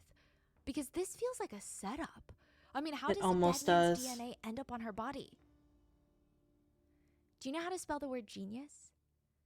Genius. Okay, if you spelled it correctly, you can probably beat a 10-year-old at a casual spelling bee in America. That is on the list of challenging spelling words for 9 to 10-year-olds. Annie's uncle he was anticipating winning the round of Scrabble because he's playing against 10-year-old Annie. She probably doesn't even know how to spell giraffe correctly. But halfway into the game, Annie's letter rack is empty. She used up all her tiles, which means she won. And the last word she put down is czar. C-Z-A-R. Definition: a person appointed by the government to advise on and coordinate policy in a particular area. Heck yeah, I spelled it right. Hell yeah. No. Czar is spelled with a T, not a C. T-S-A-R, not C-Z-A-R. No, T-S-A-R is an emperor of Russia before 1917. And just like that, a full adult uncle was beat by the great Annie Lay. And ever since high school, Annie stated that she loved cell biology, which is so fascinating because I don't think I even knew what those words meant in high school. She was just fascinated on getting genetics to know how things and worked on a biology microscopic was level. 100% one of high my school with a 4.28 GPA. She was my valedictorian of her class, which Loved somehow she still cell managed to biology. have free time. She spent that volunteering at Marshall Medical Center. She was named Volunteer of the Year Award. wow. And one fellow volunteer said, I mean, you can't help but love her, right? At her young age, how confident she is. Not all kids at that age are smart and driven and have friends. I mean, she has it all. We had this joke when she was volunteering that she could do a calculus problem quicker than she can wash a bottle, but she would happily wash all the bottles. In high school, Annie was voted most likely to be the next Einstein and the best of the best. So clearly, there is a lot to be jealous about when it comes to Annie Lay. What a smart girl. But as incredible and as intelligent as she is, Annie was truly so likable. I mean, truly none of her peers and colleagues would even think about harming her. It just didn't make any sense. So that was thrown out. The only other solution to that DNA being on her was 2007. And the summer months. 2007, a massive project gets started in New Haven, Connecticut. I mean, nobody really knows exactly what's being built. I mean, it's not a big secret. You could probably look it up, but nobody wanted to do that. It's a research facility for Yale University, and the whole construction process was a huge ordeal. The building, it's going to have a rainwater collection system on the roof. The water is going to be treated, used to flush toilets, provide irrigation for the building. They had hundreds of people working on the building, skilled tradesmen, electricians, plumbers, general laborers. And on that long list of people, Chris Robinson. The odds of this happening are insane. But Wait, years what? ago, Chris Robinson worked on the construction of the lab, the research lab, building it. He's building the lab. Oh, so he was one of He's the sweating through the 2007 Connecticut summer heat. His sweat beads drip down into the area where the electrical panel was. They seal up the drywall. Climate control kicks in the lab because this is a state-of-the-art facility where the temperature has to be maintained at a very cold level at all times. So he was a And builder, all so of that's why that his DNA was manages there. to preserve Chris's DNA, keeps it absolutely pristine, sweat bead. Wow. So that's how. But when was this? When was this case? He was building it like 3 years before Annie passed. And then he was killed a year after the construction. Oh, okay, Oh, okay, so okay. he built it, left DNA, and he was killed. How? He was shot and murdered at a bar, unrelated. Yeah, it was I believe a gang violence situation. Wow. His DNA was pristine, and once My Annie's body my was guy placed got into the mute wall, cubated. years later, his DNA was It's transferred just to her skin and underwear. So now the authorities just What? have one DNA profile to go off of, and they have a pretty good idea of who they think it belongs to. The last person to see Annie alive. 2 days after Annie went missing, a lab tech actually walked up to an investigator and started making small talk with them. Are you guys looking Yeah. for Annie? Oh yeah, I knew Annie. I actually saw her yesterday. Yeah. She left the building during the fire drill. I don't know if she left, but I saw her grab her things, her notebook, a big bag of mouse food, and walked out with everyone. I mean, I don't know where she was going with that mouse food, though. The lab tech What did that- told the police that, What does that mean? his name is Raymond Clark, the fiance of Jennifer, fellow Yale lab tech. Raymond has been working at Yale for the past 5 years. Oh He's basically grandfathered in, man, if what you did will. I tell Okay, that's a bit you? dramatic. But his sister is a Yale lab tech. His brother-in-law is a Yale lab tech. His fiance is a Yale lab tech. It does appear that Raymond got the position due in part to the fact that so much of his family works there. Looks-wise, everyone said Raymond looked so meek that he looked like he couldn't even hurt a mouse. There you go. Some said if you passed him in the hallways, Jennifer, I know Jennifer. He just seemed very passive, almost. Get your man's, Why Jennifer. would this Why? passive guy lie about seeing Annie leaving during the fire alarm when it was absolutely certain that she was dead before the fire alarm even went off?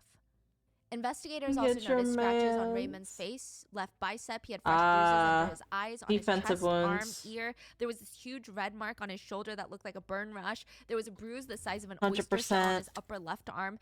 And he said, it was from my cat. So Yeah, why did okay. he go to the police so many times? It seems like Anxious? he was panicking, yeah. He was also the one that awkwardly nudged the box of bloody paper towels away from Of the course he officer's line of sight. was. Of course So the he lead detective was was. suspicious about all of this, but mainly she said, Annie never left for the fire alarm. So by his own statements, we knew he was lying. It was now time to take a closer look at Raymond Clark. The investigators, they start combing through the basement hallway CCTV, elevator CCTV, He fought any and hard, all surveillance yeah. cameras to try and track his whereabouts in the building a A little bit burn? better. Hell I got yeah, it, get right here. him. In the She did morning, her he's seen fucking on the camera best, walking dude. in wearing blue scrubs. Well, I have him here, and he's not wearing blue scrubs. He's wearing blue pants and a white long sleeve scrub top. He changed. No, After. well, I see him here on the CCTV footage, and he's wearing jeans and a dark colored shirt. What is going on here? Why would a lab tech need to change so many times throughout the day? Burn, bitch. There was also footage I of know. Raymond Clark leaving the building twice that day. Once during the fire drill with everybody else, and the second time he walks to a nearby park, and the officers are actually able to trace him from the building to the park through all of the exterior CCTV cameras from like nearby buildings, nearby street cameras. He didn't do everything. like a, And he what is it, sits down at the baseball small game, park entrance right? Steps. He pulls his knees up to his chest. He puts his hands up to his face, and it looks like he's about to have a panic attack. Yeah, because you just The fucking detectives killed looked at the footage, someone. and they looked at each other, and they looked at the footage, and a detective said, you know what that looks like? That looks like someone who's thinking, what did I What did I just do? Yeah, what did I do? It was clear that Raymond Fuck. Clark had something to hide. The key card system at YARC runs kind of like a hospital. So in order to get into most of the rooms inside the building, you have to swipe your key card to gain access. It helps secure the building, the research, the experiments being carried out in the labs. And to get into room G13, you need 3 ID swipes. One time Lord, to get into the I building, know. one time to get into the basement, and then a No, third you time fucking directly just, into like, G13. The You IDs thought don't about need it to be swiped afterwards? to exit, Brother. but still, it's pretty trackable considering most rooms need it. So if you're in room J13 and, for example, you get carded into that room at 3:15, you leave at 3:30, there's no digital log. So either you're going to the restroom or you're key carding back in. Does that make sense? Right, Mhm. right. Like you're either going to the restroom or you're leaving the building. If you're leaving the building, it's going to be caught on camera, or you're going to enter another room, which would need another key card swipe. Yeah, You so don't need you're a key like card to exit in Yeah, a yeah. hallway, any of the rooms, very but it's much. still pretty trackable because Very once you exit the room, least. you There are have cameras maybe everywhere on 3 campus where I options. work, possibly Yeah. the worst A, leave first the victim murder. building entirely. You'll be Yeah. caught on CCTV cameras. Yep. B, walk to the restroom. Yep. Okay, fine. And then C, enter another room, but then that would be tracked again because you have to swipe your card. Correct. So it's like, yeah, I mean, it doesn't tell you what time you leave a room, but it's pretty trackable other than that. Yeah. So the police, they start pouring through this data, and there was only a total of 3 people who swiped into G13 the day Annie disappeared. Annie, a man named Lucas Frey, and Raymond Clark. Lucas is a third-party contractor who did not see Annie that day and has no relation to Annie, and he was quickly ruled out. He was So just that just leaves chilling. He Annie was just and fucking Raymond. chilling, dude. Now, the unsettling part is Annie's keycard activity stops out of nowhere completely at 10:09 a.m. She never swipes anywhere Like, after for G13 what, though? again. What did That's he it. kill her Now, for? Raymond, he For swipes what? into G13 What is at your 11:04 motive? and stays there You for know, like, approximately she's so 46 sweet. minutes. She literally And just then wants to do between research 10:40 and and 3:45 help people. on September Like, 8th, the day Annie for disappeared, fucking what? Raymond For goes fucking in what? and out of room Fucking G13 what? and G22 a total of Jealousy? 55 You're a times. tech. You're not even doing the same shit. What? G22 is the storage room where the bead, the sock, and all of that was Yeah. found. Yeah. Now- And it's close by, you said? Very close, like an 8-second walk.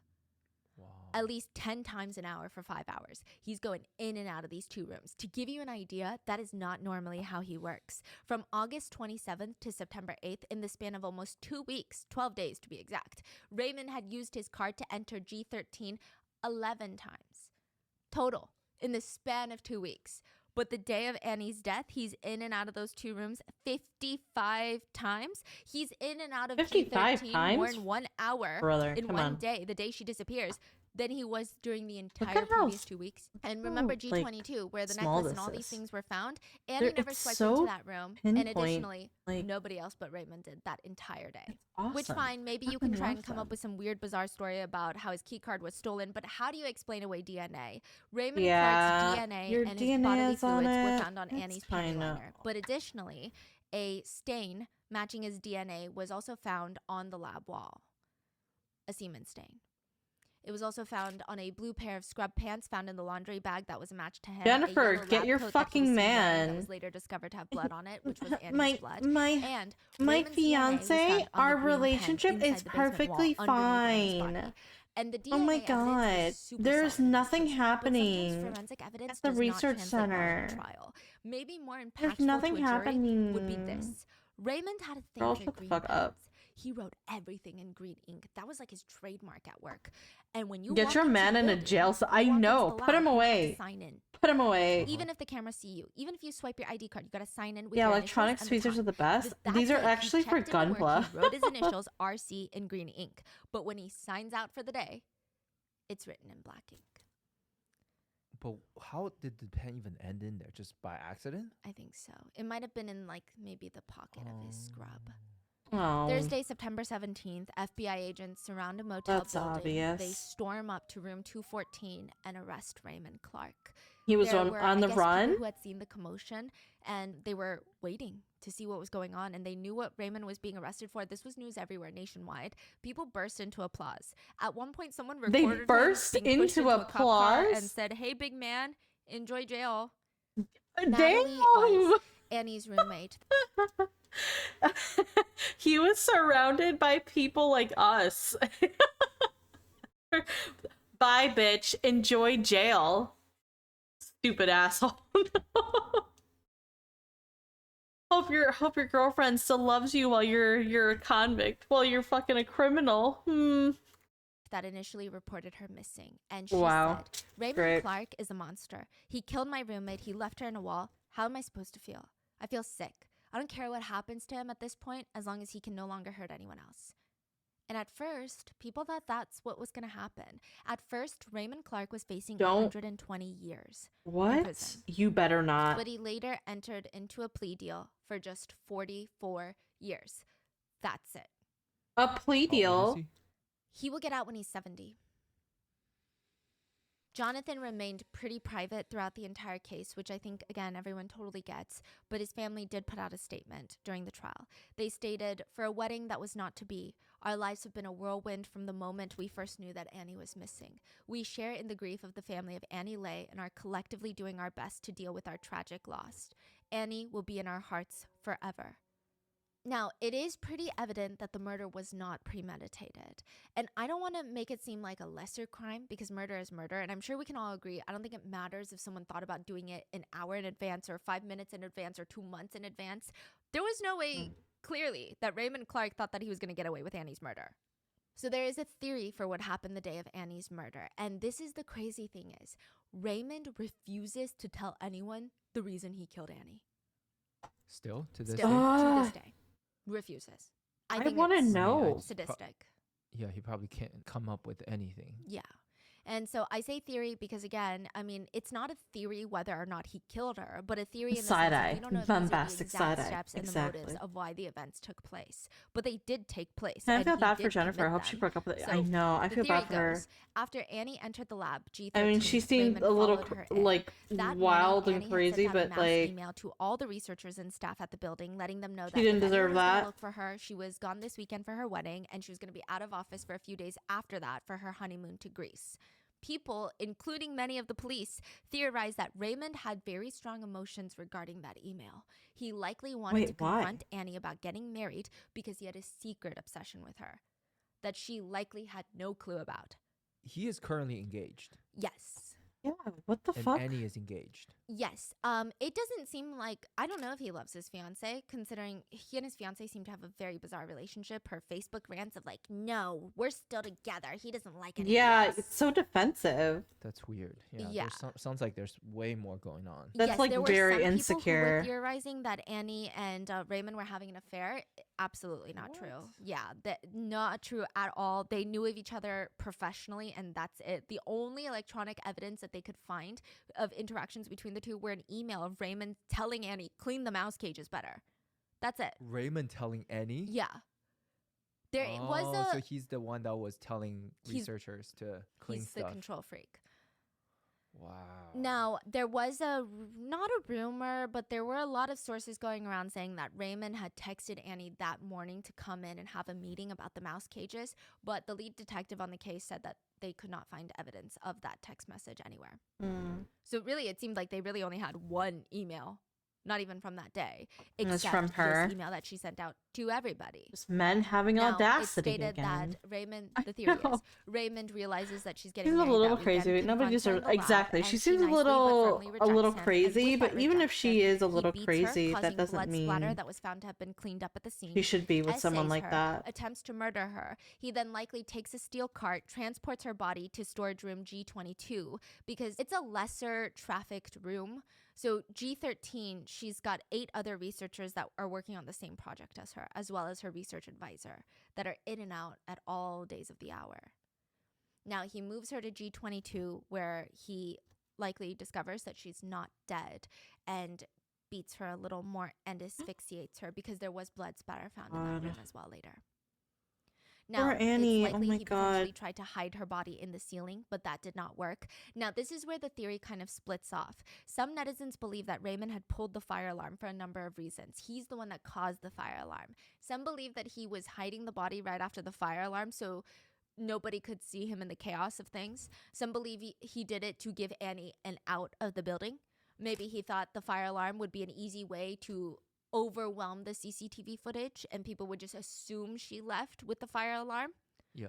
Or some believe that he just needed to buy time to think about what to do with her body without the risk of someone walking into the room. I can in see on it. him trying to buy time. Investigators on the case stated that they initially thought all of these things as well, but after investigating, they believe that the fire alarm has nothing to do with Raymond. They Really? stated it's crazy because there's no such thing as coincidences in an investigation, in a murder investigation, but this does seem to be a coincidence, is what the lead detective Wow. stated. So it wasn't on purpose. They stated it was an lab's autoclave, which is essentially a large dishwasher to sterilize lab equipment. The steam had gotten weird.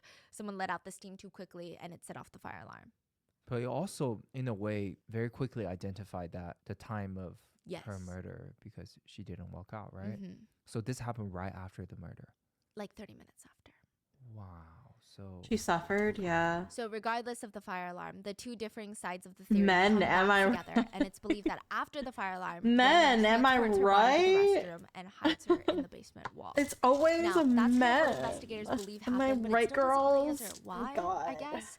The confusing part is, like you said, Raymond has a fiance, and there was no indication that he was stalking Annie, or at least not that we know of. They had no communication, really, except for that one email. That's it. Like, it's just kind of odd. So can it really be true that Raymond was obsessed with Annie? Some criminologists point to something mean, called it's inner obsession, which is when possible. someone is obsessed with another person, But they and has don't a whole say idea anything. of their relationship in their heads, but they do not show any outward signs of obsession. No endless text messages, no calls. They say that this is actually a little bit more terrifying. It is because Some then netizens believe that suddenly, Raymond had a controlling and overpowering Okay. inferiority complex. like, don't you find that to be actually kind of terrifying? Like, imagine if somebody was, like, they seemed obsessed with you, where they, like, were talking to you all the time, and they were, like, being upright and just, like, just texting you constantly and being like, oh my God, blah, blah, blah, blah. Oh my God, I really like you, blah, blah, blah. But at the same time, is it scarier if you're going through something, I don't know, like, I think the reason why Raymond, he approached Annie at that time was because her email made him almost like fight or flight. Does that make sense? He's like, it's now or never. I gotta do something. Right? And he almost like puts all his chips in. And that's scarier because like if somebody puts all their chips in and they're not like growing towards it, then they're almost like like a shaken bottle, right? Though he emailed her and it was way earlier. I thought he emailed her and it was way earlier. They didn't find evidence of him emailing her or any interaction with her other than him saying, leaving a voice message to her saying, clean the rat cages better. That's the only thing that they found. People speculated that he like had sent her an email or whatever, but they investigators said they didn't find anything like that. The only thing they found was her sending an email to everyone, like all of staff, saying, hey, I'm gonna be out for my honeymoon after I get married this Sunday for about a week. So you're not gonna be able to see me. Just an FYI, I'm gonna be in Greece for my honeymoon. So I think he saw that email and was like, it's now or never. She's gonna get married. I have to do something. And then she obviously rejected his advances and he ended up killing her and assaying her because he just couldn't take that, which is real loser behavior, but you know, what do I know? But yeah. Wild shit, hold on. So It continues. in high school, a police report was filed by an ex-girlfriend of Raymond's that he allegedly R-worded her after she broke up with him. And I say What? allegedly because she dropped the charges, so in the eyes of the law, you get it. I'm not saying that we don't know if it happened. Oh my but she god. stated she was incredibly terrified of him after their breakup. Incredibly. She said that he was so controlling, he would physically get abusive, he was violent, he would tell her what she could and could not wear, who she could talk to. Jennifer, you live in the squalor? He would yell at her for breathing too loud. Like straight up try to hit her for breathing too loud, basically, was the vibe. Huh? That leads a lot of netizens to believe that he was also abusive and controlling with his fiancée Jennifer. Real loser Neighbors behavior. reported Understatement. Jennifer always acting very timid around Raymond. It seemed that she was never allowed to interact with any of the neighbors, and he always walked in front of her, never opened the doors for her. And one neighbor said, I don't know, she just had a blank eye stare. That's it. So combined with his overwhelming yearning to be controlling and powerful and mixed with his lower authority position, people speculate a rejection from Annie would have been too much for someone like Raymond. Yeah, Raymond does have a bit of a raging inferiority complex. Okay, so to put it nicely, or to put it bluntly, I guess, Raymond Clark peaked in high school. So in high school, he was this the peaked in high school. Oh my gosh. Shammy, please. Okay, so Shammy and we've had this conversation before. But do you know any people who are like this, where they just talk about the past constantly? Okay? Like, one of the most annoying things for me is when people are obsessed with things that are in the 90s all the time, but they don't really want to talk about anything else, like anything recent. They're just like, no, I am obsessed with Friends. I love Frasier, and I have Frasier and Friends on repeat at all hours of the day. And I'm just like, I can't imagine. Hi Pango, hopefully your PC is feeling better. I can't imagine, like, and then they don't want to do like more modern stuff. They'd be like, oh, do you want to watch this? I don't know. Do you want to watch this new show? And they're like, no, because I like want to watch Frasier. I'm just like, I have that same mouse. Oh, the GMMK, the O. I have it corded because I don't like wireless mice, honestly. Sorry, my camera moved again. I need to get more tape. I watched The Office 12 times. I know that. Like, dude, can we do something different? Can we play a different game? They're like, no, let's only play Minecraft forever. I'm like, what? Why? I don't know. It's It is definitely, and they're just like, baby. oh baby, hello, ow, hi, hi Trill. I did forget the raid message. No. Send it, bend it over, let that coochie breathe. What? Sorry, I have something to do really quickly. Hold on.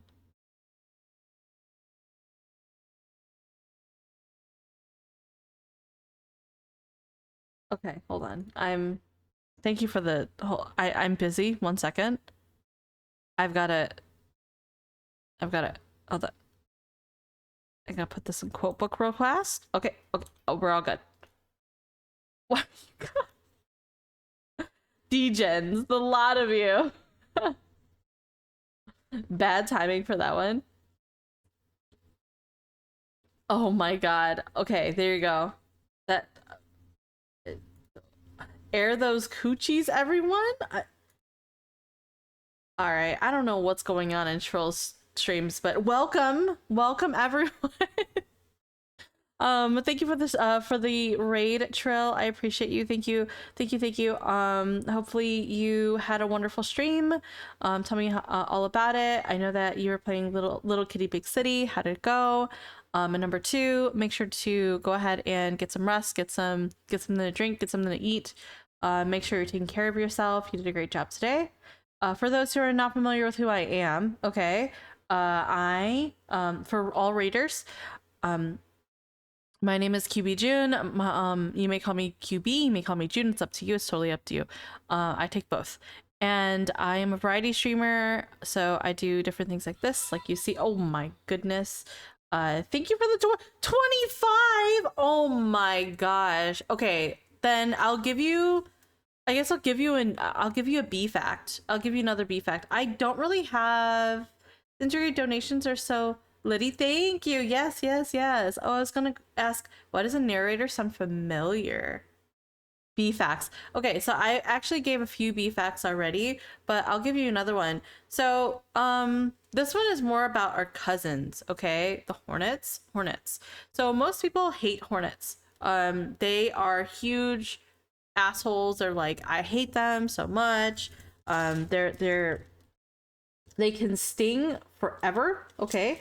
Number one, they, unlike honeybees and bumblebees, they can sting forever because they're carnivores. They eat other bugs. They, as much as people hate them, they're actually really good for the environment, or for your gardens and stuff like that, because they actually eat a lot of pests, things like grubs and things like they'll eat things like mosquitoes, and just they will eat a lot of really kind of like bad bugs for your gardens and for your yard and stuff like that. So like they are actually very good for they're actually helpful. Okay, they're helpful. I know that people hate them because they're like, oh my god, hornets, they sting, they suck, right?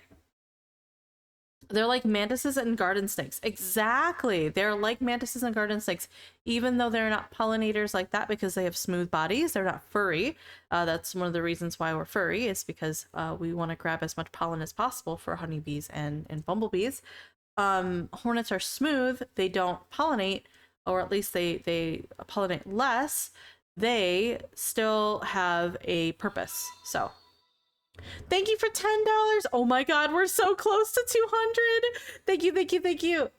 Oh, thank you, Pingo. I don't know what type of other B fact I can give you for that, but I can tell you flowers. I can tell you flowers. But let me finish with the hornets. Yeah, so hornets, even though you see them, I know that you may not like them. Hornet typing positive facts about them.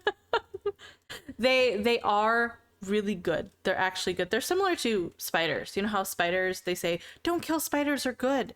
They're similar in that way, where they do eat pests and things that you don't want in your garden, that tend to kind of be invasive in that way, like an infestation. They'll take care of them. They're very good with that. You're a furry? Oh my god, I am. What the hell are you guys advertising Valo in my chat? What? How much are the Hornets paying you, June? Nothing, unfortunately. I'm working for free. I guess I'm just oh, okay. Anyway, streaming Valor. What the hell? Have fun with Stardew. Oh, you're playing Stardew. Wait. Ken, who are you playing Stardew with? Are you playing it by yourself or with others? Troll that emo, yeah. Baby rage. So for Pango's fact, just by yourself? Oh, that's so fair. I was considering doing that for myself too. Just doing a solo run. Good luck. Hopefully you have a great time playing some Stardew. So for Pango's fact, I will say bee balm, okay, lavender, California poppy. I'm trying to think of others. Lemon balm. I think of other flowers. Milkweed. They are really big fans of those type of flowers. So if you're interested in having more bees in your garden to help pollinate, let's say you're doing vegetables or something, plant some of those flowers around. You might actually attract a lot of bees there, so they can help you pollinate because they have a lot of nectar and they're popular with a lot of bees. So if you're interested in doing that, if you're interested in having more bees in your garden, plant those. They're very good for their health and stuff like that. And you're actually helping the entirety of your your neighborhood and stuff by planting those type of flowers. I miss Baldur's Gate 3 so bad that I was considering starting an off-stream file. I have already KB and I have an off-stream file for Stardew, and we're already in fall. Just letting you know. Don't mow your lawn, let it grow wild for the bees and other critters. Yes and no. The problem with not mowing your lawn is you cause other things to happen too, including infestations and stuff like that. But on top of that, if you have like a home, what do you call it? If you have a neighborhood that doesn't like that, just be aware that you may not be able to um keep your lawn that high up. Don't have a lawn at all. Flowers only, let's go. True.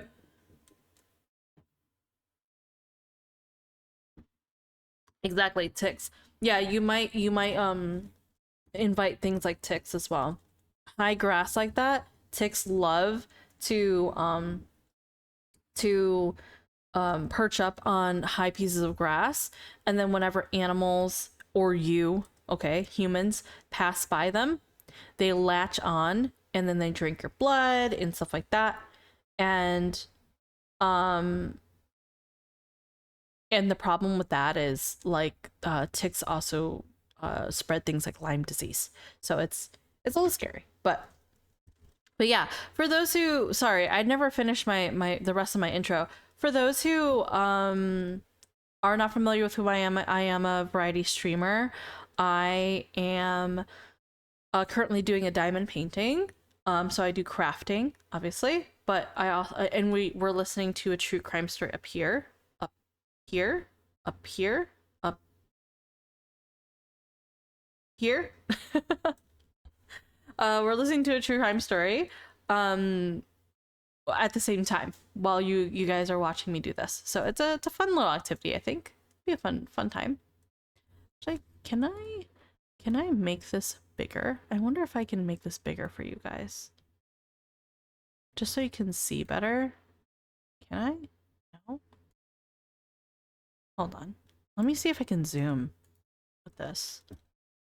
Resolution, buffering.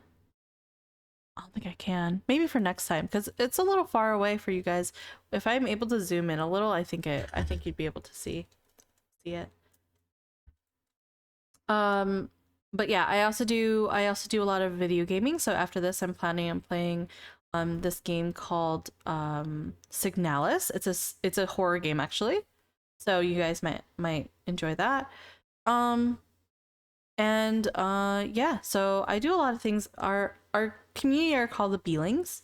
So yeah, we're doing a great time. We're having a great time. Oh, and obviously today is day one for charity stream. So if you're not familiar with the charity above, it is Urban Beekeeping Laboratory, which is UBL. They work together with Best Bees, which is a company that does a lot of bee research. But Urban Beekeeping Laboratory, what they do is they do that research. They also create Real programs. and so peak. Thank you for the sub. Oh my gosh, thank you for the sub, Sela. Thank you. I like broke my back putting this season in a week ago. Oh my gosh, me too.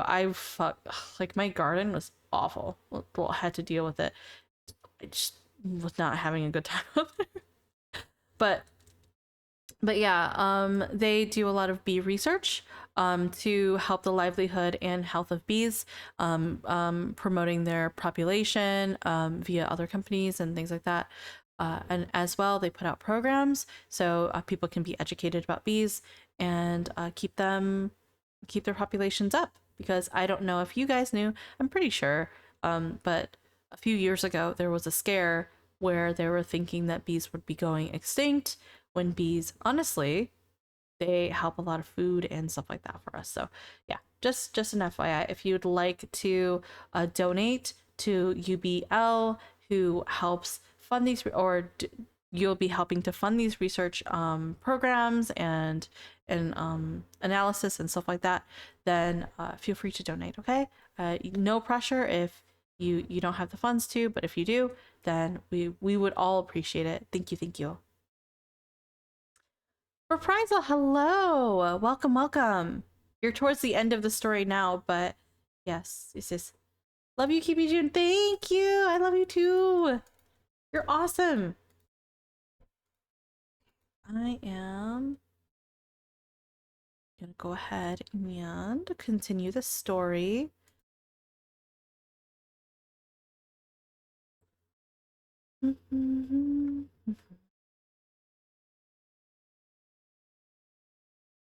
Yeah, how has your day been, Reprisal? Rip, how are you? There we go.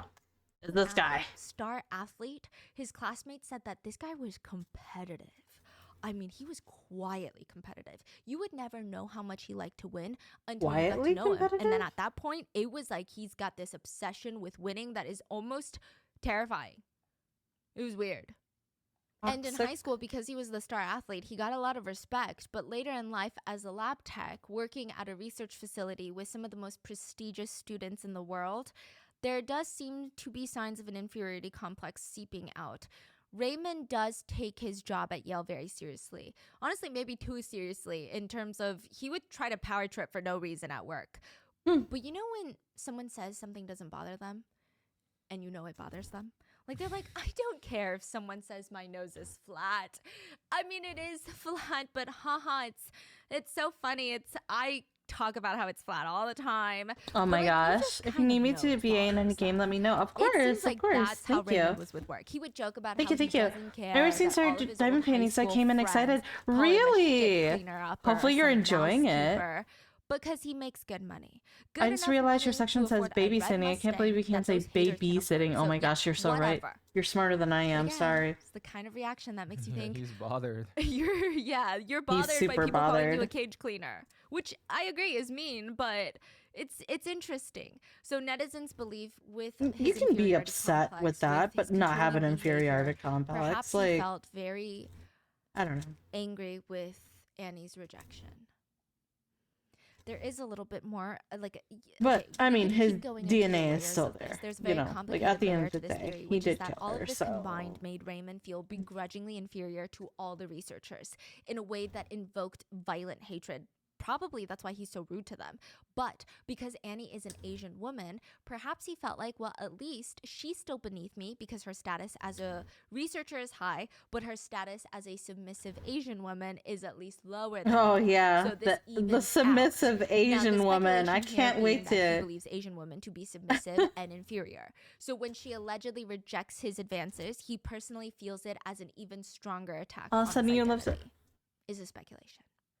but Kind these of are okay. all I got admitted to the hospital for my chronic condition, but I got meds. So I feel. I'm sorry that you had to go through that. That really sucks. Just watching TV, sipping my apple juice, and cuddling my stuff. Oh my gosh. I mean, that sounds very comfy, but I'm sorry you're feeling so terribly. Yeah, please get well soon. Yes, lots of hugs. Kimmy got me a Nightmare Before Christmas diamond painting for my birthday. I'm in love with it. Rep, are you part of our Discord? Hold on. Can I have somebody put that into Discord, please? Or put Discord into chat, please. I'm sorry. The command for it, it's !Discord. I'm kind of far away from my Thank you, Rania. Yes. If you want to join us, show me what it is on art, because there are actually a lot of us diamond painters. I don't want to say a lot of us, but there is Shammy and I and Sam. All three of us do diamond painting. So if you want to share your diamond paintings, please do. If you not sure if I read it. Yes, I saw it. Yes, thank you. I will if I need the voice acting in any game. Currently, right now, for Great Ace Attorney, that's basically what I'm doing OpenVA for. But rest of the voice acting is going to be fully voice. I already have a cast for it, but I appreciate you. Of course, Great Ace Attorney is on Sundays at 7:30 p.m. CST at all times. So you're 100% welcome to join every time if you'd like. See, like, it's totally up to you. Joined? Awesome, excellent. I will see you there in a little bit, and let me say hi first. Yeah, and feel free to show what it looks like. Do you do fan VA stuff often? No, it is actually my first time ever doing it. I just thought that it would be really fun to be able to have different people who would like to voice act. Maybe they're there just to have fun, right? But maybe they're like Ken, where literally his name is Ken Blade VA. Like, obviously he's looking to do more voice acting. If he wants to do something, he's able to whenever he's available. To practice, be silly, try something different, things like that. And it's a completely no judgment zone. So it's just super fun. It's fun and enjoyable, and people get to see a murder case go down too at the same time. If you haven't played the game already. So I thought it was a fun thing to do. just speculations. He took a plea deal, and it appears that he has no intention of ever telling the truth of why he did what he did. Now, I think the New Haven police chief put it best. The only person that truly, really knows the motive of this crime is the suspect. What made him do what he did, we may never know. In court, one of Annie's brothers gave an impact statement, and he said, "This year I'm a freshman in high school, the same high school where my sister went. Although my pain is still raw, I will honor my sister's memory in a more meaningful way than letting my life slip away in sorrow and confusion, anger and frustration. There's a tree and a plaque in remembrance of my sister at my school, and sometimes I find myself absent-mindedly standing in front of it, wondering what life would be like for my sister if this horrifying tragedy hadn't occurred. She'd be married, doing what she loves most, and living her dreams. I miss my sister. I miss the Sent a phone photo calls on I art. used to get from my Awesome. sister Let on me my look. birthday. I miss the frequent packages of goodies that my sister would send all of us with a simple note saying, You have the "Hi, same thing little as I buddies. do. I miss I you have guys." the multiple I one, but miss I my don't know. I sister's put it in my loud, apartment somewhere. booming I don't voice when remember. she gets excited. And I wish she were still here to It share my looks new good journey though. with high school. Looks And great. most of all, I miss having my sister in my life.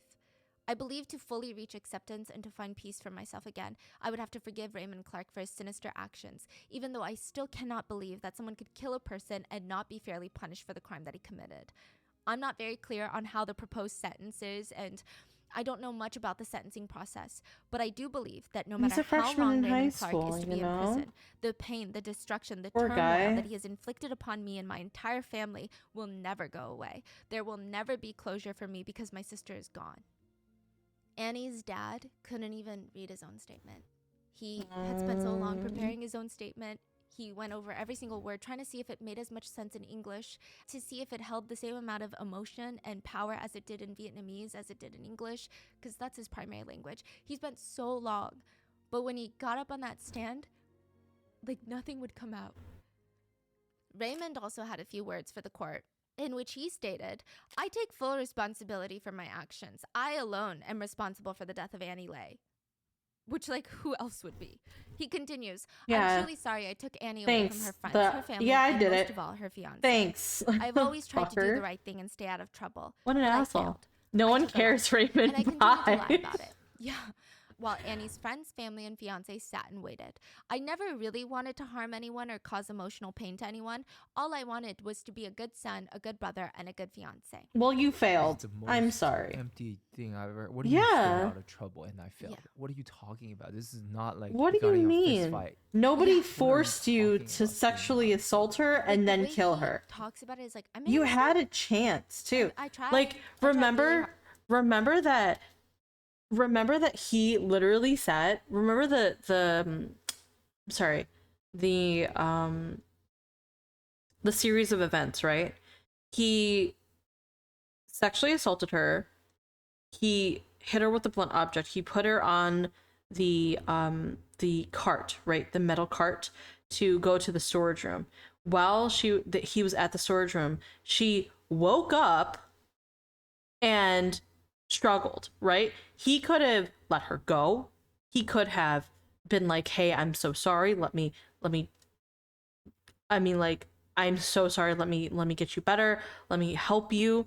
No, instead, he literally decided to strangle her to make sure that she was dead. Like, you had a chance. You had a chance, but no. Anyway, sorry. For like raiders, they're like, what the also Stephanie's face, me. Yeah, okay, Raymond.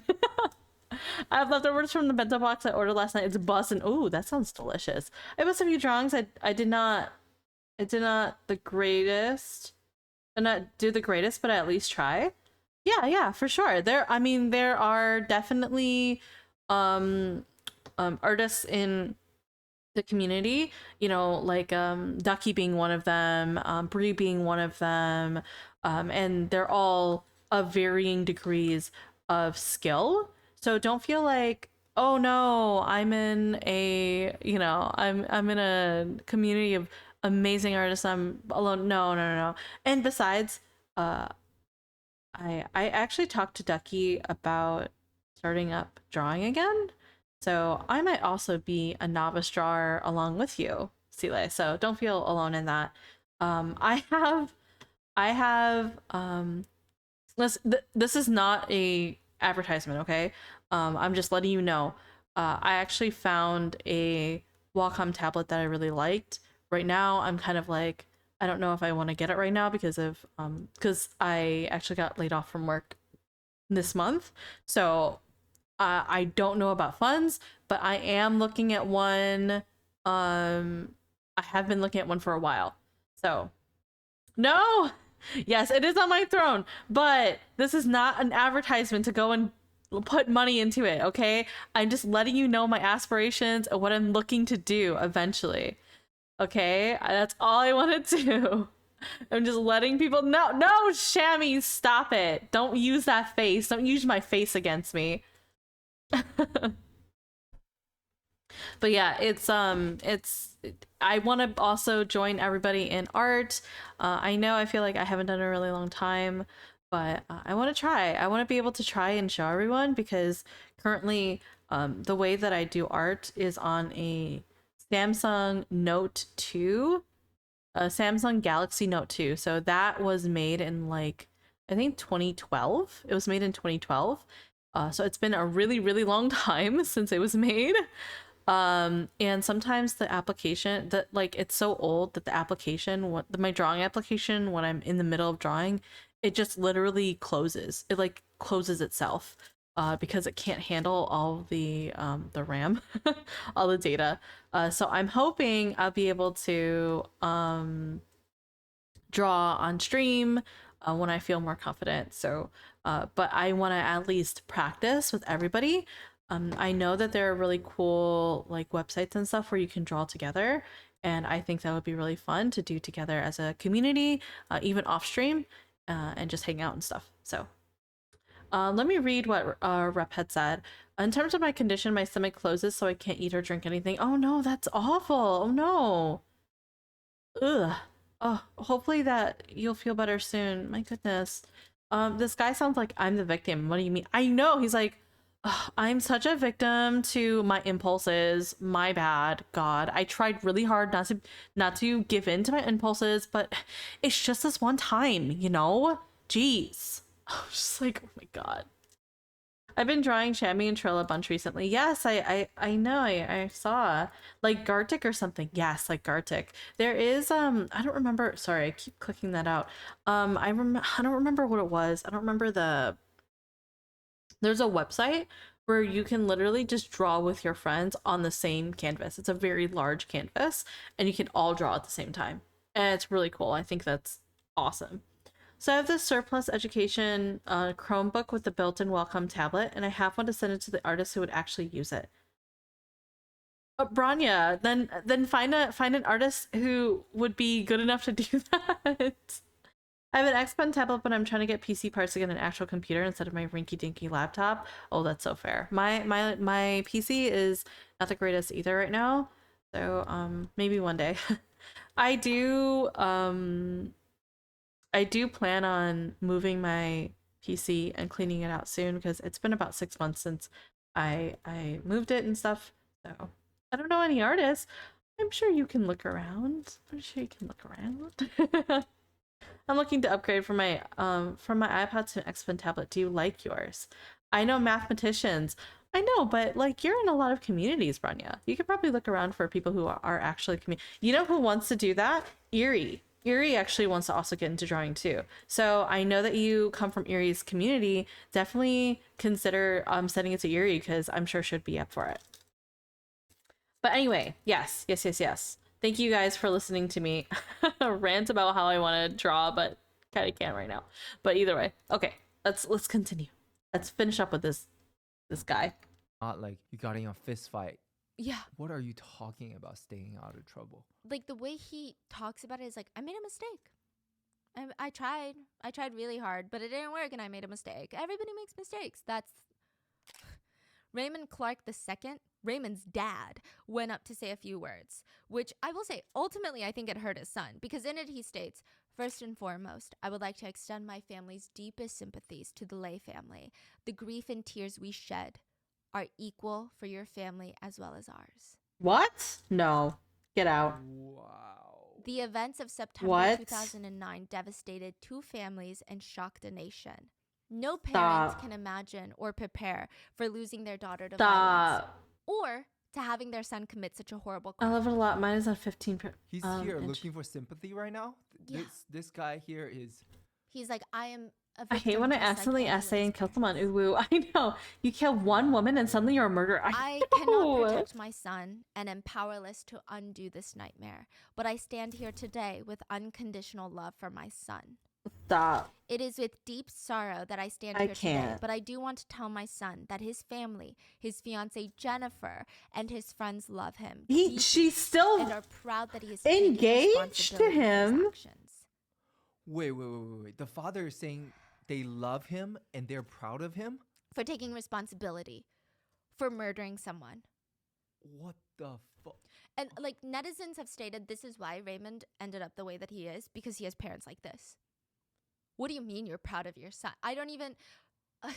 Wow. There's a quote I think sums up this whole dumpster fire of a statement. It goes, a proud man is always looking down on things and people. And of course, as long as you're looking down, you cannot see something that is above you. And Annie Lay will always, till the end of time, be above Raymond Clark III and Raymond Clark II, his dad. The Sterling Memorial Library at Yale is right at the center of campus. It's one of the largest libraries in the world. It's beautiful. It's Gothic revival style. It looks like a cathedral. Nah, I There don't were get that kind of hundreds unconditional candles love. set Sorry, lit I by students. know. Up and down the steps leading up to it. It's under so the true, massive oak trees though. and the benches where Annie would spend a lot of her time. Thousands of students showed up for the vigil. Annie's family had spent hours preparing speeches for Annie. They spent so much time thinking about all the right words and stories to share to show Annie how much she meant to them, and they were practicing all the jokes that they knew that she would fall over in her chair laughing at. They were anticipating all the moments where they would look over at her in her beautiful wedding gown, and they would all lift their champagne glasses and everyone would cheer. And they had to scrap all of those speeches and prepare statements for her funeral instead. I think that I speak on behalf of all of us gathered here when I say that I will never fully understand why this has happened. Annie was always the same little girl that has and will always be in our hearts and in our prayers. Jitu, I miss you, and I will always love you. Annie's family held 2 private memorial services, one in Huntington, New York, where she was supposed to get married. 300 people came. I know. Then a second Not one the in California, footage. where over 600 people came. Annie had so many loved ones come to share incredible stories and memories. And one of them said, I hope Annie will find an afterlife in which designer bags are plentiful, there's a Popeyes on every corner, and there are no diseases for you to spend your life trying to cure. Annie's mom shared a poem in Vietnamese that she wrote for Annie. It was later translated to English, and it goes, Farewell, my child. You are here lying in the cold coffin. You were born in my loving embrace, the most wonderful gift that God has sent me. I sang lullabies by your side this week, like I did when you were a baby, wishing you a peaceful sleep. You left life at too young of an age. All your dreams and hopes of your future gone with you to your resting place. Now that you are gone, I will sing a different sort of lullaby. At the funeral, the song Amazing Grace was sang in both English and Vietnamese. A fellowship was created in Annie's honor, the Annie Lay Memorial Fellowship Fund. It will be awarded each year by the Graduate School of Arts and Sciences at Yale University to provide assistance to doctoral candidates who have demonstrated commitment to bettering the world around them and showing an outstanding record and research that represents the life and career of Annie Lay. Annie's research advisor, Professor Bennett, said, the fellowship in her name now enables us to identify and celebrate other talented and selfless students, some of the hidden gems amongst the student body. Annie Lay's family filed a lawsuit against Yale University 2 years after her death. They claimed the institution failed to protect Annie and was negligent in hiring Raymond. They believe Yale had not done nearly enough to ensure the safety of employees and students. It was kind of this lingering question, even amongst Yale students, of how the hell did Yale hire a killer? Like, was he even properly hired? Did he qualify at all, or was it because his family worked there? It's believed, sure, he might not have a real criminal record, but more likely than not, he was not hired through the standard hiring procedures. Because allegedly, Raymond told a colleague of his, I lied on my resume that I worked on a farm with animals before, but I never actually did.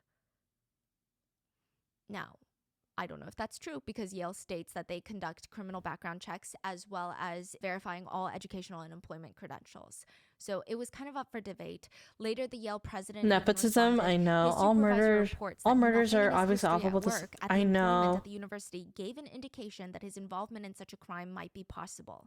The incident could have happened in any city, in any university, in any workplace. It says more about the dark side of the human soul than it does the extent of security measures. Yale had no information indicating that Raymond Clark was capable of committing this terrible crime. But others argued, of course his supervisors never said anything alarming, because allegedly his supervisor was his sister and his brother-in-law. There were other things that were thrown into conversation. So a month before Annie was murdered, there was an email list going around by a fraternity where they ranked 53 incoming freshman girls and ranked them based off of sober, 1 beer, 5 beer, 10 beer, blackout drunk, in terms of how much alcohol it would take for them to want to sleep with women of that appearance. What? Yale? At Yale. Yeah, so that was a whole thing. The lawsuit also Ew. brings in the attention of there was not a lot of safety for women at Yale. And there was another incident that What Yale the had where a fuck? fraternity was chanting on campus, no means yes, yes means anal. What? So yeah, I mean, I don't think it's a wild thing to It's state so that most ridiculous. You universities should be can't a lot just help safer for but like everybody, but also laugh.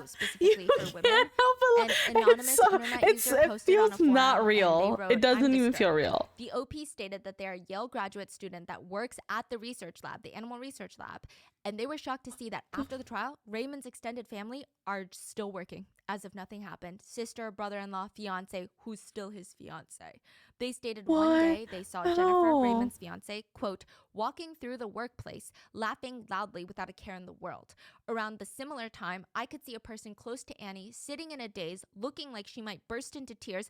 I mean, for the sake of Annie's friends and colleagues, I wish Yale would remove Ray's family members further away from the medical campus." And to add to the terrifying element of that, Raymond's fiance I no Jennifer, longer feel bad lab for tech Jennifer. at Yale, supports him. That's why you desperately need a dentist, She bitch. still visits him in jail, and she posted on social media, "Who are you to judge the life I live? I know I'm not perfect and I don't live to be, but before you start pointing fingers, make sure your hands are clear. I have no time for your drama or BS. Take it somewhere else. That's not my problem that you have no life." Okay. She says, look at your own hands. I don't think many of us or any of us, okay, are still engaged to a murder and are proud of it. Like,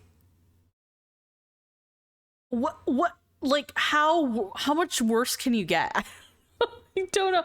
Like, without actually doing the murder, you know, you're basically supporting somebody who murdered someone honestly shamelessly. Like, what is happening? It's ridiculous. It is ridiculous. Once again, who is she talking to? Like, who? Self. Huh? And Raymond's dad even said, "Jennifer supports Raymond. I think it shows how strong their relationship is. She stands behind him and is willing to offer him her assistance." So this For whole what? family is out of this world. She may as well Yeah, just be I mean, all right. what are you If she saying wants to right offer now? I feel assistance, like throw her you in need jail. a brain scan. Now, some people did try to insinuate with this lawsuit She that wants the help Lay with the family murder. was money hungry. But 100%. even earlier in this case, I mean, this case was everywhere on the news. It received a ton of coverage, but it was also a huge story for Nothing Asian I've American ever communities. done is steal a Everyone pack was of bootleg emotionally invested. They wanted to help in when I any way was in that they 7th could. grade. And a lot of Yeah. that was through providing financial help. The family And you were put out a also statement in that if 7th you grade. wish to donate to the family Like- for things like funeral expenses, the cost of transporting Annie's body, please just donate the funds to I Have a Dream Foundation. Annie's favorite foundation. I don't think that they're not money hungry. It's crazy to even assume that. In the end, Yale University did settle with the family for $3 million, which truly is nothing compared to a human life, but also the impact Annie would have made on medicine, the development of pharmaceuticals that would have helped millions, potentially, of people. And as for Raymond Clark, he will be 68 if released. That'll be in 2053. And an interesting comparison to note, which people pointed out, Raymond is 5'9", 190 pounds. Annie was 4'11" and 90 pounds. But she was 1,000 times the person he will ever be. And even that is an understatement. One She was netizen under commented, 100 pounds. "He's a She was so perfectionist about how small. a mouse is treated, but has no problem murdering a human." Some netizens pointed out the parallels. The mice in cages that he tended to, and how he is now one of them. I mean, maybe even worse, because you could argue the mice in the research experiments were at least helpful in some capacity to medicine progress. Raymond, on the other hand, is not impacting society in a positive way. He's just a rat in a larger cage called prison, and he will be forgotten. And that is the case of Annie Lay. What are your thoughts? Please leave it in the comments and stay safe. I will see you guys on the next one. Bye. What a wild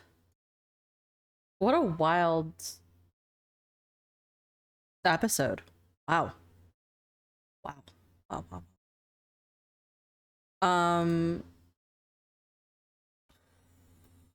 Not the symbolism. The symbolism is coming in. Yes, symbolism is coming in.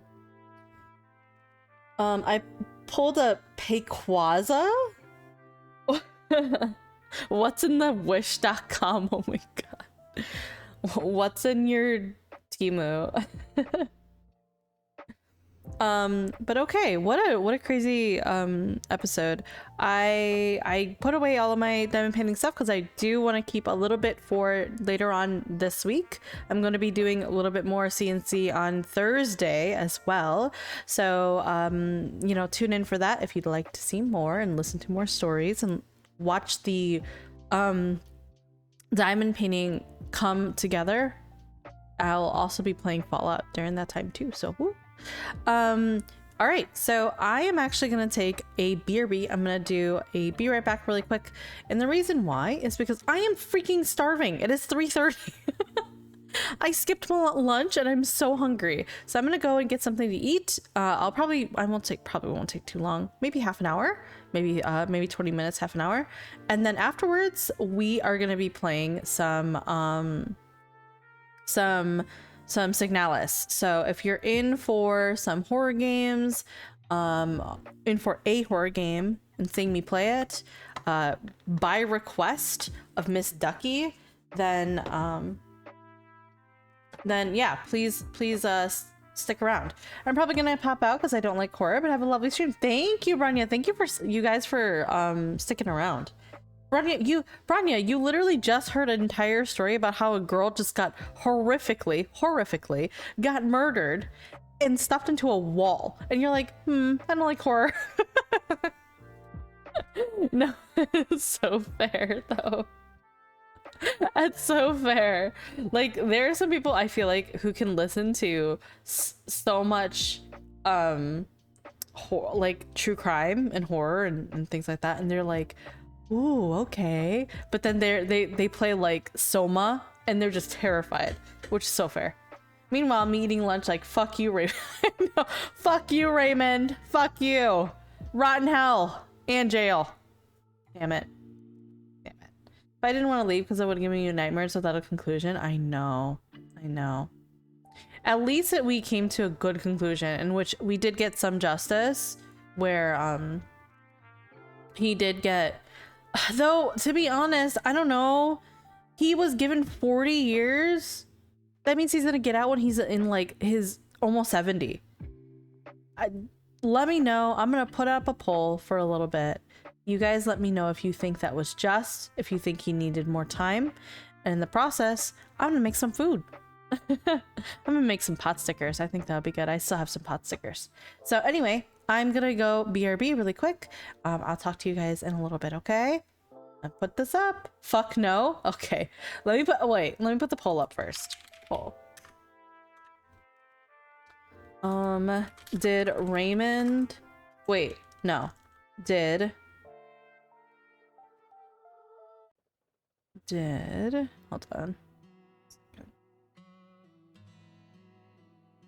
I want to make sure that I spell her name right. I'm not sure if it's A-N-N-E or A-N-N-I-E. There it is. Okay. I was looking for her show notes. Recent episodes. All episodes. This one.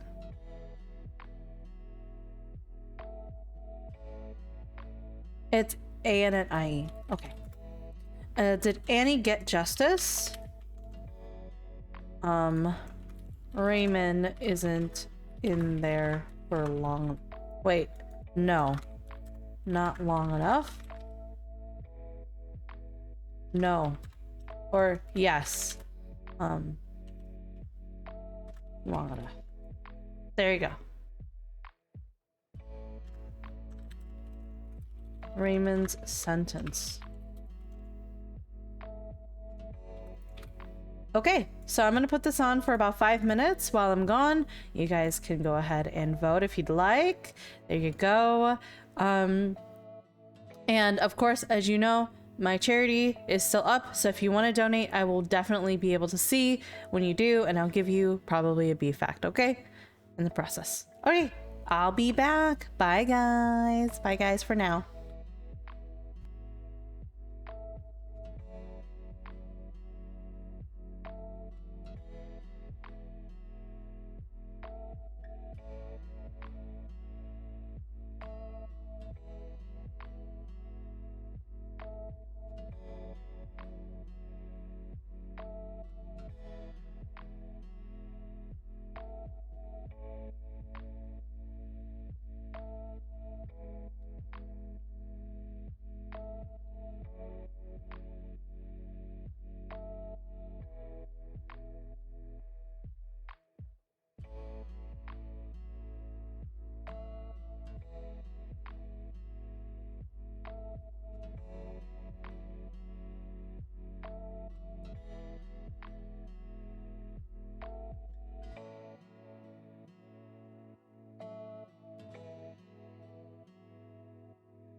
Oh my gosh, I'm back. Sorry I was gone for so long. I was eating my food. Yes, yes, yes. I was eating.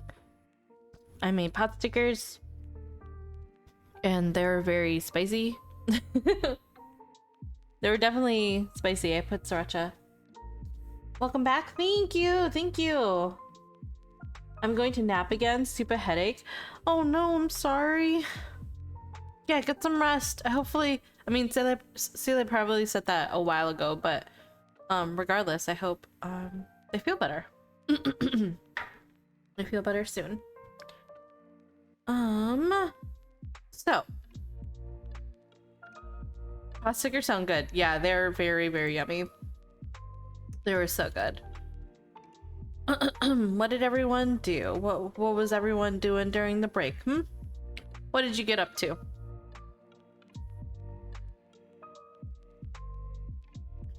I'm seeing if this is working.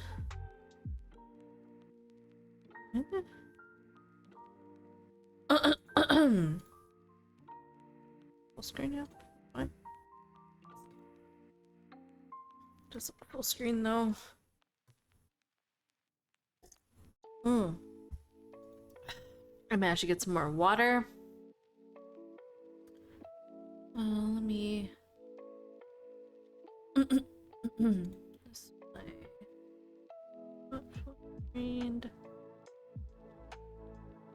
There we go.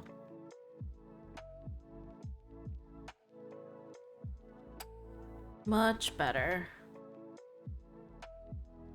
I'm just getting Signalis all prepared for you guys.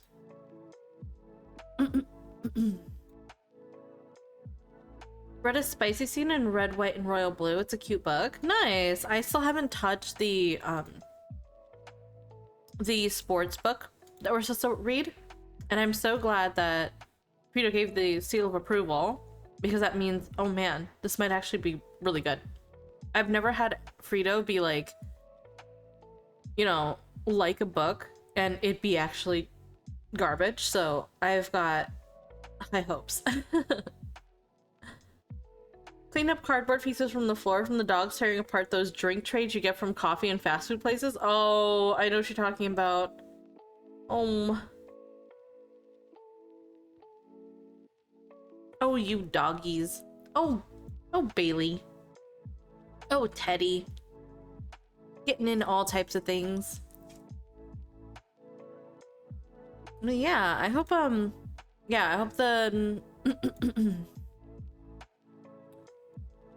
I hope the break went well. I watched an episode of, what is it called? Faraway Paladin. It's good. It's a pretty good anime. It's alright, I would say. Definitely alright. Oh, I gave it to them. You gave it to them? What do you mean? You gave it to them? And they just love tearing it apart? That reminds me of when we were talking about gerbils and mice and how they love like cardboard stuff. Oh my god. Toilet paper rolls, I would just save them for my gerbils, and they would just eat that up immediately. I mean, they're not eating it, but they're tearing it apart. Cute in that case. Wish I didn't even realize the date. 5/20? Yes. May the 20th? Possibly. I don't think I'm gonna be at the book club this month. I'm so goddamn busy. What? Wait, why? I walk in with one teddy is following me all over until I hand it over to him. Oh, I see. So you're just like, here, just take it, I guess. Will he go into the trash and try to grab it? That'd be funny if he did. But okay, so today, the last half of what we're gonna do is we're gonna play Signalis. Signalis is a horror-based sort of, I don't know how to describe the game, but it's like action-y, I'm not sure, game that seems pretty fun. Your girl has no time. I haven't started the, oh no! Oh gosh, jeez. Yeah, no, I hear you. Time is hard. Time is hard as an adult, especially. But but yeah, so the two people who played this game that I know, no, three people. One, it was recommended by Burner. I don't remember if he played it. Yeah, no pressure, no pressure. We have a baby gate that cuts off our kitchen. We're like, honestly, also, if you plan on, I mean, you can be a book club if you want to. You don't have to finish the book. Remember, like, you don't have to finish it. You can at least talk up to like half the book or wherever you finish up, and then we can just talk about it. You know, we can still enjoy it. Petra and Bleh both played it on stream before, so I know it's a good game, and they were like, yeah, Signalis is good, they're so good. So I'm kind of excited. I'm trying to excited based upon my friendo's recommendations. So let's get started. How do you guys feel about that? Let's get started. Let me pause the Lofi for a second, and okay, let's get into this. Let me move over here. Okay. Can you guys see? Does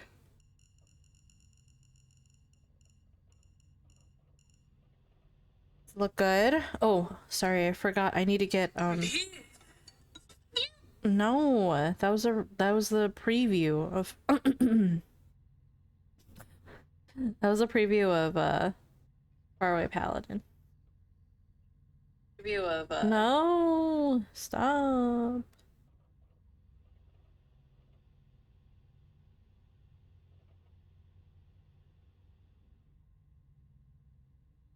Eh?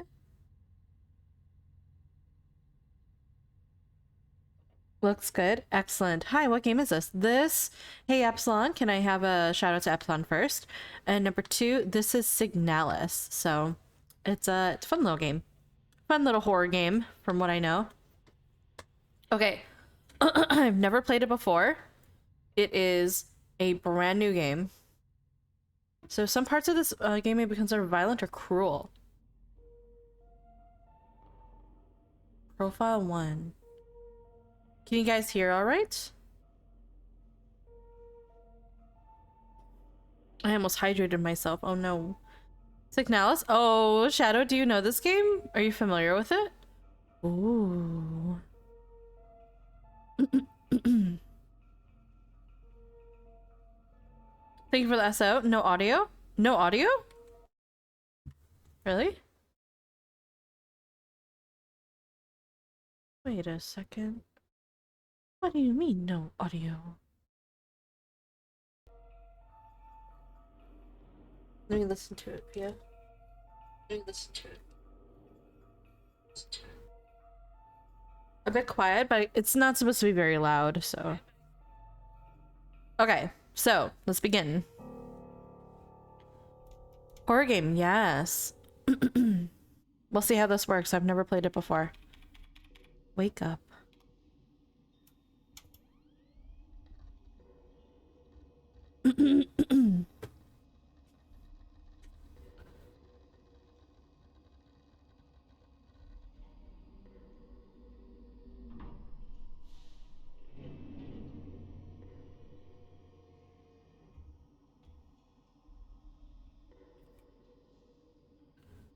Okay, it's just the standard WASD. Is it like E? Is it F for interact? I'm just looking around. I want to make sure I grab everything. Oh, that's not an entrance. Nothing in my pod? No? So far it looks, I guess, futuristic. Okay, F is interact, I suppose. No entry. Oh, but the ladder. I can use the ladder. Okay. Nope, nothing else. Ladder it is. We're climbing up. No entrance to the right. Oh, I can sprint with shift. Got it. Is there a way for me to toggle? Hold on. Settings. Control. Sprint hold. Sticky. Toggle. Yeah, let's toggle. Or else my hand is gonna fucking hurt. Let's go this way, sure. Sorry, multitasking with a work project from hell. Yeah, for the book, to be honest, I don't even want to try because it's going to be too much stress for me, I think. With mom's treatments and everything, I haven't had the time to finish the stuff I have to do, like my comm rip me. Oh man, no, I hear you. Okay. No worries. So I think I'll just watch. Okay. Yeah, I'm sorry. I hope you get a break soon. I agree. Spicy scene. You might time on the weekend is like, I desperately need to do yard work this weekend. I haven't got that. I'd imagine like you're just tired though. Like you're trying to find like the energy for that too. Oh, this is point and click mode? Okay. Oh, who are you? There's an AVA suit in the case. An AVA suit. Okay. Can I go backwards? Like, oh, it's right click. Airlock key required. I'm not sure what this is for though. Like, why would I need to go through the airlock? Okay, so more than likely I would want the AVA suit. I'm guessing since it'll protect me from the airlock thing, and maybe I'll have like a rope or a hose. I'll have to remember this room. No entry. The very first time in the book. I should read it again. Oh. What is this? Inspect. Penrose 512. Pick up adhesive tape? Sure.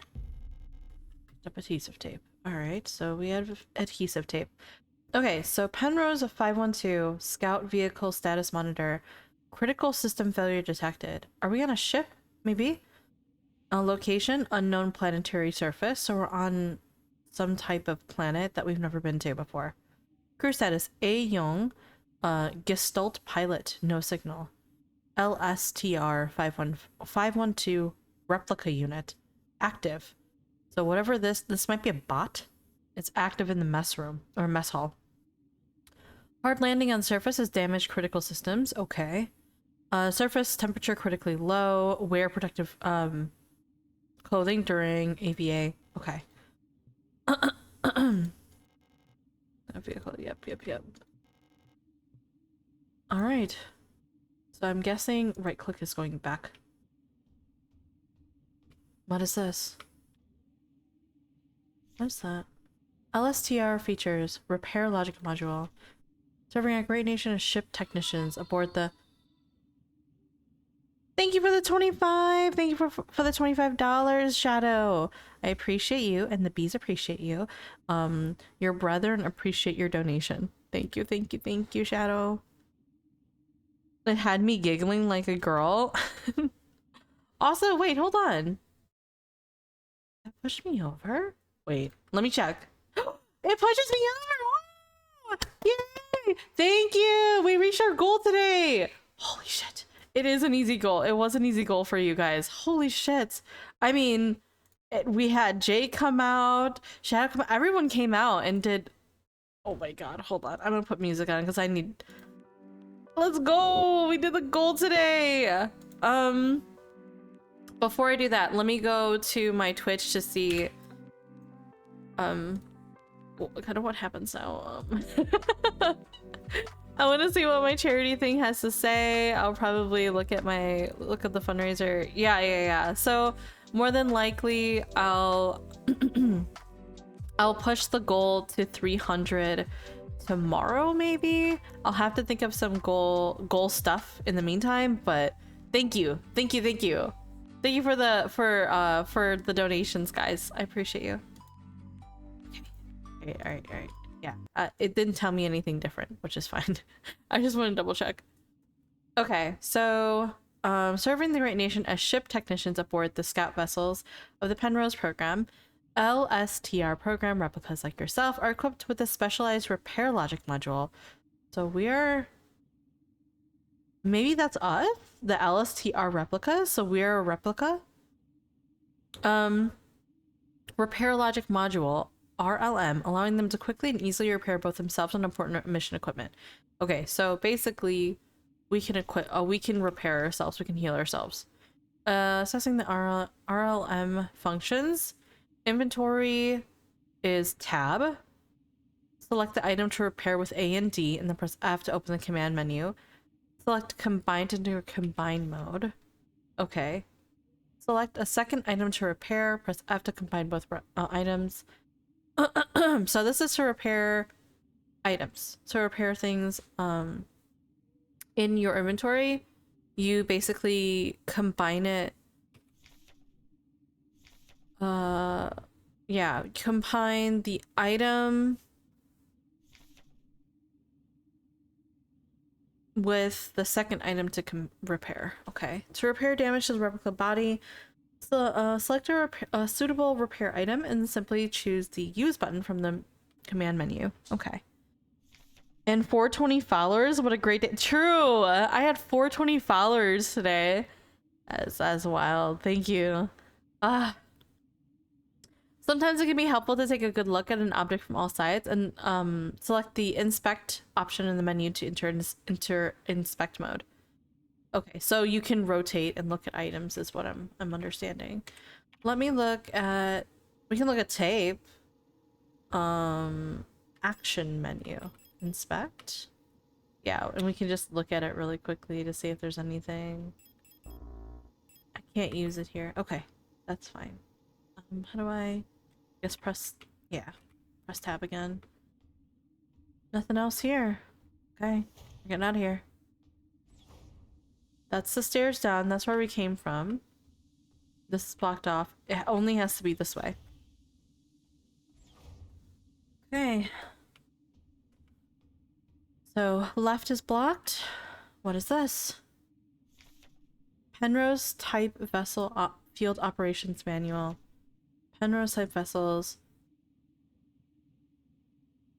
Low cost space exploration. Okay. The partner system. Gestalt replica cooperation.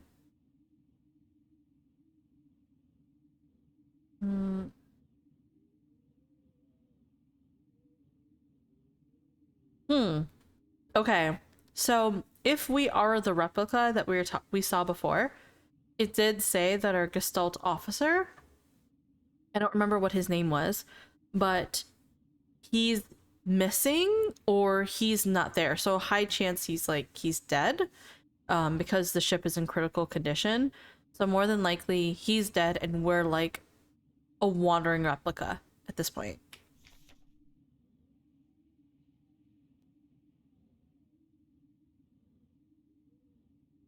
Okay, I see. So the pilot flies the what do you call it? The scout officer, I guess, flies the plane, and replicas like ourselves are mechanical maintenance, as it says. So, okay.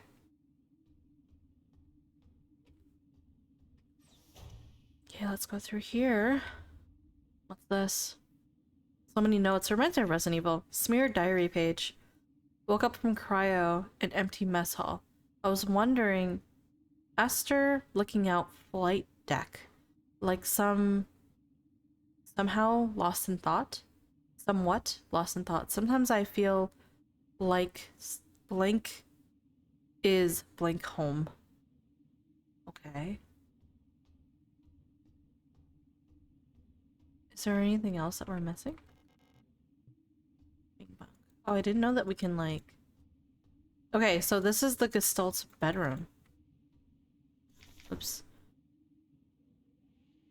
Ulster. Okay. Oh, there's a door here as well.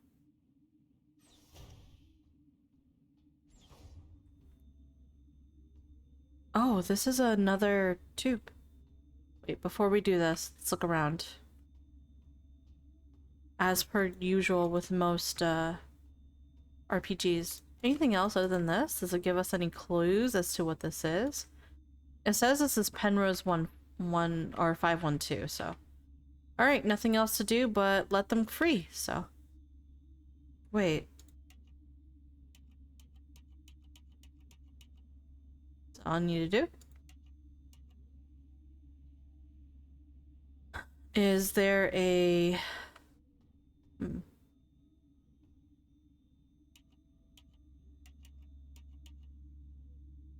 Hmm.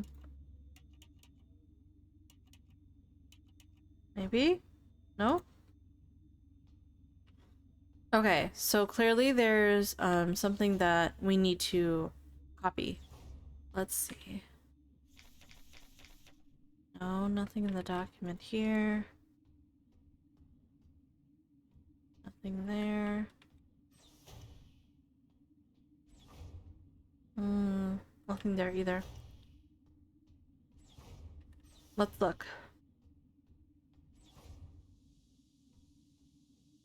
Okay, she does turn towards my cursor. That's good to know. Is there anything else here that I... Oops. Okay. Maybe in here? All empty. Got it. Mess hall. We haven't been down there. Down below. Hold on. I didn't know that there was a down below. Like past here. Aha! Okay. So this must be the pilot seat. A faded photo is stuck to the LDAM controls. Pick up the photograph. Sure, yeah. Okay.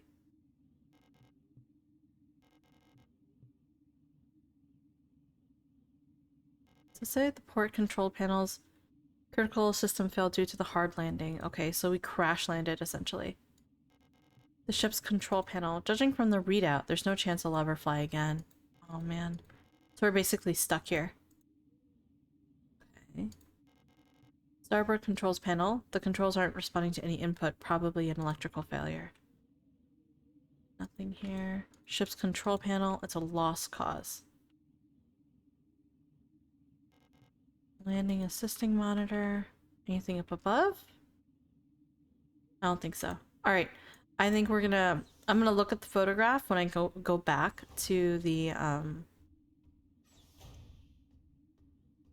was it the 3x3 grid? Because more than likely it holds the answer, so. Okay. Inspect. Yep, there it is. So it's 135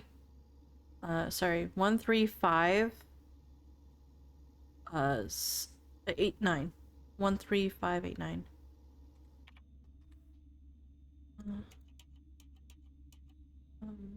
135. There it goes. What's funny is it's in the shape of a key.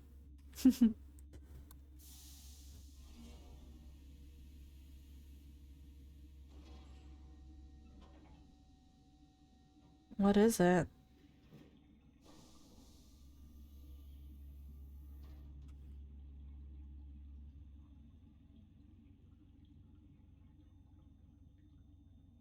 It's empty except for a key card.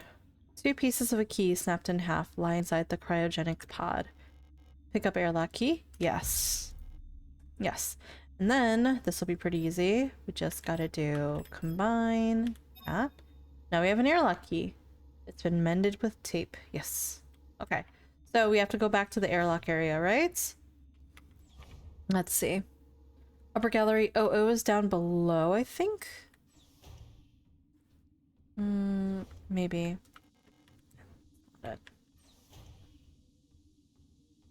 Let's try over here. I think it's over here. Yes, it was. So let's grab...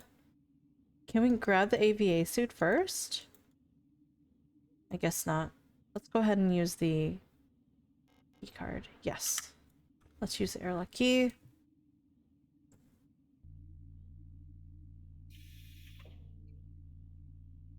Excellent. Let's put on the suit.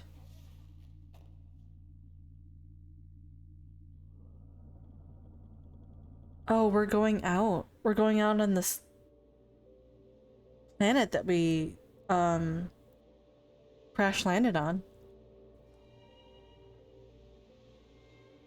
Okay, this is our ship. This game was awesome. Hope you enjoy it. Thank you. I hope I enjoy it too. Thank you, Salary. Can I have a shout out to Sal, please?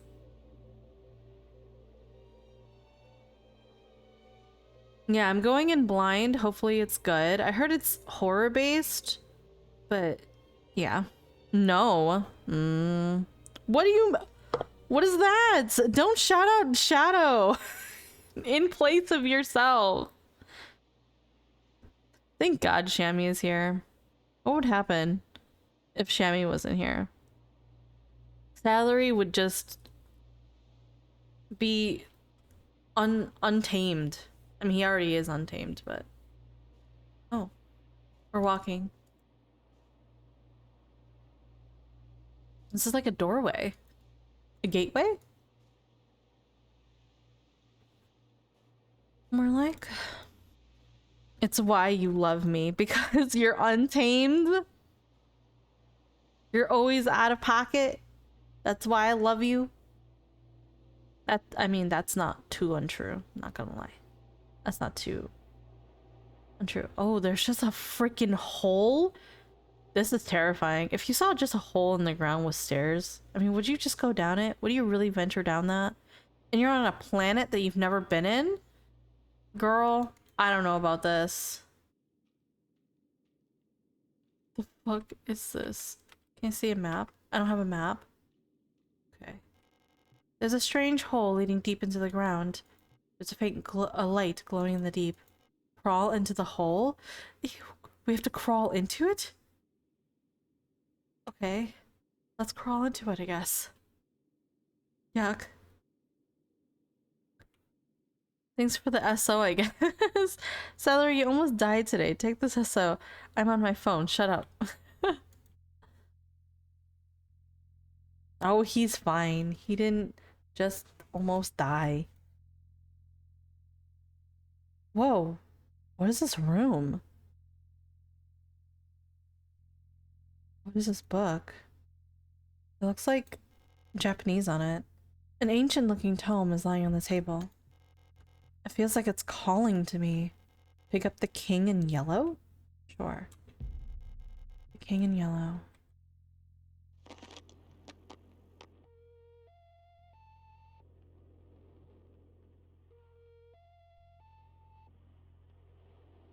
Preparing to send message. Well, where is it being sent to?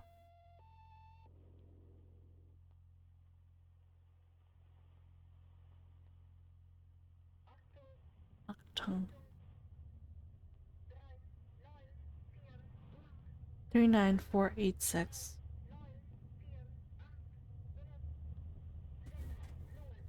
Oh gosh, no. Stop.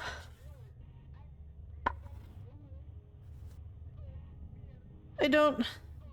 Wait. My thing isn't out. Hold on.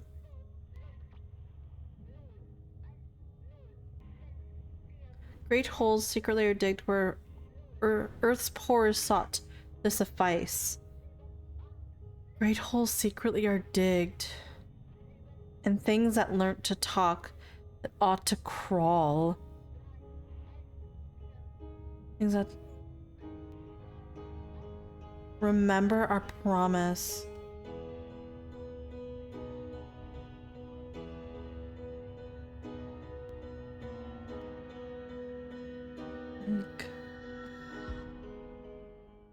Wait.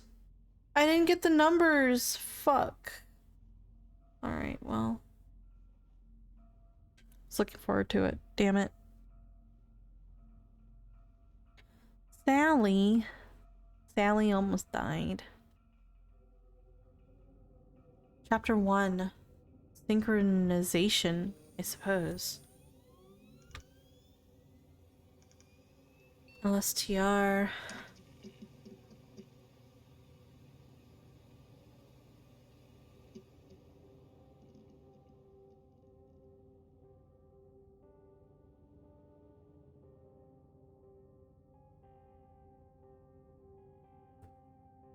What? We're in a bathroom now?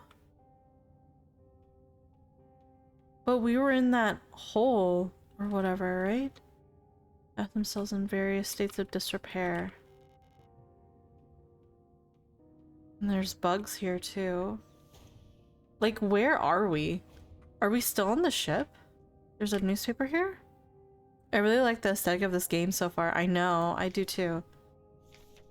You have been selected or been elected to be relocated by Eon to S23 Sierpinski. Located on Lang at the frontier of the solar system, S23 Sierpinski is the perfect place for a new beginning. At our prestigious blank vocational school facility, you will learn new skills to shape your future as a productive citizen of our wonderful nation. Here, you will learn all about mineral extraction, ore refinement, and munitions production, helping the war efforts against the remnants of the Empire. And of course, learning is not just about theory. Eon lets you earn your share while practicing your new craft right at the workplace.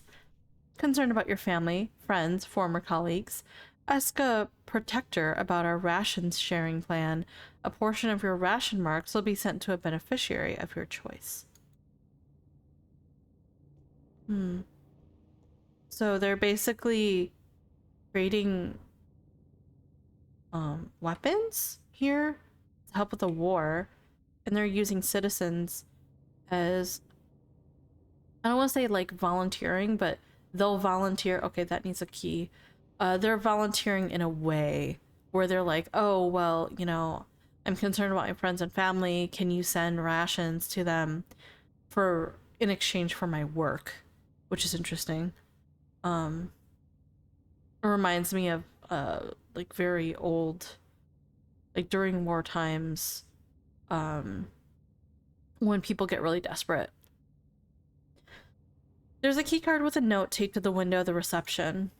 Due to staff shortage, report new arrivals at classroom 4C, Northeast.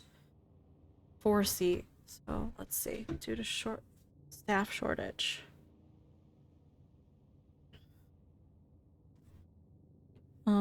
So it's a classroom 4C, Northeast. I'm writing that down. Picked up reception key. Yes. Okay. Let's take a look at the reception key before we do anything. Let's inspect. Visitor pass. Nope. Sorry. That doesn't really tell us anything. Just normal. Okay. Wait, this is different.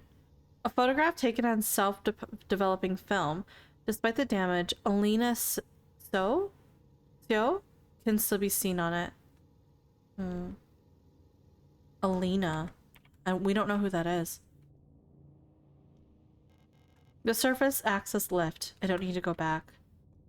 Oh, okay. Surface access. So it went up. Wait, so if that's the case, what I'm understanding is we crash in a plane, okay? And this is if, let's say, all the events that are taking place right now are in our chronological order, okay? So we crash in a plane where our pilot and a Gestalt officer had died while we survived. And we are essentially an android? Like, we're essentially an android that has survived and went into the planet. It said that the planet was unknown, though, but we're seeing all this facility stuff going on, which makes me think, because there are names like, what was it? The LM whatever. They're the same, almost like country or like program we are. Lang Orbital and Interchange, S23 Sierpinski's facility transit station. Okay, so we're in a transit station. We do have the receptionist key, though. Wait, this is the bathrooms. We don't want to go there. Is it this way? Nope, that's blocked off. Use receptionist key. Okay, going through. Locked. This also requires a key. Oh, look. This camera is following and recording me. Rule of 6. Remember the rule of 6. Never carry more than 6 items on your person. Private property is a privilege. Keep your pockets empty and your bag light. So they were taking things from people and making sure they didn't have any of their own personal belongings. Okay. Hello? A dead Yule unit. She's in a horrible state. Infected-looking biocomponents are bulging out of her damaged shell. What happened to her that would cause this? Oh, we can go through here. Whoa. Oh, this is, saving. Yes, let's save.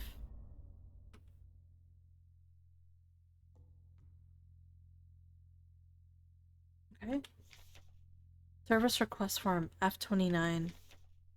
Full protector ID of unit filing request. Ilser? No. Euler. Sorry. Euler replica. Status staff, department, whatever. A full protector ID of unit processing. Okay. So basically, a protector is asking for a request. The wall safe in classroom 4B keeps resetting to a default combination. What's the point of the whole radio code broadcasting system if our safe can only be opened with the code in the manual? Okay, so it must be here somewhere. Keep records.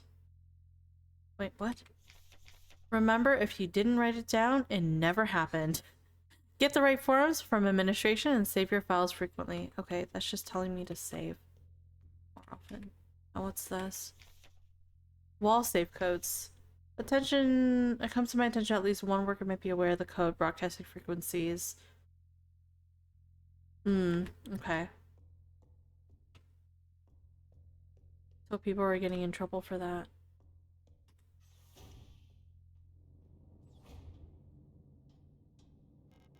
Nope.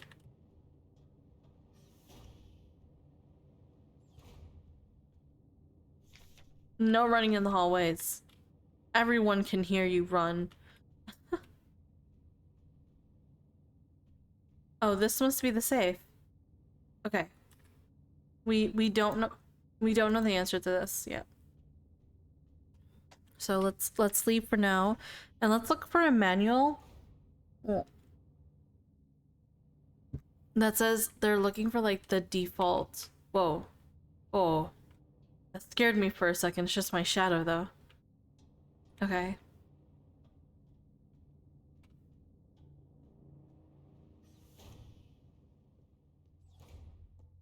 These cameras still keep watching me though.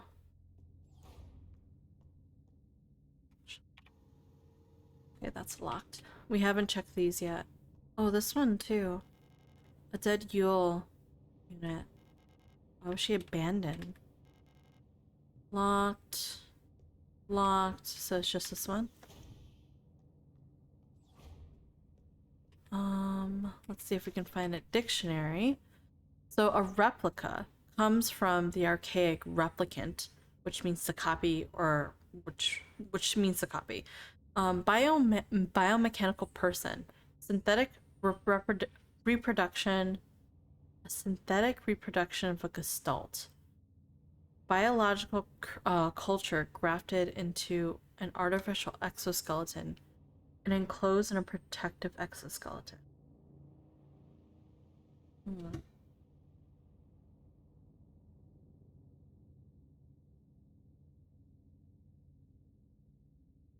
So basically they're taking a sample of people and they're replicating those people into, or rather, I shouldn't use the word replicating, but they're taking people's biological cells. Let's say they're just they're just copying them to create like a different, like a person, but it isn't that person, and then it isn't actually that person, and then they give them flesh, and then they enclose them on a protective exoskeleton.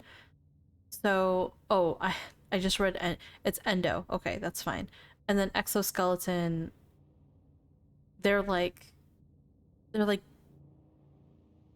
don't want to say bugs, but they kind of are like bugs, right? Like like spiders and insects have exoskeletons. So they're basically enhanced humans that are not human originally. They are actually a copy of human beings. Let's check gestalts. Gestalts, shortened from the archaic ergestalt, which is the original shape, compared to archetype or prototype, a person that is not a replica. So anything but a clone. So they're basically cloning. Okay, so replicants are clones and gestalts are originals. That's what I'm understanding. Okay. What's this? An aperture card microphone viewer. If I had an aperture card, I could view its contents. Okay, well, we don't have that yet. There's nothing here? Just that? Oh. Nothing there.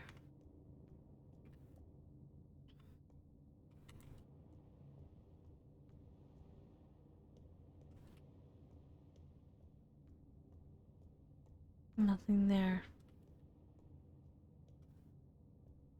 So we have to come back here eventually. Oops.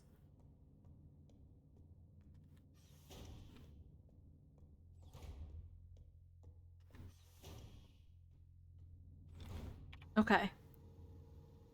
So this room here hasn't been checked. Oh. An Elster unit. You should leave this place.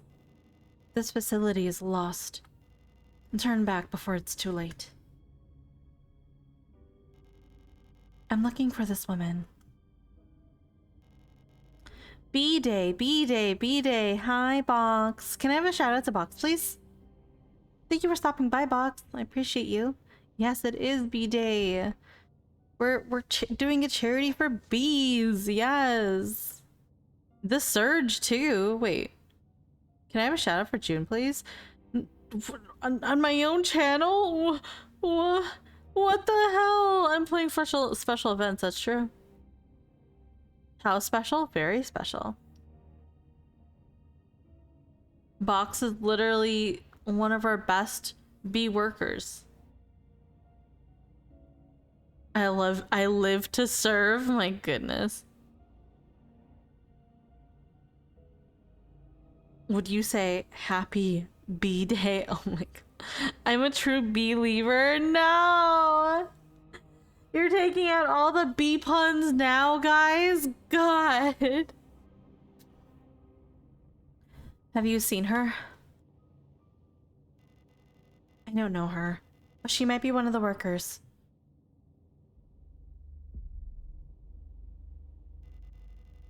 All Gestalt workers were sent to the mine below the facility. If she's still alive, she's probably down there.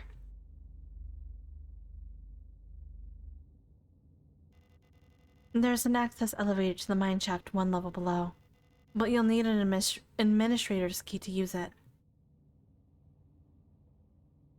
What about over here? This looks like an administrator's key. Protector key. Okay. I think that's the same thing, from what I understand.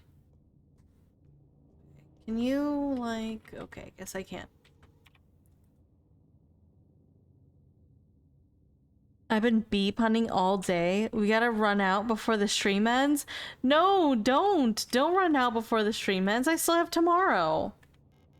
And the next day. Classroom key required. Not be opened.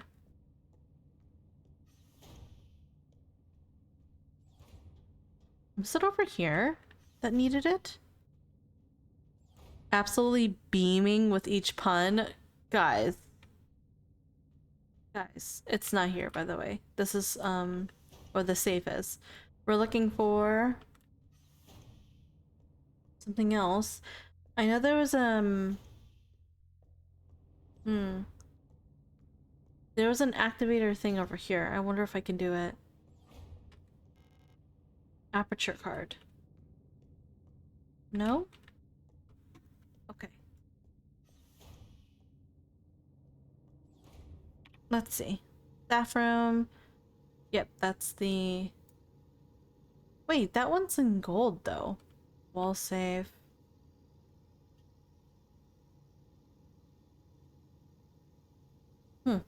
Okay. Shammy's puns. Beat all mine? God, guys. Guys. I should enjoy. No. Just enjoy it. Just enjoy it. Just enjoy all the bee puns, and then maybe they'll think that you like it so much they'll be like, we don't want to do it anymore. Classroom key. That's right. Can I? I'll be out of here as soon as this repair patch stops my bleeding. You should get out of here too. I don't know who that woman is. She's probably dead by now. If you still want to go, good luck. Thanks for the vote of confidence. Wow. No. No. Oh, you know what? Let's check this part out. Observation. Combine? Maybe we combine it then? No, we can't. Use. Alright.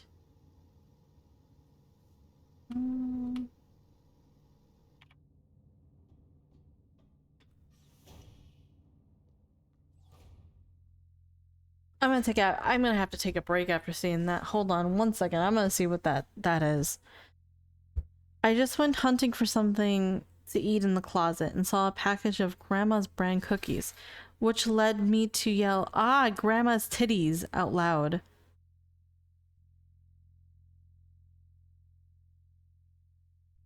What? Is she okay? Ducky, can you check on her? She is a Ducky. Sorry, Wump. Can you check on Ducky? Because Ducky is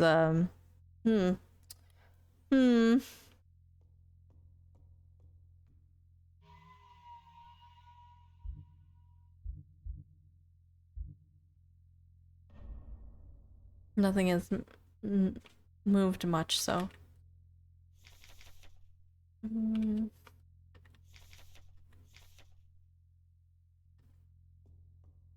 We haven't seen the manual yet, though.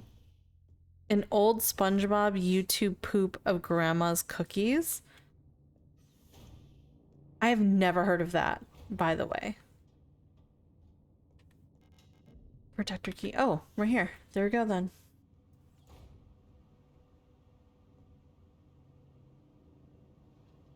A gun. Nice. Picked up the pistol. Aperture card. We need that. Okay. Type 75 pistol is a short recoil operated locked breech semi-automatic pistol chambered in 10 by 20 millimeters. Reliable, versatile handgun is the issue sidearm for EN Protector controller staff. Remember to first equip the Type 75 pistol in the inventory screen. Hold right click, left click, and space will both fire. R will be reload. Sounds good. Do not waste ammunition. It is a resource of the nation. When a target is down, try to finish it off by kicking or hitting it with a baton to preserve ammo. Got it.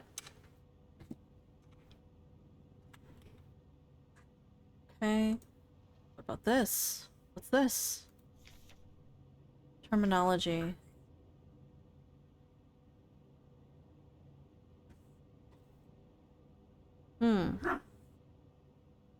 Blank. We don't know. They're stopping a word from being used.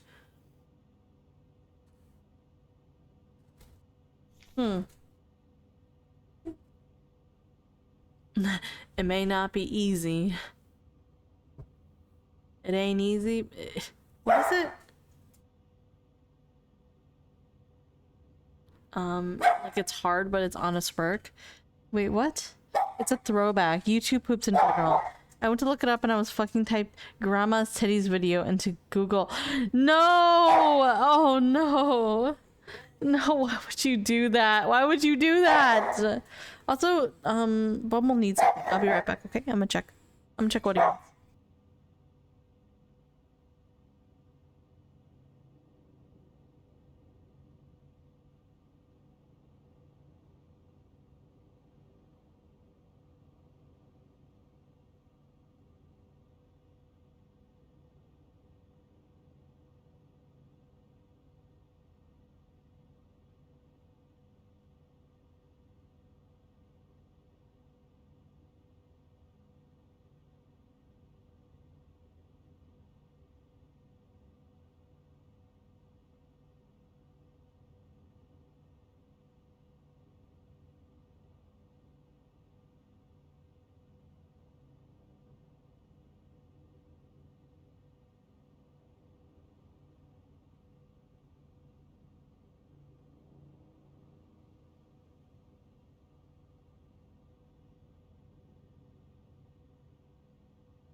Okay.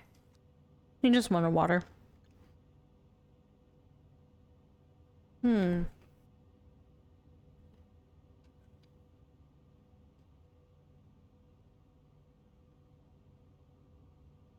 I can't find it aside from someone on our lost media looking for it. I'm so old, even my memes have expired. I'm sorry. I'm sorry, Ducky, you're trying, can't find it. But maybe it's for the best. Especially when you have SpongeBob and Grandma's tits in the same sentence. I don't know how I feel about that. Our language shapes the world. A perfect world requires a perfect language. That is that's some English shit. Back in the day when people were pushing English, they were like, we're gonna make the perfect language and everybody's gonna have to speak it. Can I not use this computer right here? I guess this is for the aperture thing.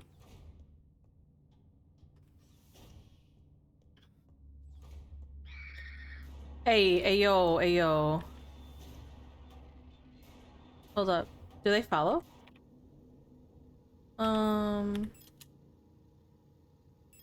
Can I reload? It's already loaded. Okay, cool. Okay.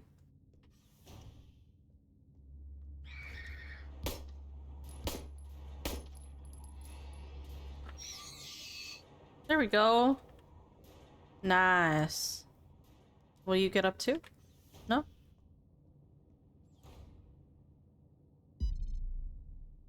Oh. Hello. So you're a Gestalt. Oh, hello.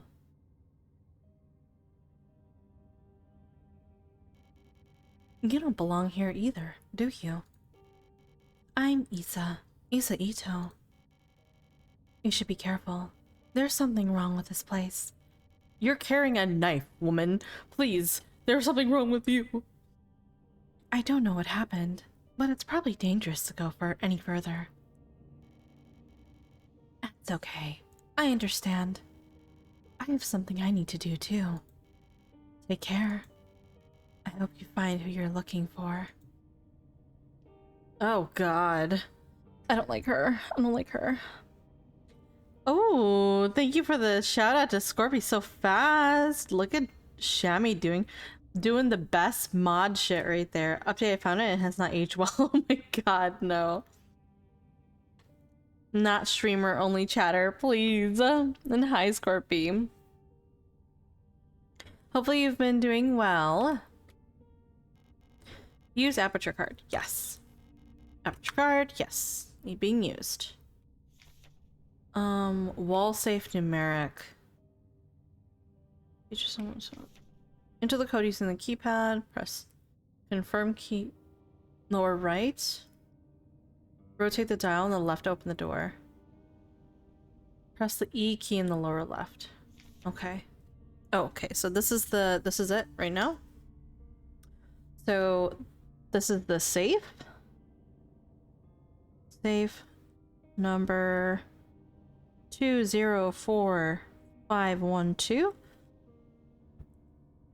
Well, the doors open into the desired new code on the keypad. Oh, okay. First time setup. Oh, it doesn't really matter. That's fine. All right, let's go to the safe then. Were we able to see this? No, this is new. Erica, if you find this note, despite everything that's happened, I've come to look for you. Isa. I'm guessing this is this a replicant? Oh, what do they call them? Esslers? I don't remember what they're called. Hold on. We'll look here. Yule. Sorry. So fucking different. Alright. So here's a dead one though. We killed it. Okay, we're going straight to the safe, which is all the way to the right here. This is the classroom here. Okay. So the combination was 2204-512. Is that right? No, I think I might press the wrong button. 204-512, enter. Then we press the dial. Nice. Classroom key, yes. Okay. Let's look at this classroom key. Just inspect it real quick. Nothing out of the ordinary, so.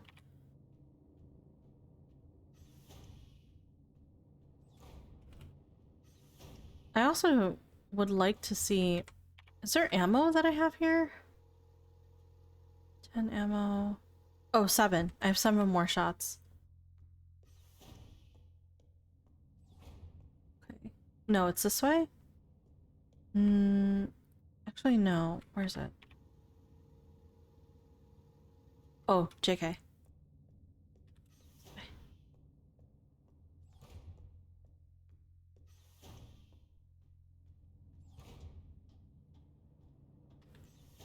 Okay.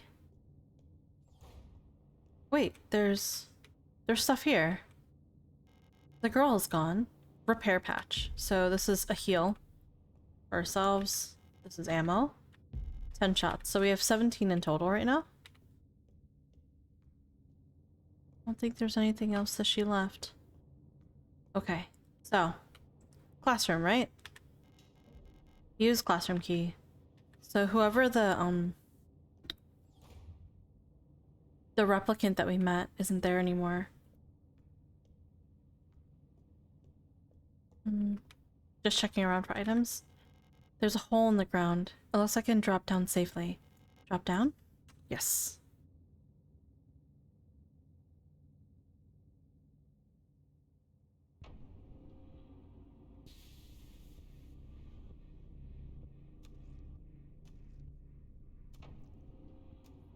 Oh, that is very Silent Hill. I don't know how you guys feel about it, but it very much reminds me of Silent Hill. Let me check. Oops. Oh, I can't go through here? Is it blocked off? Yeah. Alright. Up is the only option here.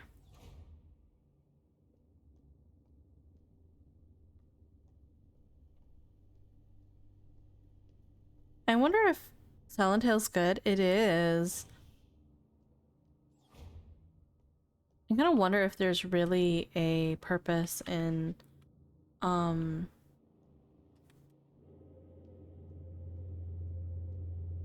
walking versus running.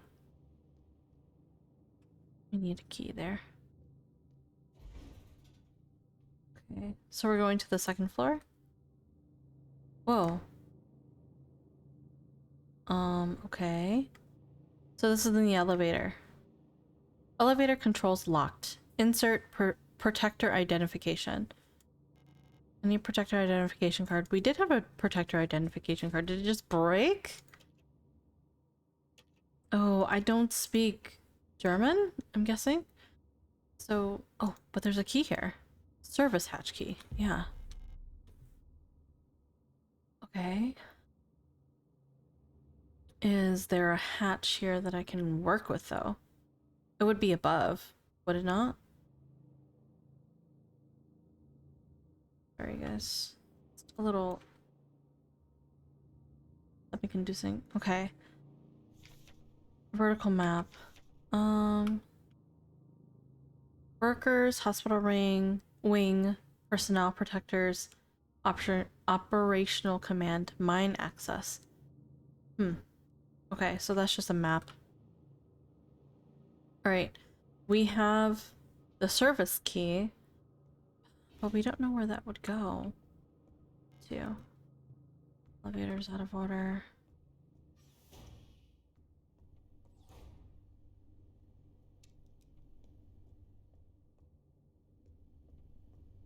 Yeah, I'm wondering if this makes a lot of noise. This also needs a service or like a key. Locked from the other side though.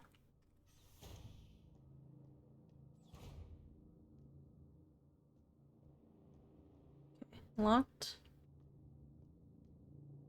Because I can't interact with you, it makes me think that you're gonna be jumping up in just a second.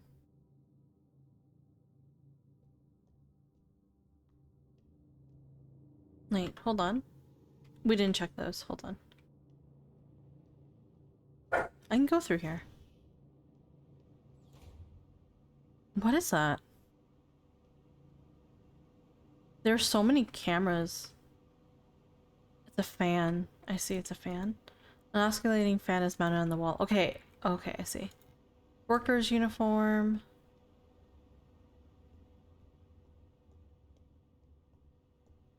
Is there anything here? Sleeping units. So we must be on the workers level, if that's the case. Diary. The protectors have been worried lately. They're hiding something. There's less of them. Ration plans keep changing. Alina says I'm imagining. At them, I can feel their fear like it's my own. What are they scared of? So I'm guessing protectors are something similar to guards and I guess administrators for the entire facility. And it's scary, I suppose, when you are what you consider yourself to be like under their protection, right? Stealth versus speed and evasion, maybe? I mean, maybe, but I don't know if there's any, I guess, advantage to stealthing. Like, do you get extra shot? Whatever. Kick them while they're down.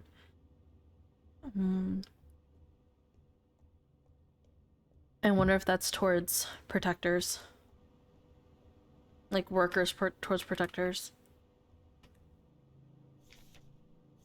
Alina's diary. Feeling a little lightheaded. I hope it's not that new flu that keeps going around. I can't afford to miss any more shifts. That torch at the factory was chewing me out for what felt like hours for fainting at work the last time I got a cold. I haven't seen Elster the last few days. Hope she's okay. More and more people go missing in the mine lately, including replicants. Not even the protectors seem to be safe. So they're on this new planet, right? They're mining stuff. And I'm guessing the people keep going missing. Workers units. So it's a replica, asking for replica, like, assistance. Okay, so the lock on the staff door in A6 is jammed again, requesting a locksmith. Electronic reset keys are nowhere to be found. I set up a lockpicking kit, but management bumped the elevator engines up in priority. So next shift we'll have to pick the lock.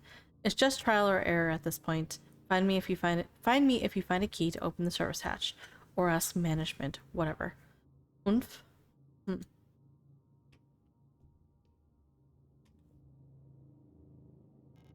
Use service hatch. Yes, that's the service hatch key I need.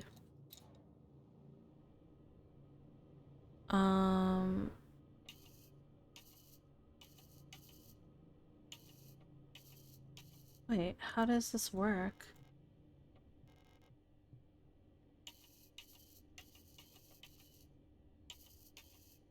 I think I understand. Okay, yeah. I see.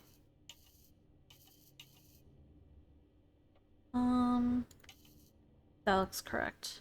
This is all the way up. Okay. That...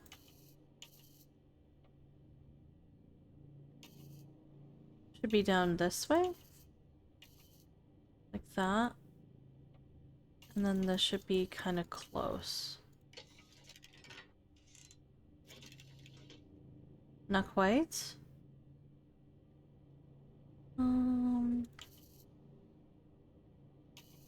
Let's try down to like this. Not close. Oh wait, hold on. Unless it's like the opposite, right? What if it's like that? And then...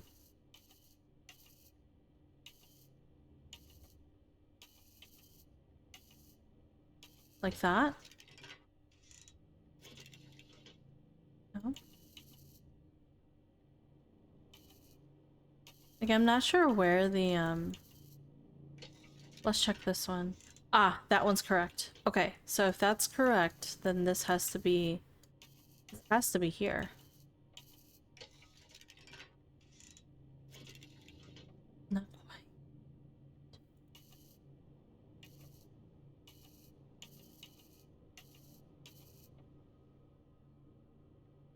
It would have to be... oops.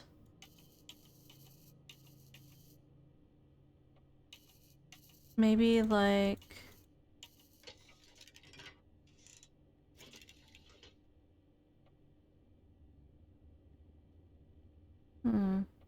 Oh, you know what? Hold on. Maybe it's supposed to push all the way in? think I understand.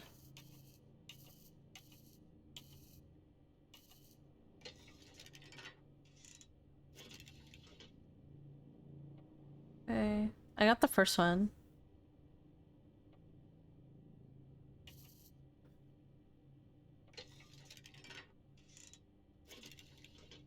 I think I get this one. Hmm.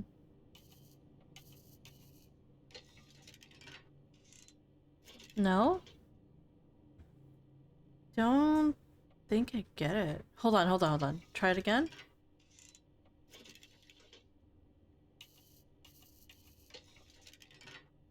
No.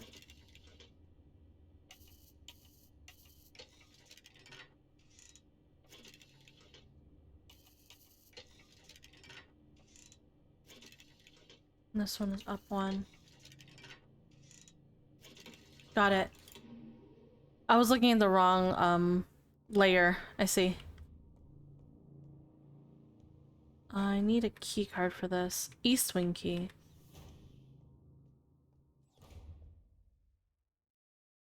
I don't like that. It's quiet.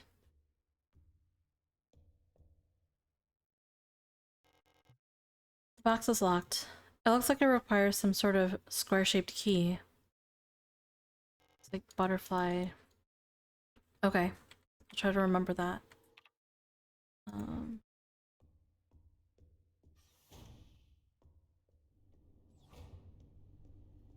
Butterfly box. Actually, can I... Good. It says it. What's this? Repair patch. Oh, this is storage. We'll keep the repair patch on. If that's the case, this means that there has to be... Yeah, that's... wait. Okay, good. So, like items can stack. I was afraid of that. I was like, oh, what if they can't stack and they take up two slots?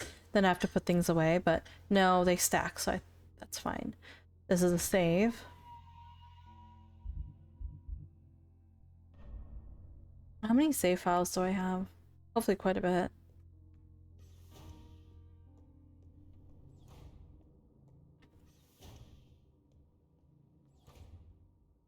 This is an office.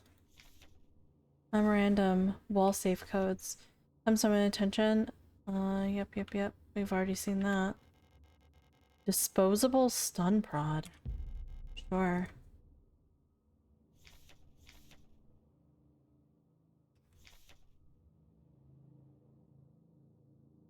In the tool slot.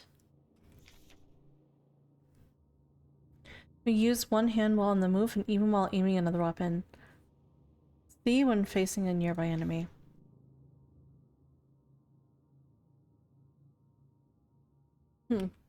Okay.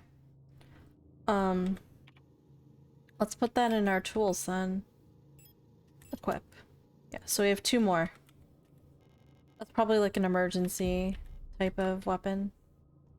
What's this? E-swing key. Nice. Anything else around here? Over here? Interrogation report. Contraband found in locker. 3 cycles. Legal use of a radio? Expired during... Expired? Passed out during investigation. Obscenity to the state. Trespassing. Expired during interrogation. Jeez. Expired is just... Oh yeah, they died. They just fucking died. Let's see if this uses the same code. 512. Nope. Okay. So there is an actual code for this one.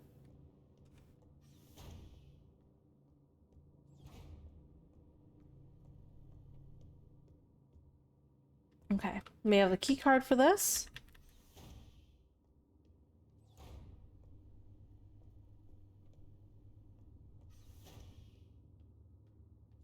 Bathroom. Oops. No, I didn't mean to go through. Come back.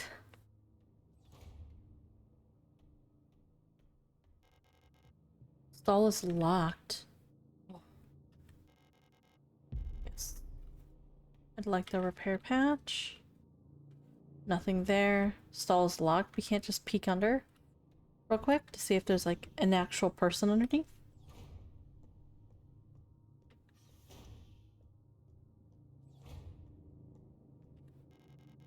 More ammo. Nice. Very nice. Very nice. Okay. I mean, this place looks like... Oh, we can go through here.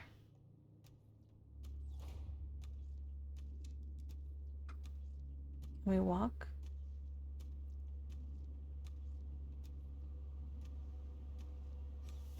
All right. We walked nice and quietly away from the choppy robot. Okay, so spatial navigation module. What's it for?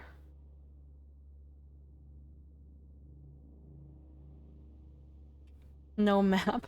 So somebody's complaining about maps or the lack thereof. This person seems really, really frustrating to deal with, so I'm going to deal with them.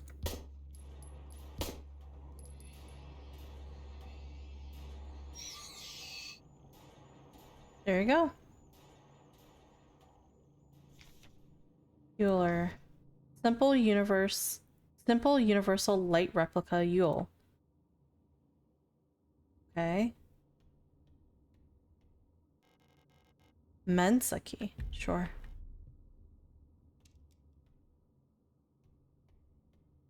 Nothing here.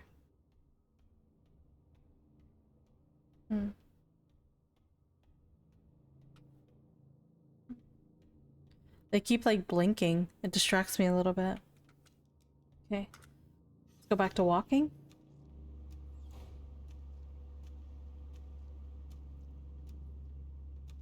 We're just chilling. We're just chilling.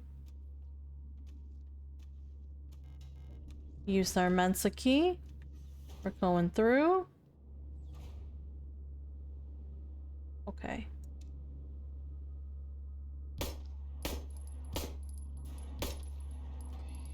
Oh, ow. Shall we use our... Nice.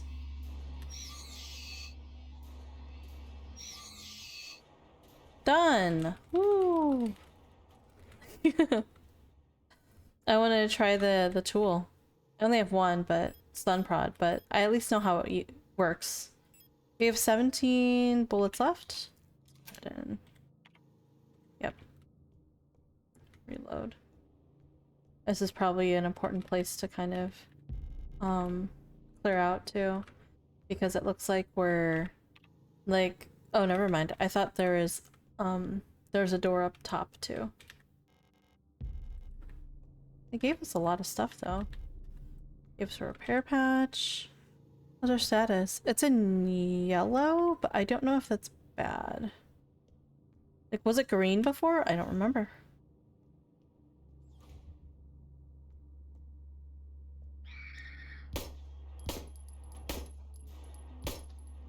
Oh, really? Can you, like, die? Thank you.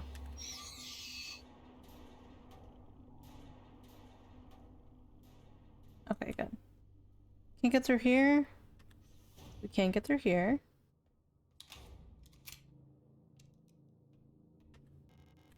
Broken key. Okay, so we need something for that.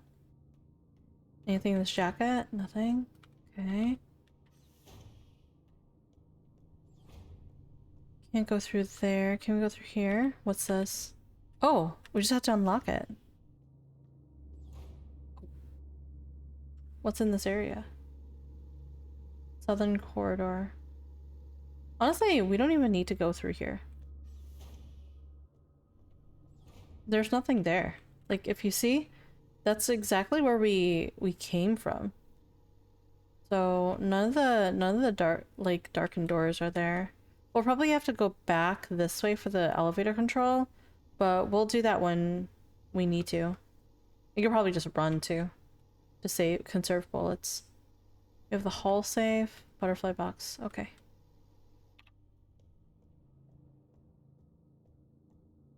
Do we have any? What's this broken key look like? A strange rectangle. Oh, with a butterfly on it. So we need the other side of it. Because it's only one half of the wings. Okay. Pistol ammo.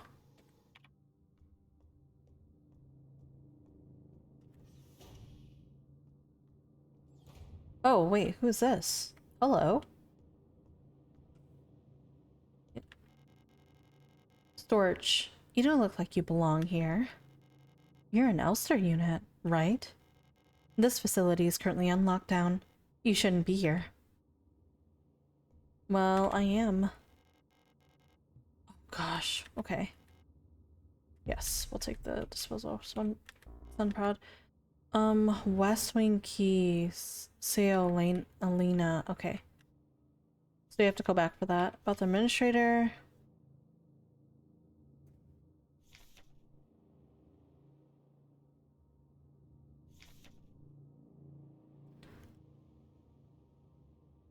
The administrator unit is acting weird, according to them. Okay. Cool. I'm the protector controller on duty on this level. Protector controller? I don't know what kind of business you have here, but as you can probably see, we've got bigger issues right now. Yes, but if you're looking for the commander, I have bad news for you. She got sick, and everyone else got sick too. Yeah, that's really all I know about it. I'm sure the administrator knows more, but who knows where he is. That's all she's got to say. We gotta come back and grab that, actually. So. We can probably put the butterfly key in there. In storage. By chance. Okay. And here we want to walk. Because this guy is, having a good time over here. We don't want to disturb that. Okay, wait. Storeroom? Maybe it's storeroom that I need to... I would imagine. Oh no, it's an actual storeroom. Never mind. It's a storeroom, but not for me. Okay. Okay, it's in first aid right here. Right here. Okay. So we can put down the broken key. We can put down... We can put down the photograph, I think. So 1, 2... 2 items.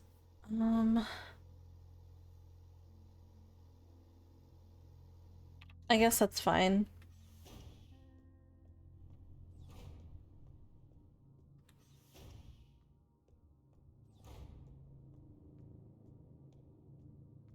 We grab that key, whatever the key is that we need. And then we're out of here.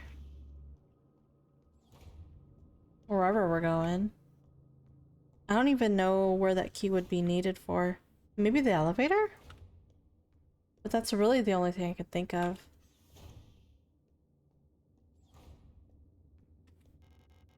West Wing. Okay. Is there a... Oh, it's right here. Okay, I see. So we are gonna have to go through it. That's fine. We might be able to... I don't want to shoot them all because that's a lot of waste. That's a waste of bullets, but I might have to.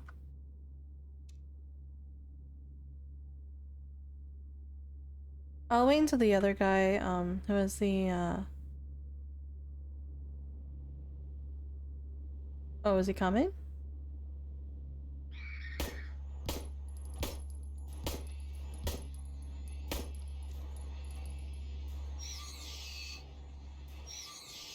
Well, we just had to kill him after all.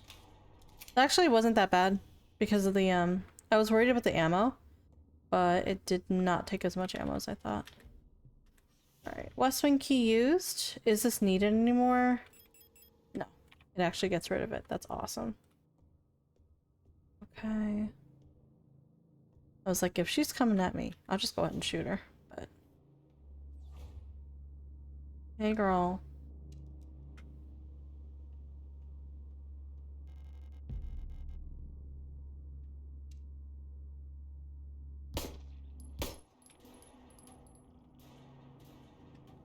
Oh. Okay. Cool.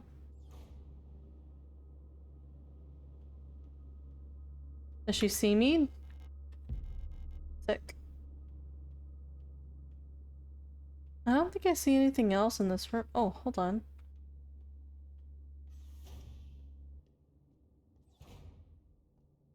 Ooh. What's this? Search protocol. Confiscated items, watch, and a ring. Ongoing investigation on stolen radio.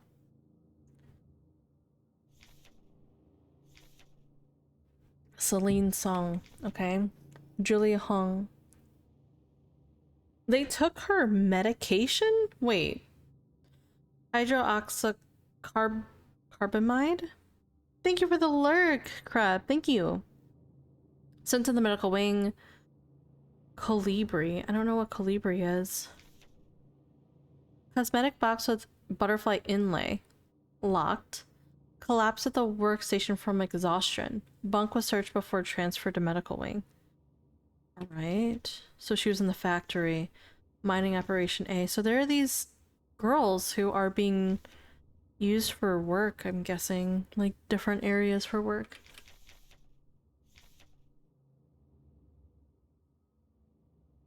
Fountain pen. Conspiracy against the state. They took her pen. Oh, it's so weird that there's like a combination of both like German names and East Asian names, like Hong, Song, things of that nature. Oh, hey.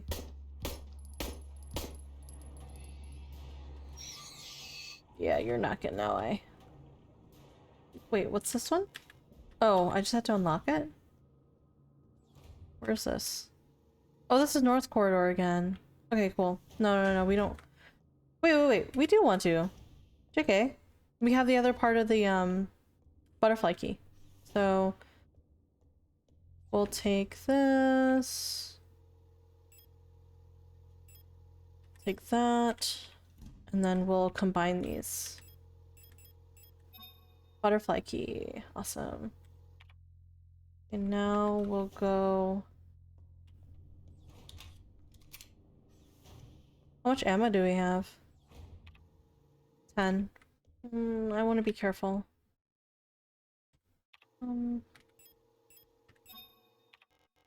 Use butterfly key? Yes. What the hell is this? Mysterious artifact. Plate of Eternity. Hello? What the fuck is happening?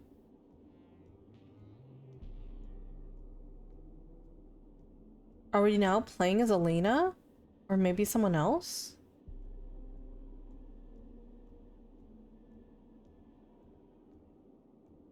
Like going through somebody's memories or something? What is this? Some kind of special locking mechanism. There's some sort of speaker or microphone at the front.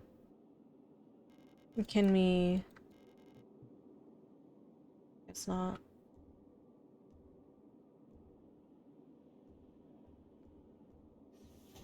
Oh. This is nice in the inside, at least. There's a replica radio module in the box. Pick up the radio module. Yeah. Okay, so it's been installed. It can receive radio transmissions on frequencies between 50 to 250 kilohertz. Access the radio module by pressing up, I think it said. When tuned to certain frequencies, automatically decodes messages will appear in the transmitter. Okay, what was it again? Sorry. I don't remember what they said it was. It was Q and E? Okay. Okay, what's this?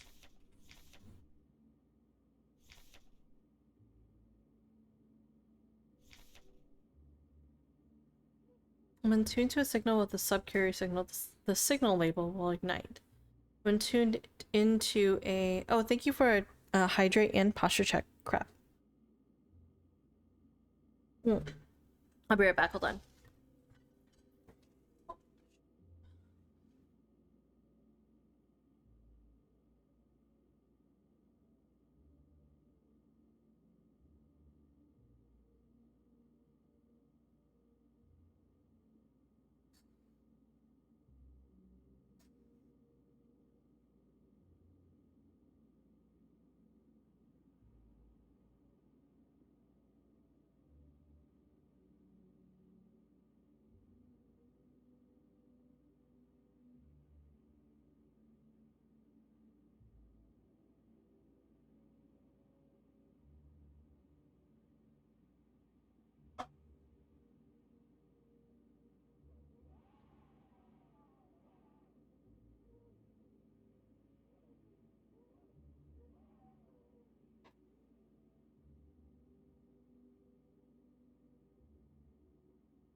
Okay.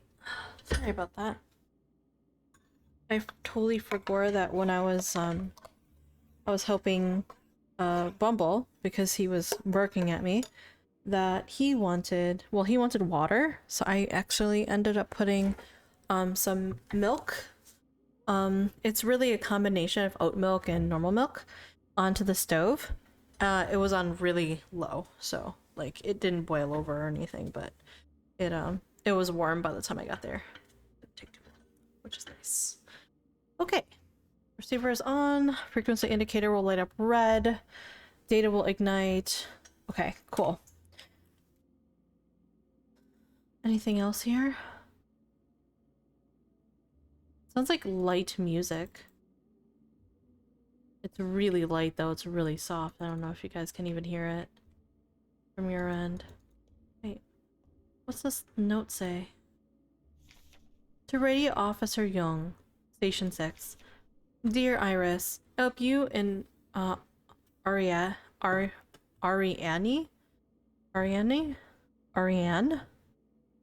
both well. I've spoken to the officials at Aeon, and they agreed it would be best for Ariane to attend school in Sector 7. Or C. Sorry. I can read. Fuck. I have a spare room she can stay in until she graduates. I know you two are inseparable, but we both know that it's best for your daughter if she receives a normal education in the city. Love, your sister, Camilla. Okay.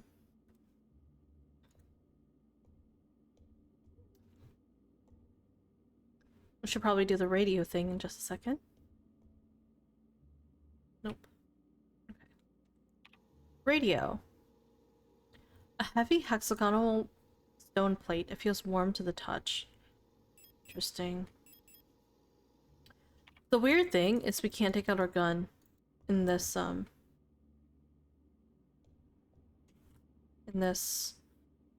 mode, like sudden first person. Okay, so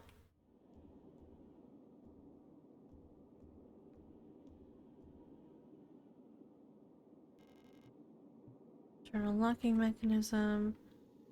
They talked about diagnostics.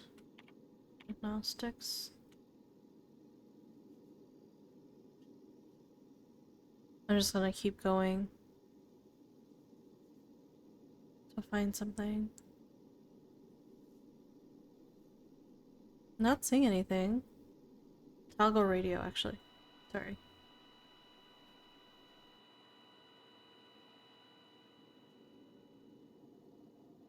Oh, right here. Hold on.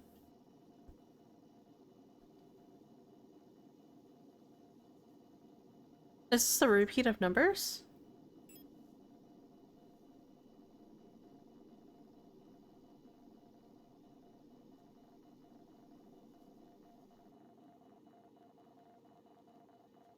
Uh...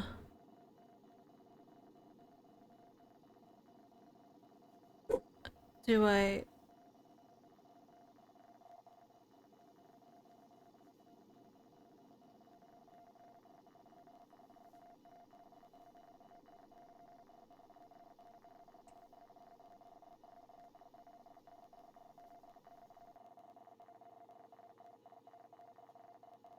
Okay, now what?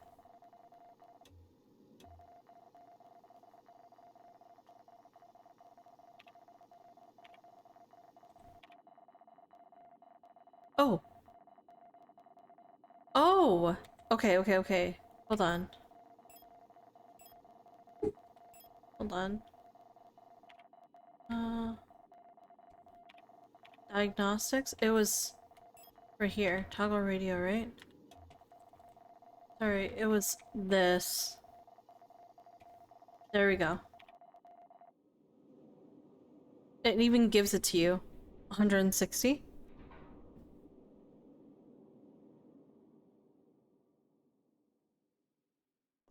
Okay. That didn't do much. It gave us the butterfly thing, but... Let me drink my cappuccino. Mmm, that's so yummy.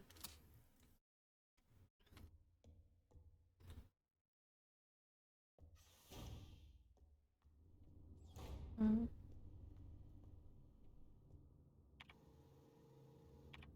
Let's put this away. I'm not sure where this belongs, so I don't think I've seen anywhere that I can use it, but I could be wrong.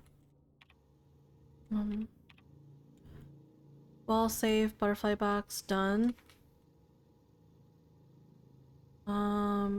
Elevator control. That's closed. There's this door over here. I haven't gone through that one. I'll try that one. Hold on. To the right of this? Oh, it's locked. JK. Is this also locked? No, it's not. Uh-oh. I think KB's home. He's here! He's home! Let's go! Let's go! Okay, we'll go northwest corridor. In fact, you know what? I think I'm gonna save. Since KB is home, we'll probably make dinner and stuff like that. I'll save here and I'll finish up here. Let's save here. There's only 4 slots. I can't save scum? Fuck. Okay. Anyway, I think this is where I'm gonna stop for now. Thank you guys for being part of it, for checking out this new game. I don't know if I want to... Let me know if you really like this game. If you want me to keep playing it, then let me know. Let me put on some music first. Woo! Oh. There we go. Definitely played a little bit more. Okay. I'm glad that you guys like it. That's good. That's good. Thanks for the juicy stream today. Yeah, thanks for stream. And congrats on achieving your goal. Thanks. Yeah. I definitely want to push the goal up by 100 tomorrow, and then we'll see from where we go from there. But yes, thank you for coming to stream, guys. I appreciate you guys.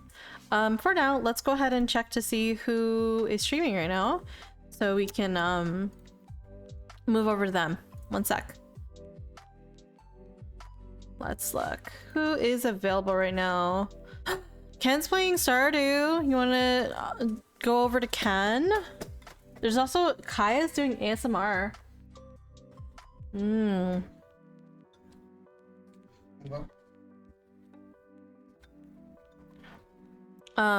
and Space is also doing Stardew Valley.